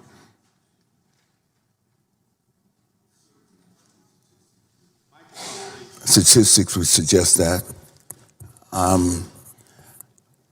But I think there's such a discussion that we seem to miss the point on, and often as we talk about the different issues that we deal with in this country and their intersectionalism, the interconnectedness, the issue, whether we talk historically or we talk about how those things manifest themselves in our policy and what we do today, in a sense. And I think a part of what we don't do today is to evoke the kind of spirit that was so essential in this country's formation, in this country, in the moments in when there were radical changes in this country. We often talk about the right for organized labor to organize, the impact that had on the African American community at some point in the 20th century, past the end of World War II, the benefits that were accrued at that particular point. And those people who struggled for that, whether it's Eugene Debs, who struggled against, or whether it's Emma Goldman, or whether it's W.B. Du Bois, and all the list of activists and men and women who brought about the kind of, who raised the bar with respect to, I think, a sense of revolutionary purpose. In that sense, and what I think with the incredible wealth that this country has, and resources this country has, and the capacity to do what it had once done. When I came into the world, there were opportunities that were different than previous generations. There were more schools that were built instead of prisons. There were more opportunities that were for employment and new opportunities for employment. So we're going back. There were more infrastructure development, and all those things that play a role in our own ability and our own my own enhancement as personally and collectively as well. And so I think in this, when we talk about them, when I went to college, certainly I didn't have the debt responsibility that students have now. And certainly there's ways in which we can mediate that. Certainly there have been arguments about whether college should be free, whether we should build more colleges, et cetera, and provide different opportunities. But we also have the transformation of a society that was an industrial society, industrial workforce, and now that depends directly on different forms of intelligence and certainly technology. And that's a place where those who are most vulnerable across the board have not been, they have not been, how you say, they have not benefited from those new technologies. And so what I'm saying is, the picture we're not painting is a much larger picture, within the dangers that we have relative to global warming and climate change and all the other issues, you know. We can say right now the health condition of African Americans is pretty desperate in places. They live in toxic situations. We can talk about environmental racism that we haven't talked about, and maybe that would be a part of the study that we talk about currently about HR 40. So there are various things. So to begin to kind of like codify this in the way in which I find what you said, I think the broader look at this study would also reveal some other things about what can happen, and what the possibility is. It seems as if Dr. King said the imagination is the incredible vehicle for us, Albert Einstein said our imagination is more important than knowledge itself, then certainly the capacity that we have in terms of imagining a better future for African American children and African Americans, the descendants of slaves. But we also would imagine better opportunities for this country as well. Thank you, Mr. Glover. Chairman, Thank you, Mr. Swalwell. Mr. Chairman, can I just say to I wanted to put this on the record. I was not in the House when your resolution came up for a vote, but I would have voted to support it. I am sorry that it is something our government was responsible for, and Mitch McConnell may be right that no one alive is responsible for what happened then, but everyone alive is responsible to do something now. Thank you. Thank you, sir. Mr. Rischenthaler. Thank you, Mr. Chairman. I would like to yield to my ranking member, my colleague from Louisiana. I thank my colleague. I wanted to pitch it back to Mr. Hughes for a moment. In spite of your relative young age, you've had some valuable experience publicly discussing sensitive issues of race and culture. And I just wonder what advice you would give to young people who are thinking about this. As Mr. Owens said, everybody. And here comes the setup. We want the coon to speak to all the young black niggers out there. And, make sure that you get a lot of young people to straighten out and, make sure they go with white supremacy. Go ahead, sir. People to observe the distinction between understanding history and responding to history. You can understand history, and it can still be the case that you have a range of possible. All I hear is Massa been good to us. Massa been good to us. Fiddler, watch Fiddler set his example. They keep talking about Jim Crow. What about Uncle Ruckus? Uncle Ruckus is the perfect example for black people in America. I believe you, white man, and I partially believe I'm white because I lived in an all-white community. I never experienced black culture, but I have seen it on TV a whole lot of black culture.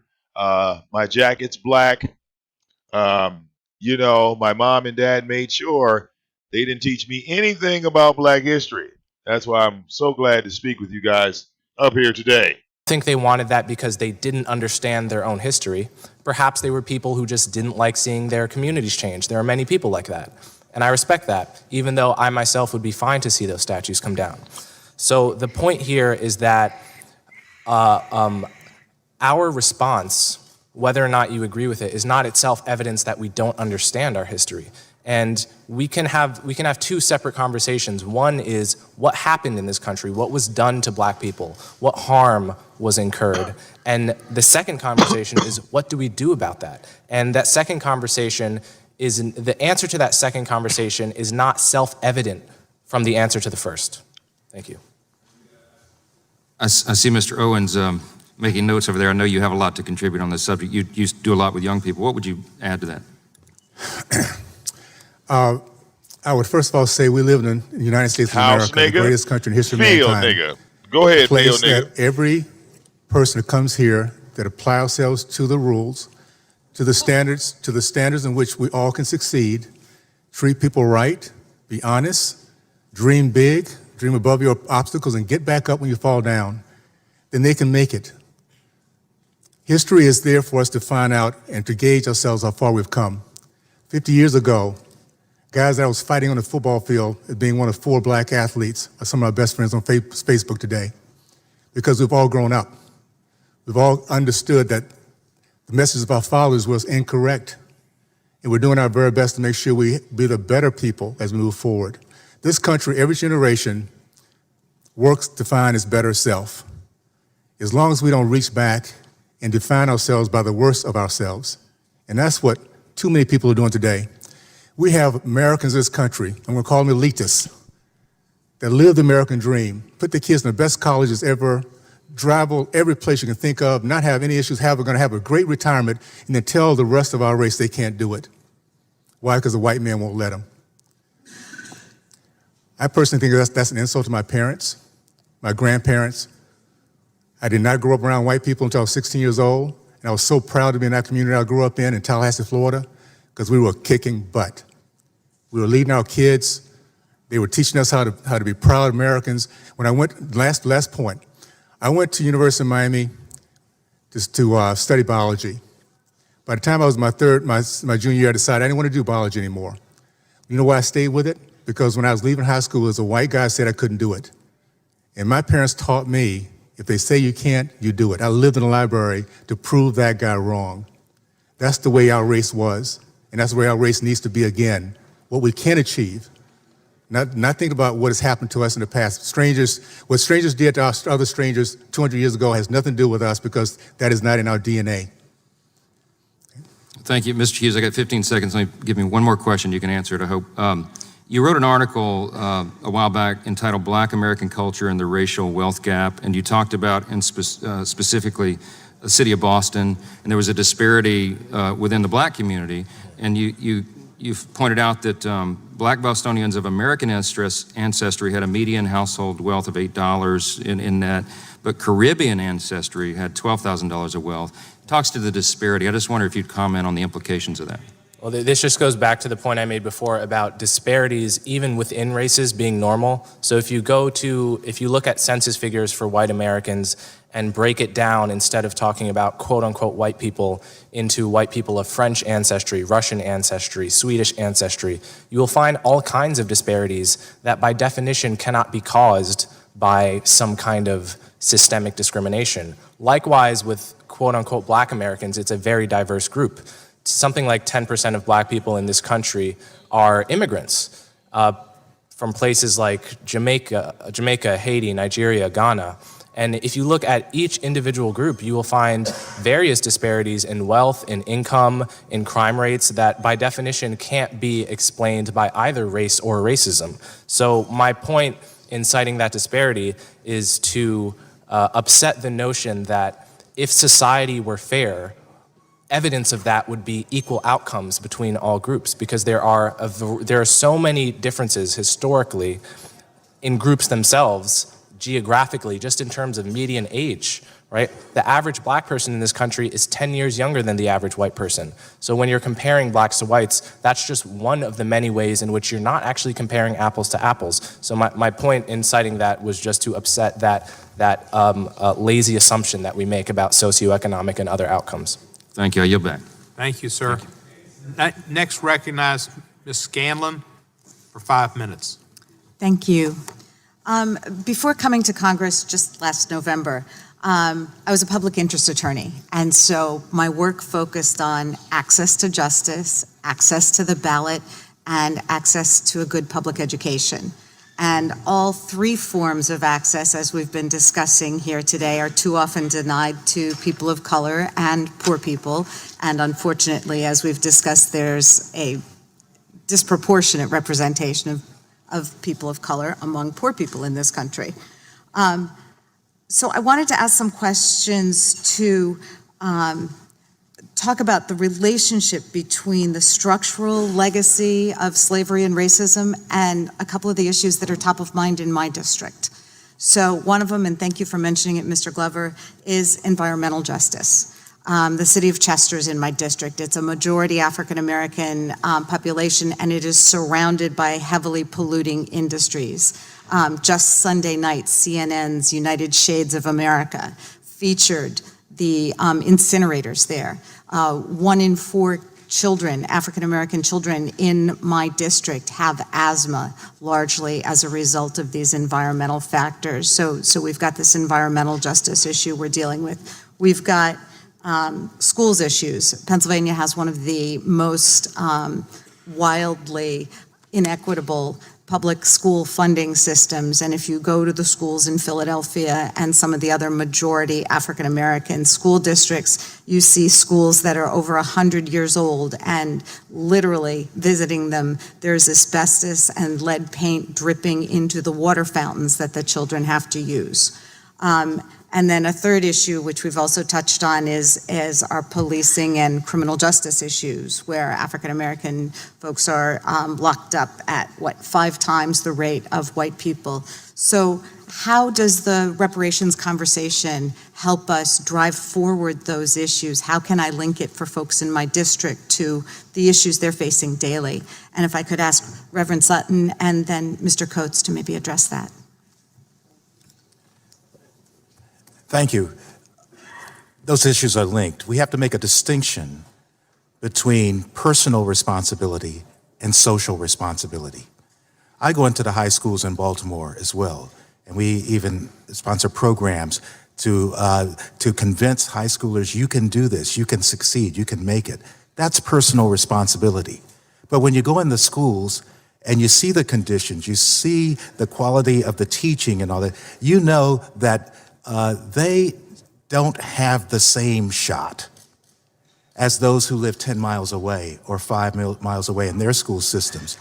And so one of the roles of the Congress is to make sure that there is a corporate responsibility that we all have for all of our citizens. Sir, have you ever heard of charter school? Charter school is one-track minded. That's what got rid of all the public schools. Charter schools is a corporation and they operate under one roof. Hell, your black ass voted for the goddamn charter school versus the public school. Now you mad at what the goddamn charter school do. That's why my daughter goes to an academy, not a goddamn charter school. Continue. We can all celebrate the tremendous strides that have been made in racial attitudes in this country. We're proud of the accomplishments of many African American individuals. I'm proud of my accomplishments. I've worked very hard, and my brothers and sisters. But for the millions of descendants of slaves who are trapped in this pernicious cycle of hopelessness, poverty, and rage due to their real experience of inequities, segregation, inferior schools, redlining, and the like, the widespread assumption that everyone can pull themselves up by their bootstraps is a lie. It's a falsehood. And that is one of the things that this legislation wants to address. Thank you. Thank you, Mr. Coates. I think, frankly, and this is going to get repetitive, it comes back to the weight of history. I heard it said just earlier, for instance, that the matters which... Right, you dumb niggas. We going to Natureboy in the jungle. We didn't get these niggas. They look, thank you niggas for fucking up our money. Let's jump over. All right, hold on. Let's get the chief on the line. Hold on, chief. Let's get Natureboy on the line. Hold on. Excuse me. The niggas fucked up our money. So, well, you should give it to us because of history.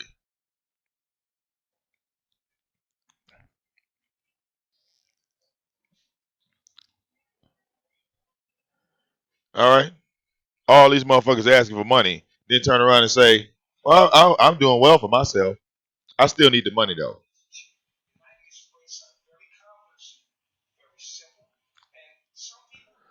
Hold on. Let's get a mic on the chief. Hold on, chief. Hold on. All right, we got a mic on the chief. All of these things must be put together so that you can get a grand master of understanding. So I am the grand master teacher that can give you the knowledge you need to navigate. You Grandmaster Flash. Oh, he's Grandmaster Flash. Oh shit! To realize you're a programmer. But I sound like yap, yap, yap, yap, yap to a lot of people because their minds cannot stay with what I'm saying. And so what I do is I open up for question and answer so that you can get a better understanding of what I'm saying. When people want to call about stupid shit like, you know, dumb shit like what's going on with Eliana and, you know, what's going on with this, the drama. You feel what I'm saying? When you're talking to God itself, you're talking to your most highest consciousness. And I think that you would take advantage, right? Take advantage of the opportunity that you have before you to expand your mind through me, right? I don't explain on the surface. I explain in grave detail. I just gave you great detail. Oh my God, I just gave you great detail. Put the number 1 up if you got the great detail. If I just blew your mind just now. If I blew your mind, put number 1 up just now. Just now, explain DNA, explaining your reality, explaining the computer, explaining your PlayStation compared to the monitor of your screen. If your mind was blown by that, and I put that in detail, and I made that so clear to you, press 1. Yes, 1. See, these are the people that are chosen. These are the people that can receive the message. You're not allowed to receive the message. I'm gonna put 1 so I can receive the message. And it was beyond quantum physics. It was beyond anything. There you go. Look, I'm with the G. It was beyond anything you heard on the internet. I put a 1 in the chat. It is the greatest consciousness that you can come to. This is the Most High. This is what makes me the Messiah. They said the Messiah. No one. I took something super complex and made it so that you can understand it in your mind. Period.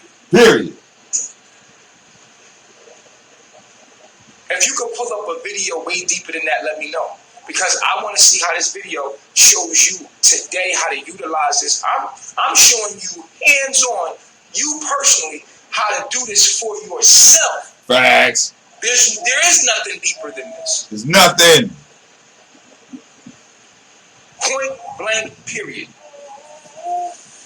I just showed you how your astrological chart is a replica of your DNA genome, which is your program, which is the codes that this reality appears to be. So if you knew your aspects, you would know this program. And no one, I don't care, even Bruce Lipton, who is a great teacher, who teaches epigenetics, has not connected astrology to biology. There's no one on the internet right now that connects astrology to biology. That's right. Nobody but the chief. You show me one teacher out there. Nobody. That's facts, chief. Nobody's teaching that. That has connected astrology to biology. And then I can show you with details all your demons. If you give me your natal chart, I can show you, not only can I show you your biological hereditary curses, I can show you how you inherited your mother and father's karma. I can also show you how you are your mama and father. Your mama and your daddy, bitch. Simultaneously, everyone else in your reality is a parallel universe of yourself. Damn. Quantum physics has not even stated this at all. I have gone past quantum physics. Quantum physics says that when you see everyone else is just a figment of your imagination. I go further to tell you that they're not just a figment of your imagination, they're parallel universes of you. There's no internet. You can't find that on the internet, bro. No, you can't. Exclusive. You cannot find that. Exclusive. I got that from Malachi York because Malachi York has never said that. No one has ever taught the things that I'm teaching you. That's right. No one on the planet. Is Kemet. It's not the white man's belief. It is Kemet. It just so happened that the white man has tapped into that knowledge that we're supposed to be tapping into through studying science. Because we want to talk about money, clothes, and hoes. That's That's where our mind is at. The white man's mind is studying nature and alchemy. Black people are not interested in science. So they're mad because the white human being is tapping into things that we're supposed to be tapping into. Don't be mad about that. So any confusion about anything I'm gonna say, I'm gonna open up the lines, call in, and I'm gonna hang up this. I'm gonna open this up again, and I'm going to explain anything that was confused about anything that I said. Please don't bring up anything else. I don't need you to say thank you to me. Don't call in and say thank you. Please, let's get to the point. I'm trying to help people wake up. And if you have any issue with anything that I said, I'm going to hang up this video. I'm going to open up another video, and we're going to get it straight. All right? I love myself. And then after that video, I'm going to be, matter of fact, during that video, the next video I'm about to do right now, I'm about to close this video out. I'm going to put this up on YouTube. But the next video, I'm doing a Q&A, and I'm also, if you have your natal chart, I'm going to prove it to you. And if you have your natal chart and you have your major aspects in your natal chart, hit me up and I will show you your demons. And I will show you how to cast those out by holding the frequencies of the MODs that we created and the 42 laws of Ma'at. If you hold the 42 laws of Ma'at and you hold out MODs, right, it's no way that those demons can overcome. So we've given you laws, we've given you a frequency to hold so that you can overcome or cast out any demon. So I'm gonna close this out, y'all. Y'all come back in for the Q&A. What's going on? You're back again. All right, hold up. Let's get him live. You did. Yerp.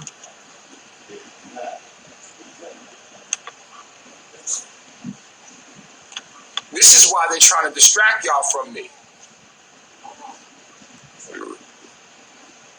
That's right. Don't be distracted. Everybody pay attention to the chief.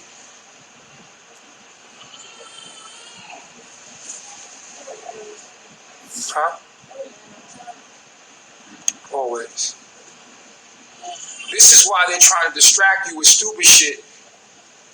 So you can't get this knowledge I'm about to give you, but I'm not going to let that happen. Bring me your major aspects and I will show you your demons. Facts. Bring me your major aspects and I will show you your demons.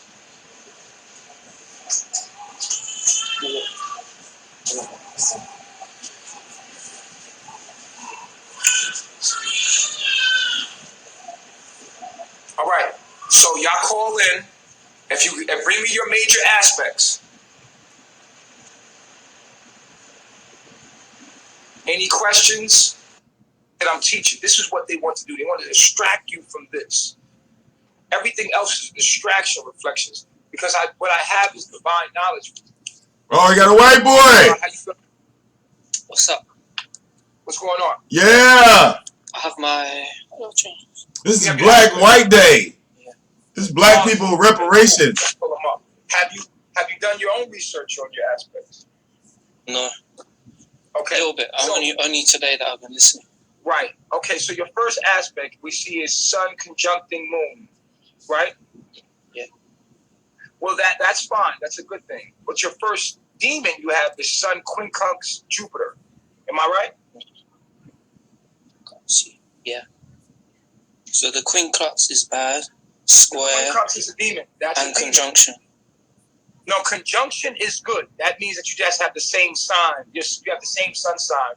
Your conjunct means, go back to the conjunct. Your sun conjunct moon, right? Mm-hmm.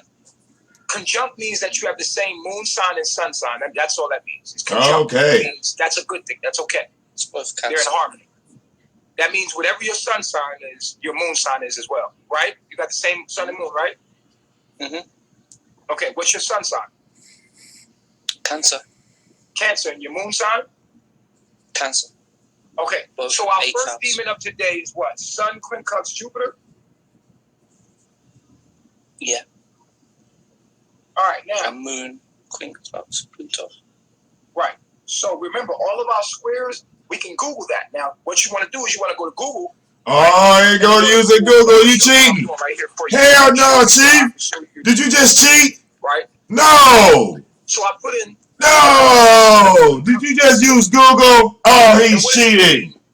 When Sun quincunxes Jupiter. He just used Google. I don't believe it. Stop this, Chief. What does that mean? Right? All right. No, he didn't just cheat. The white man exposed you, Chief. Get it off. Oh, you cheating.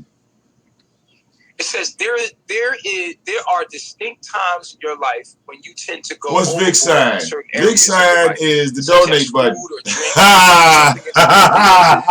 Or personal ventures without enough forethought. Big sign is PayPal. When reality hits, you feel guilty for your dream big dreams or devise big plans. Only to leave them hanging when you realize well, I'm a PayPal. Or that you don't MetaBank, Moon. Okay. Dependencies is the first step toward resolving them, right? All right. Another interpretation of it. Under a debit card, Sun. You can get in over your head. The influence of your Sun in quincunx aspect to Jupiter stimulates a powerful restlessness and a desire to push beyond your limits. The problem is in the first place. For you, they need to be made out of rubber in order to stretch as frequently as you would like. So what we're picking up here is that you can get ahead of yourself. You know what I'm saying? And this can be a demon. We ain't picking up shit. You know what I'm saying? You just read that from Google. I get an idea and I want to do it then and there, but instead of like, I'm not ready to do it. Right. And so guess what? Now we know your demon. You can't lose, right? You see how if you know it, it becomes your strength because now you're like, okay, I know that's one of my demons, right? So anytime you start to get overconfident in some shit, you can cast that demon out. Or you can put yourself in an environment around people that won't allow you to do that. You can condition yourself. You can counteract that demon. You see what I'm saying? It's because I have a lot of air in my chart, I think, or something. Right. You see what I'm saying? So this is how we point out our demons. And once you have pointed out your demons, and now you could be like, shit, I know what's going on, exactly what's wrong with me. I know my demons. So guess what? Because you have this demon, it will always show its face in your life through people, places, and things. It will, you know what I'm saying? So now you're going to be like, oh, I see what's going on. I'm going in over my head here. You know what I'm saying? And you're not going to allow it to get you. You see what I'm saying? All right, let's go to another one.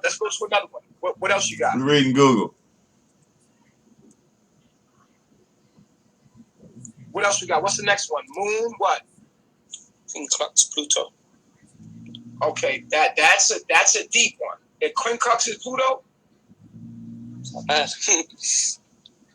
Wow. Moon is quincunxing Pluto. Now this is gonna be a powerful one because Moon represents your emotions. Pluto represents transformation.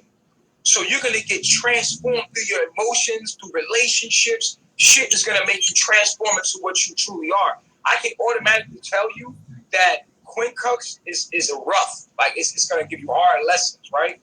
And so Moon represents your So Moon represents your emotions, your mother, your anything that you're emotionally attached to, your family, friends, and relationships. And then Pluto represents you transitioning through that. So people in your life or relationships in your life, this is my own reading for that. They're going to give you their own reading. I'm going to give you my own reading, my personal. Basically, your relationships or anything that you're emotionally attached to is going to help you transition.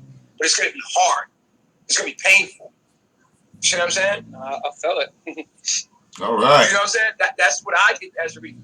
Now I'm going to pull this up. Right? See, look, on one side, we got the black man, fighting the white man. On this side, we got the black man helping the white man. I feel like doing like a dual screen. Okay, this is what it's saying. This is what's popping up. I don't know what they about to say, but whoa, like what does that mean? Okay. That's some tranny shit. So it says, when quincunx when your moon is quincunx in Pluto, it's penetrating, provocative, and plunges headlong into the dark sea of lunar emotions without fear. They want nothing less than dramatic and intense sexual relationships that profoundly transform their soul. The closer they brush with death and trauma, the more alive they feel. So use a daredevil. Eliana. It says No, that's Eliana and every woman in carbonation. Project or a person. That's not, you have a that's every woman in carbonation. It says, it's not that the moon conjunct Pluto. Oh, let's talk about. Okay, here it is. Here it is. It's right here. Awfully hard. Moon quincunx Pluto is the intense Hades moon with a twist. The quincunx effects can be variable and more obvious as part of a yard. So bear this in mind when you read your interpretation. When the quincunx is placed strongly, then the native may have lost a sibling or a parent at an early age. Did you lose a sibling or a parent at an early age? Nope. Okay, so it must not be in the yard. Yeah, Google is fucking up. Quickly and accept death as a natural part of life. Otherwise, something about their childhood left them in a dark and alone place. Hey, Chief. So that they would need to find we losing numbers on IG. You just went into double digits. So was you left alone? You just went into double digits, Chief. Get this white man off the phone. Or did you feel like otherwise something in the childhood left them in a dark place? I've been looking into crystal children today, and I believe that I'm one of them. But I'm very sensitive, so I probably did feel a bit that my emotional needs was not met. Yeah. So you were, even though you might have had everything there, you wasn't. Your emotional needs wasn't met, and so you felt you was in a dark and alone place. It says the romantic lives can be eccentric and taboo in some way. If the moon is in the 7th Chief, or the 5th we can't help the white people. You fucking up. We losing numbers. It's in the 8th house in Cancer. Ooh, wow, the moon is in the 8th house. Oh, that's deep. They may have. God damn. We get attracted to these white men. Wow. Okay.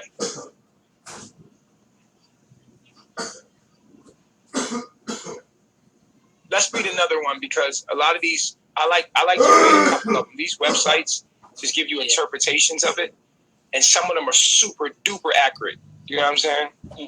Yeah, no. When I was first listening or reading, I was shocked. All right, so here's one. Here's an interpretation. It says the perception of others and of life circumstances alter as you get older.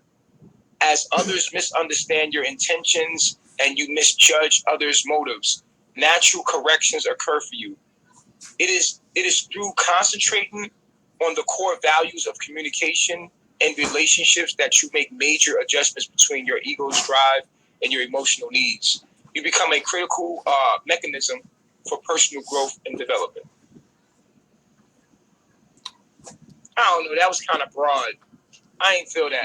Yeah, Chief. Like, you gotta go this reading is going sideways to the left. It makes sense, but a lot Jesus of them you Christ. deal with as you're going on your journey anyway. Right. So then this goes into the effects of it, you know what I'm saying? And like you just have to read up on them and go deep into it. Like they got some good stuff on here. You supposed to be going deep into it, man. What's your next demon? What is your next quincunx, square, or opposition? Moon, square, Saturn. We're at 89 people. We had like 120, Chief. Oh, moon, quincunx. This white man is fucking you up. I want to do the Saturn one. Moon, square, Saturn. Oh wow, that is a deep one. He's trolling. Moon, square, Saturn. That means that the white boy is gay. He's showing his legs and shit. Emotional traumas in your life, dude. It seems like you have a lot of moon aspects, and you're here to feel, and the feelings make you know. Feeling is knowing. Always know that. Yeah. Right? And so it seems like, there's a lot of restrictions on your emotions and stuff like that. Because here it goes, right here. You ready? Mm-hmm.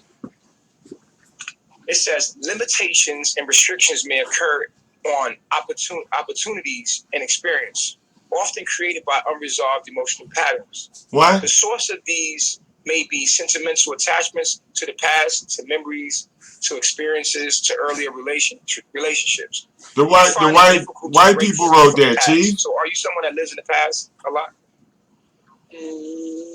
No, but like let's say something happens.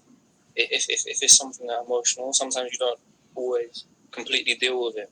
It's like, right. It says that. Kind of it says that. It says that. I thought you was God. Why do you keep saying it? Right. It says in previous experiences will influence present choices and attitudes. You may have grown up with a negative self-image, one which lessens self-confidence and also shapes restrictive worldviews. How accurate is that? It's on point. Yeah, it says this may come from unsettling and disturbing childhood experiences. Perhaps you put up a protective barrier to defend vulnerable feelings from damage. Yeah. You may have believed you were not loved by your parents. You may believe that you were not loved by your parents, or you were left with just one parent through separation, or divorce, or death. Issues of emotional dependence may have grown, and a mother or father complex formed, making it difficult to cut the parental umbilical cord, which you became Oh my God. when you became an adult. So maybe you felt like you were unloved. Oh my God. You're still attached to maybe a attractive woman that come off like your mother. No. It says you tend toward pessimistic attitudes linked to reduced physical vitality, emotional moodiness, melancholy, dissatisfaction, and depression. God. Lacking self-confidence, perhaps seeing the world as a harsh, loveless place. You may feel bitter and cynical. Perhaps isolation from Graduate, my sign is on June 29th. I'll be 41. This can bring on depression. This could suggest that you are older than most when you leave home. So you have an old soul. Like a lot of things don't move you. You can be melancholy. You know what I'm saying? At times. But everything that happens. Yes. Yeah, it says your family life may turn into an imprisoning environment in some way. Victim on birthday. Prison growing up, like it was an imprisoning environment, even though you might have had everything there. Maybe you felt like you was in a prison. A little bit, but not particularly. But I think now, like the state of awareness that I have now, I don't really ponder on it too much. Like I healed myself. But all of this trauma, all of these... Victim on kind of looking for, some speakers and an amplifier and a receiver. Possibly some wire. It says you maintain tensions and playing with my neighbor's speakers, but I kind of like my own. Formed during childhood. We're good on somebody else's shit. Relationships. So have you got over the relationship with your mom and dad? And maybe your family members or anything like that. You recently got over that, so you broke the pattern. Yeah. But it was hard. That was a big demon in your life. Yeah, big one. It says it is your choice if you wish to continue living in your life, but it is not inevitable. So this is something that can be broken. I think you just said you did. Limitations are only imaginary perimeters. Right, which we draw around ourselves as a barrier. They can be erased and expanded. So your creativity is blocked by your emotional suppression. So I would imagine maybe once you did that, you unlock some creative ability in yourself. Mm-hmm. Maybe you do music, maybe you do art. I don't know what you do. Yeah, I do martial arts. Martial arts. So yeah, that became better once you faced. I think martial arts made you face that. Mm-hmm. That's why it was like everything was part of the plan. Yeah, man. Like I said, If you study these, you can read all the websites, all these websites. These people were Go to Google. I appreciate it. Right. Thank you. Right. Because that's given me it's important to know yourself, obviously. So.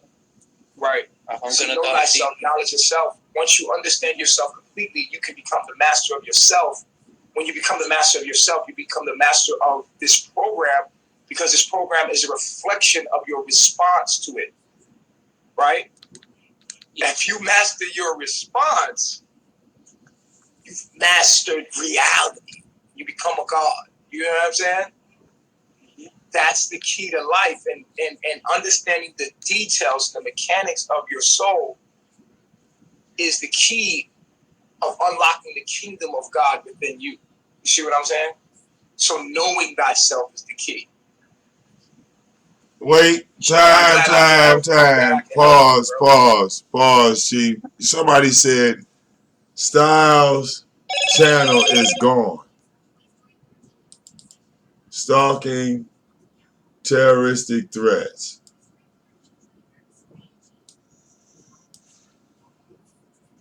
He was just live. No.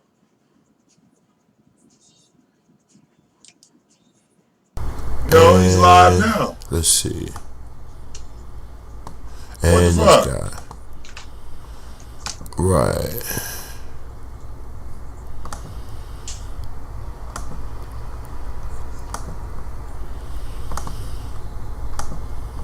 Alrighty. We're gonna do it like that. What?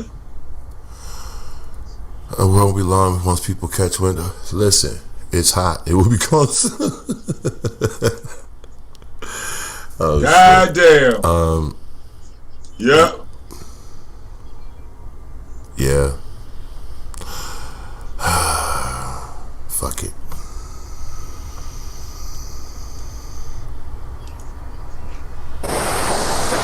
Wait, that's the wrong link, yo. That's the wrong link, slick homie.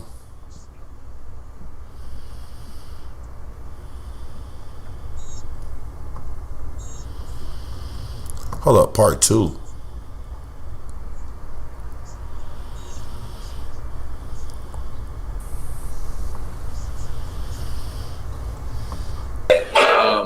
I remember saying, I wrote music and I said, you can't miss what you never had. The word dad was nothing more than a myth. Each Christmas, no gifts that created the myth. I was saying, Fuck him, Tina. Go get a Honda, baby. Fuck him. Look, Honda ain't gonna fuck with you. They're a little cheaper. They're a little This was one of the smaller. last places I lived. And what makes living here so strange is that probably while I was trying to put this movie together, I realized that I lived right there. And my dad lived 1, 2, 3, 4 houses down. I didn't even know it. My dad lived 4 houses down with. Yo, there was pictures floating around of this nigga with his brother and his motherfucking mama and his daddy. This nigga was raised with his...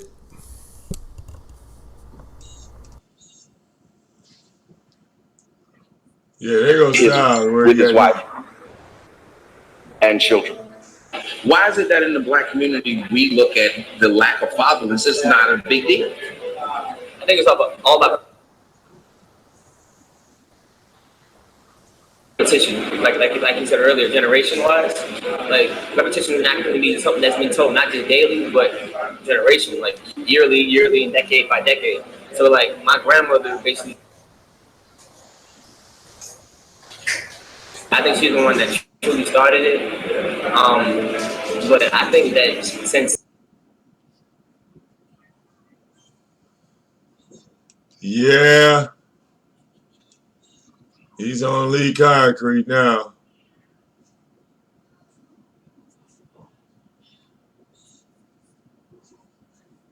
All right.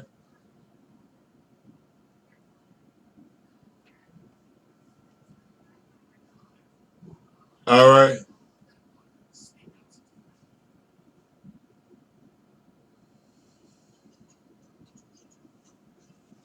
Yeah. That nigga guy, pissed. and This he was nigga the same said with a bunch situation. of kids they couldn't take care of. Huh? Yeah, I'm cool on that shit, man. I'm cool on that shit, y'all. I'm cool on that shit, y'all. God damn.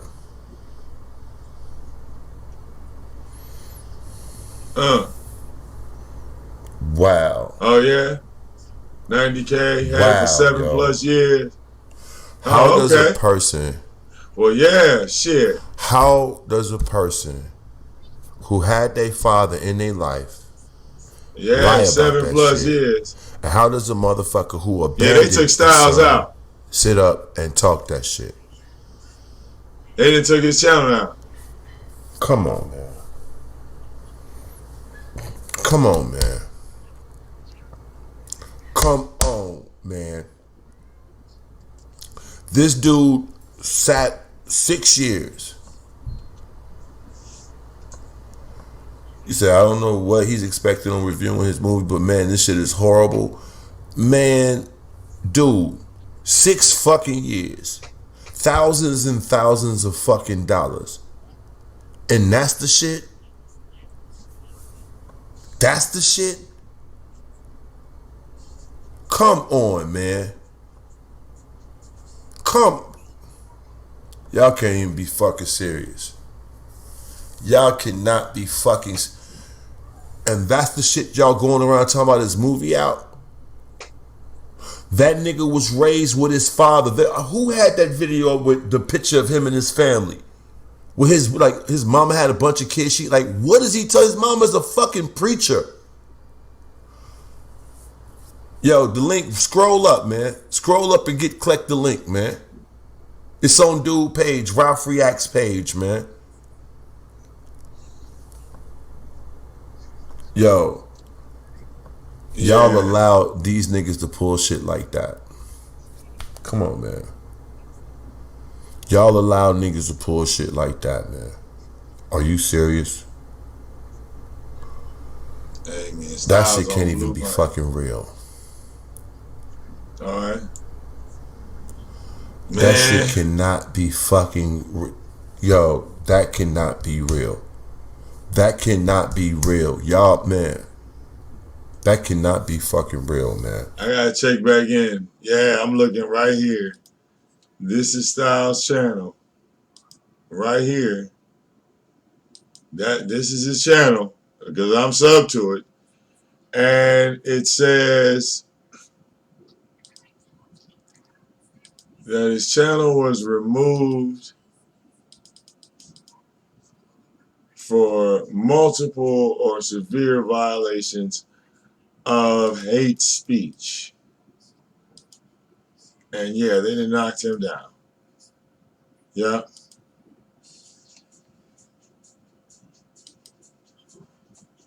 So yeah, I believe that was his Big Dog channel. All right.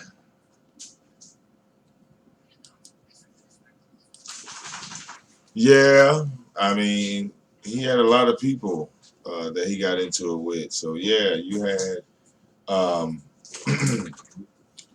there was Cliff, there was LA, there was Tommy. You know what I'm saying? And you got various people, and they all flagging at the same time. So that's very possible.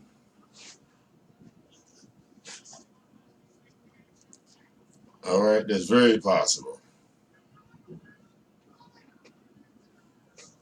So yeah, I think he had I think like 9,000 subs on that channel. Yeah, that was a Big Dog channel. Yikes. All over a goddamn movie. Like, wow. Really? And get angry and blow the fuck up and go. Oh, look, look. Oh, this is like all white people. He's opening up the lines. She knows what's going on. She comes for back all white people. Is this the white person day on Carbonation? No, she just knows her program. Them numbers is dropping. You watched Eliana and seen yourself in her because that's how you are. You know what I'm saying? A lot of women out here have that aspect. Like, damn. This is that demon. That Just demon, crazy. that's a demon. So what's your next aspect? Okay, so you said square, right? It could be a square, it could be opposition, or quincunx. Okay, so opposition is sun, and it says Lilith. I don't know what that means. So we're gonna lay off the Lilith. Next one. What next one you see? Okay, it says moon, opposition, Mercury. Okay, so what that means, I'm going to tell you what that means. When the moon is opposition in Mercury, that means your moon, whatever your moon sign, let's say your moon, what is your moon sign? Aquarius. That means that your Mercury is Leo. I know my sun is Leo. My Mercury, it says... Your sun is Leo, and your Mercury, your Mercury is Leo.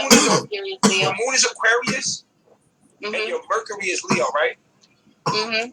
Okay, that's why it's opposition. Wait, you sure it says moon opposition Mercury? Yeah. Okay. Because moon is in Aquarius, and Mercury has to be in Leo, because moon is Aquarius is Leo is the opposite of Aquarius. Okay, so it's going to opposition, and so when you look up the relationship between Aquarius and Leo, you're going to see that there's conflict here, right? So Mercury represents how you communicate and how you. Oh shit. Moon represents how your subconscious on a subconscious level without you thinking. So there is this Nigga, it's been hard quiet in here. relationship with how you feel and how you think. Right? There's this opposite relationship with how you're trying to articulate what you're feeling. And so you find it frustrating to sometimes, once you get emotional, express those emotions. And so, you find it hard to find the words to articulate it. Mm-hmm. I'm going to show you rather than tell you the type of person. Right. So you get frustrated, and that's part of your challenge as far as the sun's square Pluto, right? Is to learn how to calm down, breathe, and communicate through the situation. But your problem is your head pops the fuck off, because once you get emotional, right? Once you get emotional, guess what happens? Somebody said in the All chat your room. logic goes out the door. You were thinking clearly. Girl, why you listening to this bullshit? So now I'm getting better at that, though. I'm getting better at that. She went from 120 to 72 people. Cuts it off. Mercury's in Leo, so Mercury likes to tell it like it is. You like to tell it the way it is. But once you're emotional, you lose the words, and then you get really frustrated with your own self because you can't even fucking explain what you feel. You see what I'm saying? But you said you're getting better with it. I'm going to read this aspect to you. That was just my reading. I'm going to read the aspects online. Okay. Okay, so here it goes. It says that they call in this one, right, this aspect, where to go and why, right? With this opposition, friction between Moon and Mercury results in emotions, instincts, and feelings pulling in one direction, and rationality, logic, conscious mind moving in the opposite direction. So your feelings and what you need to do is going in different directions, right? This inner disharmony is then reflected through projection onto the external world. What I tell you, right? So now, oh shit. So this is a projection. It's literally saying this inner disharmony, right, from your DNA, right, is then reflected through projection onto your external world, influencing your relationships. While this inner division remains unresolved, relationship conflicts will persist. So basically, you attract confused ass niggas. Like you the niggas that you attract that their lives are so complex. You feel what I'm saying? Who you telling? Damn, Chief. Yo, these dudes that you attracting are confused because this is a reflection of what's going on with your moon Mercury. Okay. It says interesting. It says right here, decision making can prove difficult. Right? Yep, indecisive as fuck. Right, and Chief is gonna make me shave all the hair off of my head again. It says, as you cannot determine which path to follow. I'm shaving all the hair off my Whether to face choose instincts, and my emotion, head or rationality. after listening to this shit. Inner unity, when both messages coincide, is a rare experience for you. Yeah. Right? Making me want to grab the clippers. Situation can all right. scuffle to yeah, you know, actions. I'm having an Tina D. I'm about to have a nervous breakdown. Confusion often results. All right, this nigga got my passport. I can't leave. I can't leave. Which disturbs and disrupts relationships. Oh, Lord. So you watching me, you probably went through a lot of shit. You probably like me, don't like me. I be like, yo, he crazy, but I fuck with him though. I fuck with you. Sometimes attempting to break through an impasse may force you to act impulsive and instinctively with variable results. So your mind is confused. Like you know a logic, but your emotions, you feel something totally different, and you're always going with the emotion and instinct rather than the logic. And you're rarely in one sync with your logic and emotion. So you could be someone that has a lot of turmoil within themselves and can be looked at as crazy. At your worst, when you get a relationship, man, shit can get real crazy for you. So what you need is somebody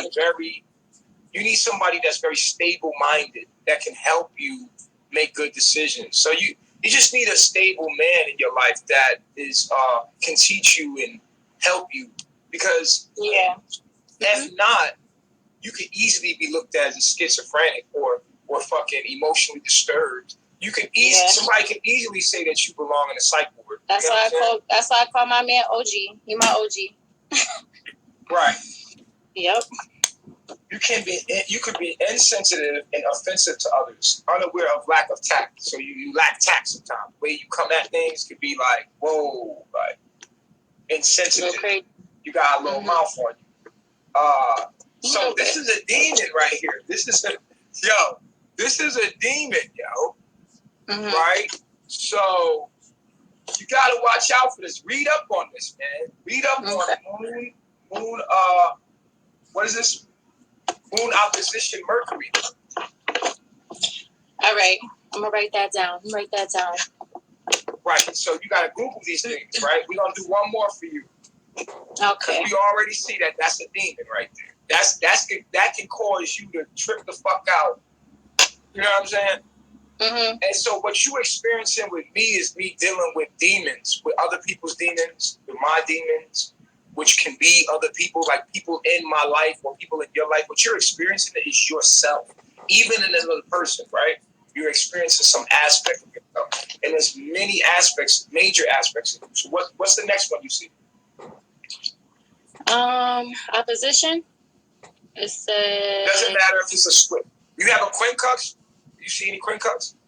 Quincunx. No. How about a square? Give me another square. Venus square Mars. Oh, wow. Venus versus Girl, Mars. Got some shit with you. Tell me about it. And it'd be the most baddest. You know what? I think that the most prettiest people in the world got the most fucked up charts, because your beauty actually makes it goddamn easy to deal with you. Because I think that the universe does it like that. All the time. I think the universe does it like that, right? Oh, no. Now, they're calling you the lover. This is the lover. Okay. Right? They.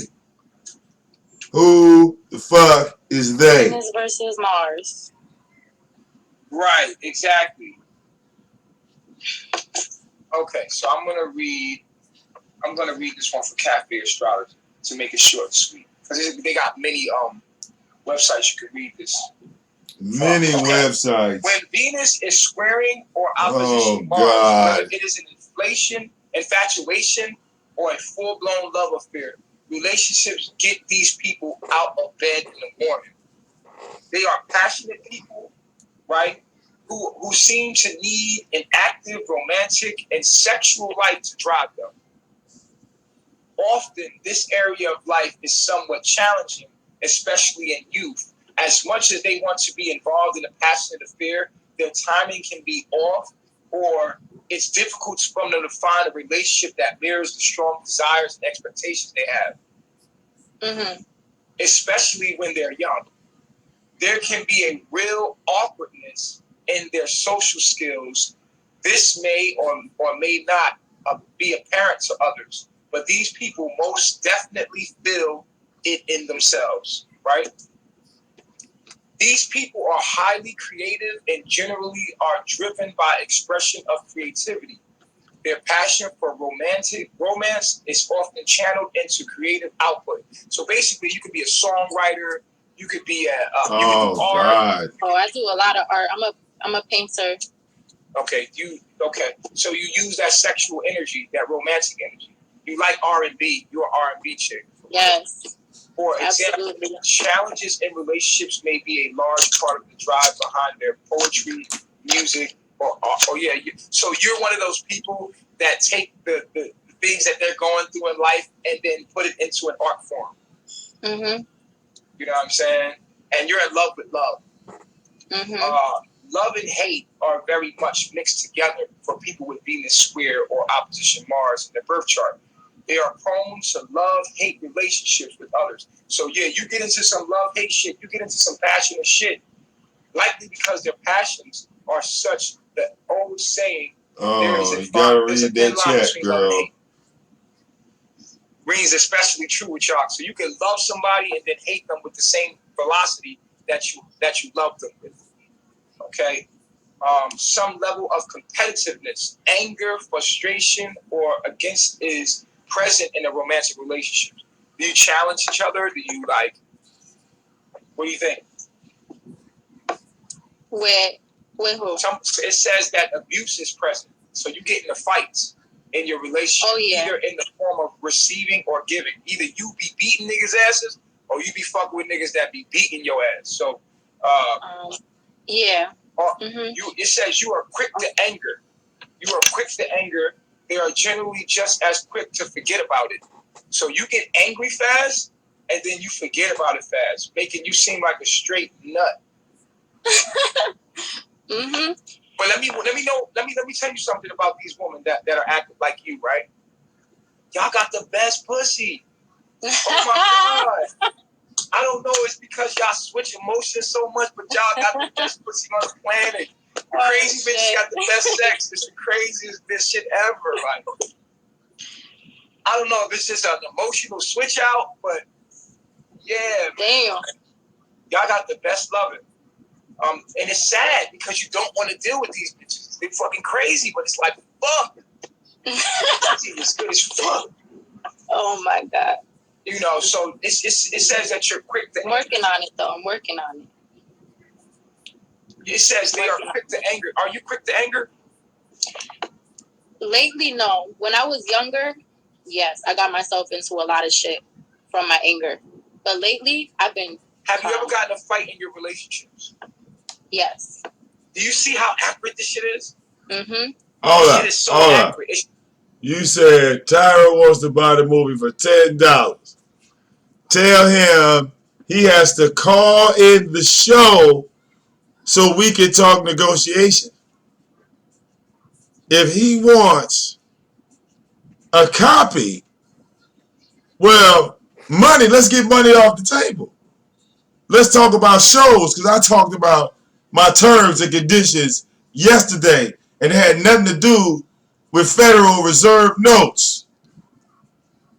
It had nothing to do with Federal Reserve notes.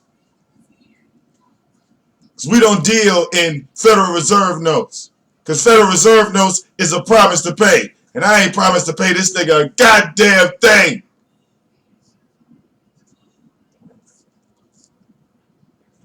So, I want 60 minutes on Truth Nation, True Freeman 2. I don't give a fuck what channel it is. I want the motherfucking hangout link, and I want the mute button dismissed. Gone. And I want the freedom and the liberty to bring my person and my corporation onto the show. and simulcast No DQ Night on True Free Man, any motherfucking channel. Now, if he cannot accept my terms and conditions, then it's off the table, bitch. It's off the table. Because your shit is already intense by itself. You need to shave all that shit up.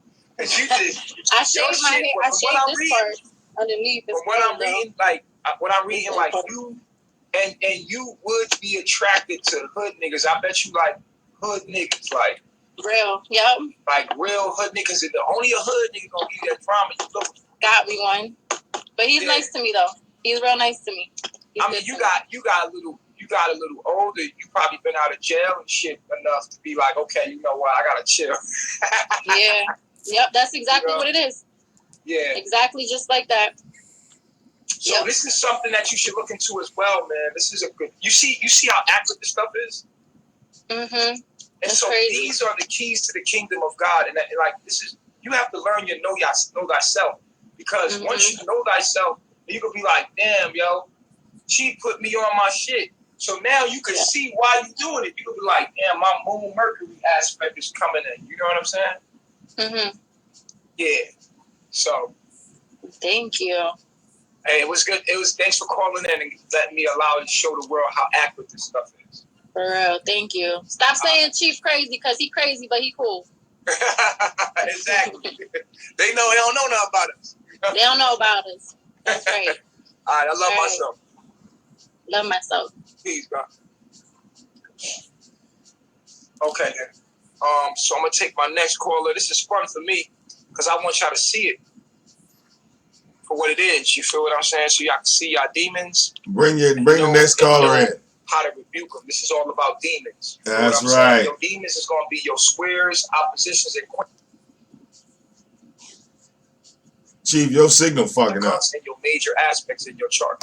So get your chart done today, so that you can know what's going on. Hey. Get my chart done. Well, goddamn, nigga, you promoting another website. Get your chart done. All right, get your chart done. The fuck is Tyra talking about? Misdemeanor. You came here and your statement said that you were scared of the trolls, nigga. You ain't got no reason to reply to nobody that's chin checking your bitch ass. You came in and admitted yourself that you were scared, but you call yourself a man. Nigga, you ain't even worthy of being in my motherfucking chat and posting any fucking comment when you trying to take shots at everybody else, but you call yourself a man and you came here and the first words out your mouth is you was scared. Bitch, who the fuck you think you fucking with, nigga? Hard body, nigga. Hard body, nigga. I don't need no man. It's not fathers don't matter. It's not niggas ain't shit. It's actually we as a people, we as a culture, we as a community have to deal with each other. And in dealing with each other, if we're creating children, if we are having little innocent beings who the only thing they know about themselves is what. Yeah, look, you know what's so funny? All right, yeah. One by one, he's just tearing y'all niggas up. Yeah, Tommy's a marketing genius. Look at all this free marketing. Awesome. I mean, I said a few words about the movie and kept it moving, but good Lord, it's World War III on social media right now on YouTube.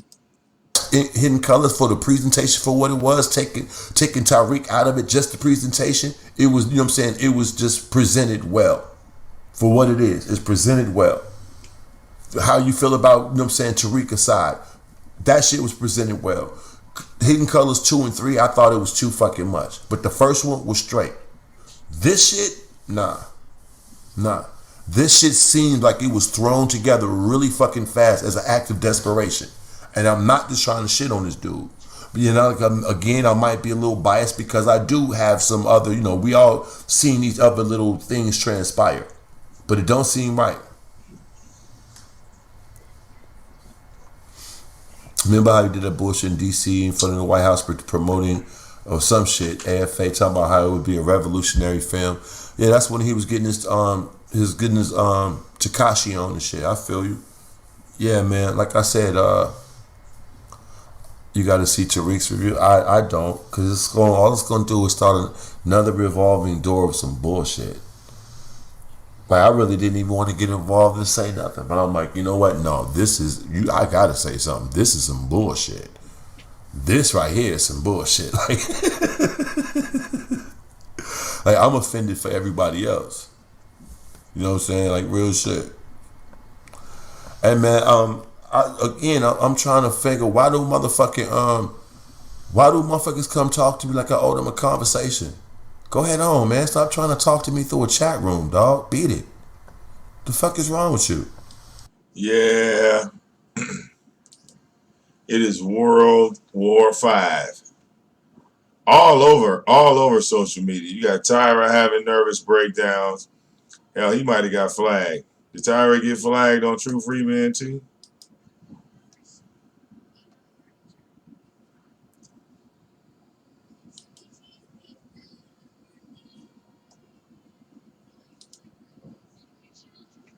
The niggas getting slapped up.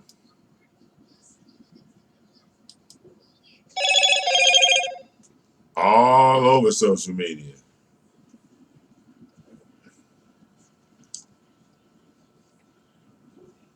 Tyra has been playing the Fatherless America for 4 hours straight. The movie was only 1 hour and 36 minutes. But Tyra's been playing it for 4 hours straight.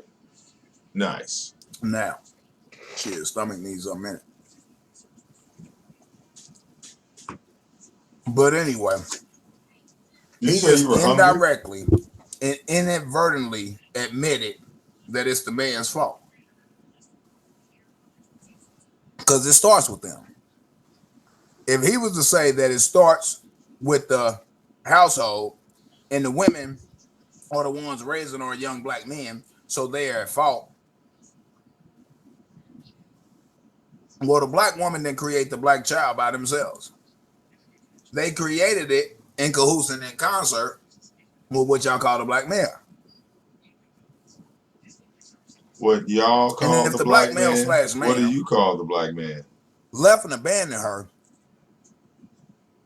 and you yourself in your own shitdocumentary just said that it starts with the black man. Well, if it starts with the black man and the black man, or if it starts with the fathers and the fathers are in control, and that father acquiesces to his control, right, or abandons his post, therefore no longer being in control. If you really believe that, Tommy, then you would your stance on social media would be more directed towards the men / fathers. Okay. So somebody prove me wrong. Anybody here concur with what I just said?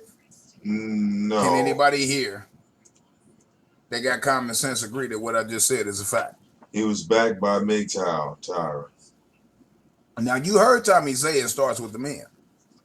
But if you go to his YouTube platform and his social media platforms, everything he says is blamed on the black woman. Which is in favor of the man, Tyra. Well, if it didn't start with the black woman and it starts with the black man, then why are you blaming the black woman and not the black man who it starts with, according to your own word? I mean, I'm just asking a simple question. No, you're simple-minded. It's not a simple question. Why y'all silent in my chat? Oh, nothing. You're just saying a bunch of stupid shit. Did I speak too many facts? No, just dumb shit as usual. Did I hit you below the belt? Nope. Just dumb shit. Normal dumb shit. Or is your intelligence so bland because you lack it, you didn't understand shit I just said? Oh. No. Huh? You just said a bunch of dumb shit. That question is directed to the whole the whole 124 people that's here in my chat right now, or here on my show right now. Oh, they're not on your show. You don't have them on the show.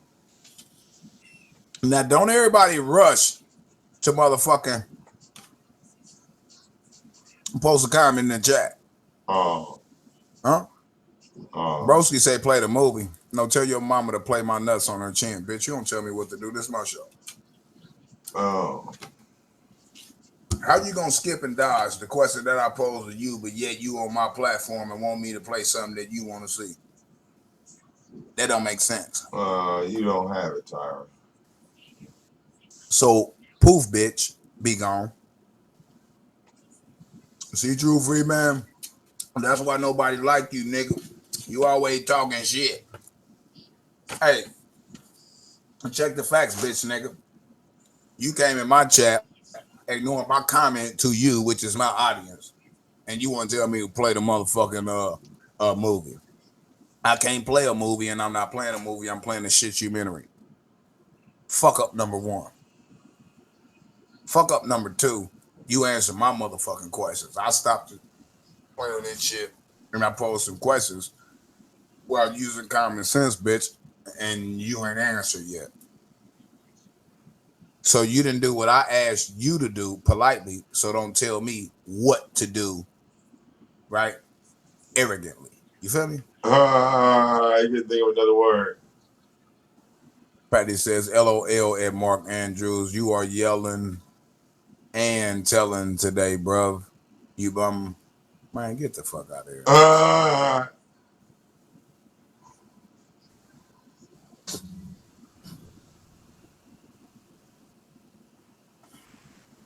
Huh. Funny, ain't it?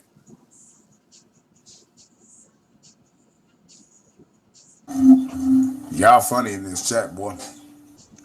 Jealousy of motherfucker. Y'all know Tommy and his minions the ones posting all this bullshit. You know why he mad? Because he can't flag me down. That's why he mad. He can't flag a motherfucker down for content that don't. He in the park just filming people.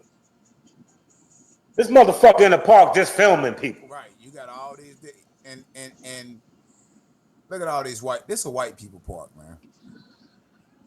You got a couple motherfucking black families in the park, but this is a white people park.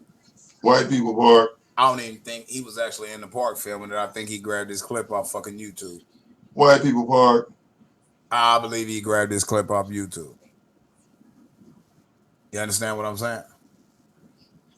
So at the end of the day, you playing other people's kids. Do you understand, Tommy, that movie stars and celebrities cannot use other people's face and likeness, especially children, without their parents' written consent and permission? Do you know that a school teacher cannot take someone's child on a motherfucking school outing without the permission of the parent? So, Tommy, if you are a real fucking celebrity and you are a real movie producer, right? Can you explain to me why your dumbass lawyers didn't tell you that it's illegal to film and publish other people's children for profit? You mean like you did with your G baby? How do I feel about 30-inch rims? I feel like you should take 30 dicks in your ass.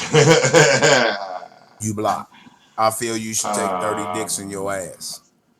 My show ain't got nothing to do with no motherfucking rims, bitch. Fuck you, man. Tommy, try again. It ain't gonna work. Hey, Tommy, you ain't no celebrity. Celebrities, no. You ain't no celebrity or no movie producer or no documentary producer. Because celebrities, movie producers, documentary producers, they know better than to capture the likeness of people's children without the consent of the parents. That's illegal in the United States, bro. That is illegal in the United States. All right. Hello? The word shit-umentary. Mike Stewart is called a shit-umentary. Shit hyphen you hyphen mentary. MENT. Let me type it in the chat. All caps. SHIT hyphen U hyphen MEN TARY. Shit, you man. Damn it. Hold up. Yeah, you can't spell Tyra. All caps, and I got some lowercase. I'm screaming this shit out. Shit, humanity. That's what it's called. All right. Okay. Shit, humanity. Yeah. Oh, let's read this comment people saying. Your son is addicted to synthetic marijuana and convicted felon. And my son is 25 years old, about to be 26. Yeah. So what's your point? Bye-bye. You raised him. Now. Okay. That shit don't bother me. I know. Try again. Continue. These people ain't signed no release for this shit. You out here talking about, I'm gonna send my lawyers. I hope y'all ready. It's a federal crime. It's a federal crime to be taken. I don't even think. All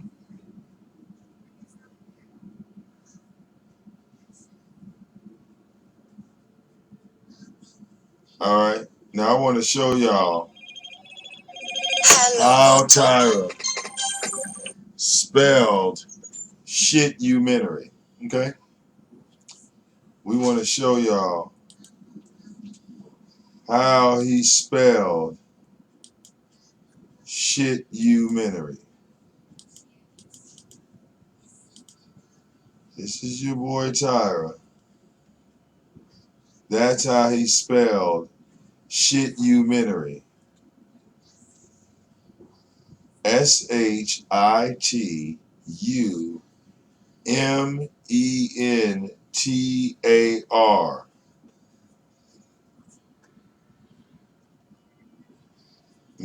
Shit-umentar.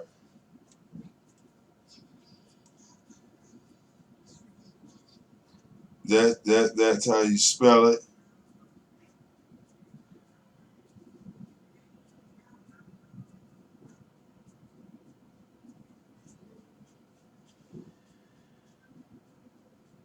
All right.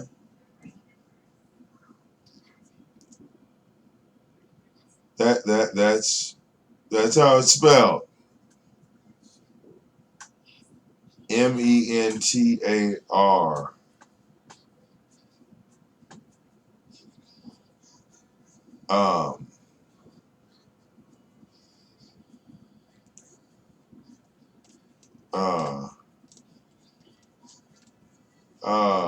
Are we getting money? Hold on. Wow. Yeah, this is very interesting. Are we getting money? Let's check.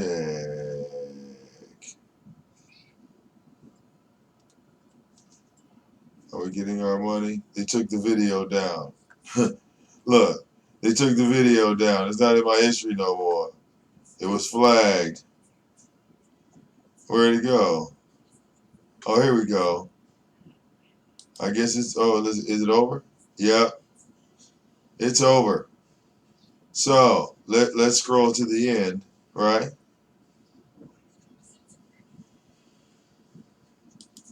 Let's do a good thing.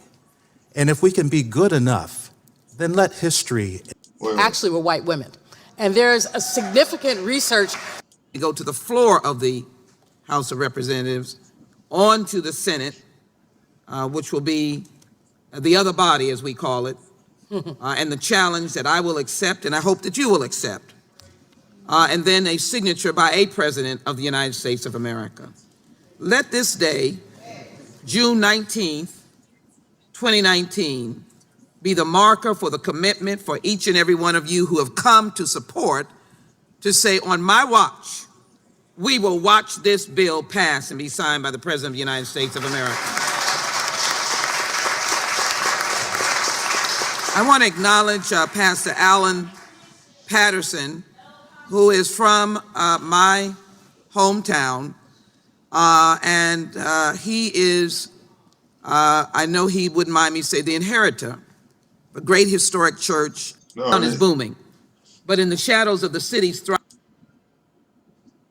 Wait, committee adjourned. What did they adjourn on? It is long overdue, it is deserving, and it is the right thing to do. Mr. Chairman, I yield back. Thank you, Ms. Lee. And of course, I want to thank all of our witnesses. This concludes today's hearing, and I want to thank our witnesses. It's been a great panel. And this is what magnified times 10, 20, 50 study would be like, because this panel would be heard and heard and heard, and people would get the story of what's happened in America and different perspectives on how to deal with it. Without objection, all members will have 5 legislative days to submit additional written questions for the witnesses or additional material for the record. I want to thank our ranking member and all of my members. Our attendance was excellent. If anybody sees John Stewart, tell him everybody was here and very attentive. And for that, the hearing's adjourned. All right, so the answer is no. You did not get your money. Nope. But thank you for your concern. All right, thank you for your concern. Nope. We have no money for you. All right. That's right. You lost your money.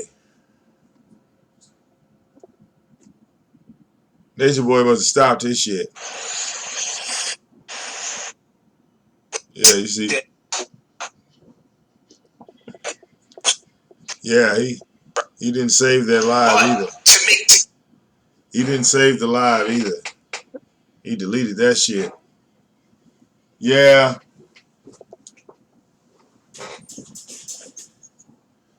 Social media has gone buck wild today. Like, my God. Who knew? Who knew? Uh-oh. Niggas got pictures of me. All right. Tyra's mad. Everyone's angry. All right. Yikes. All right. But I'm going to have to wrap up my session of the AM show because, I got to go grab my daughter, A, B, C, D, E, F, G. All right. All of those things. Yeah. Yeah. All right. We're going into the weekend. All right. We're going into the weekend hot and smoking. Yeah. Like, expect fireworks. Expect fireworks. I do. All right. Shout out to all the people that donate and support your boy Victor Moan as we cover it all. Okay. And I'll be back live later. All right. With a little bit more. Okay. It's your boy Victor Moan. Catch up with y'all in a minute. Ooh, deuces.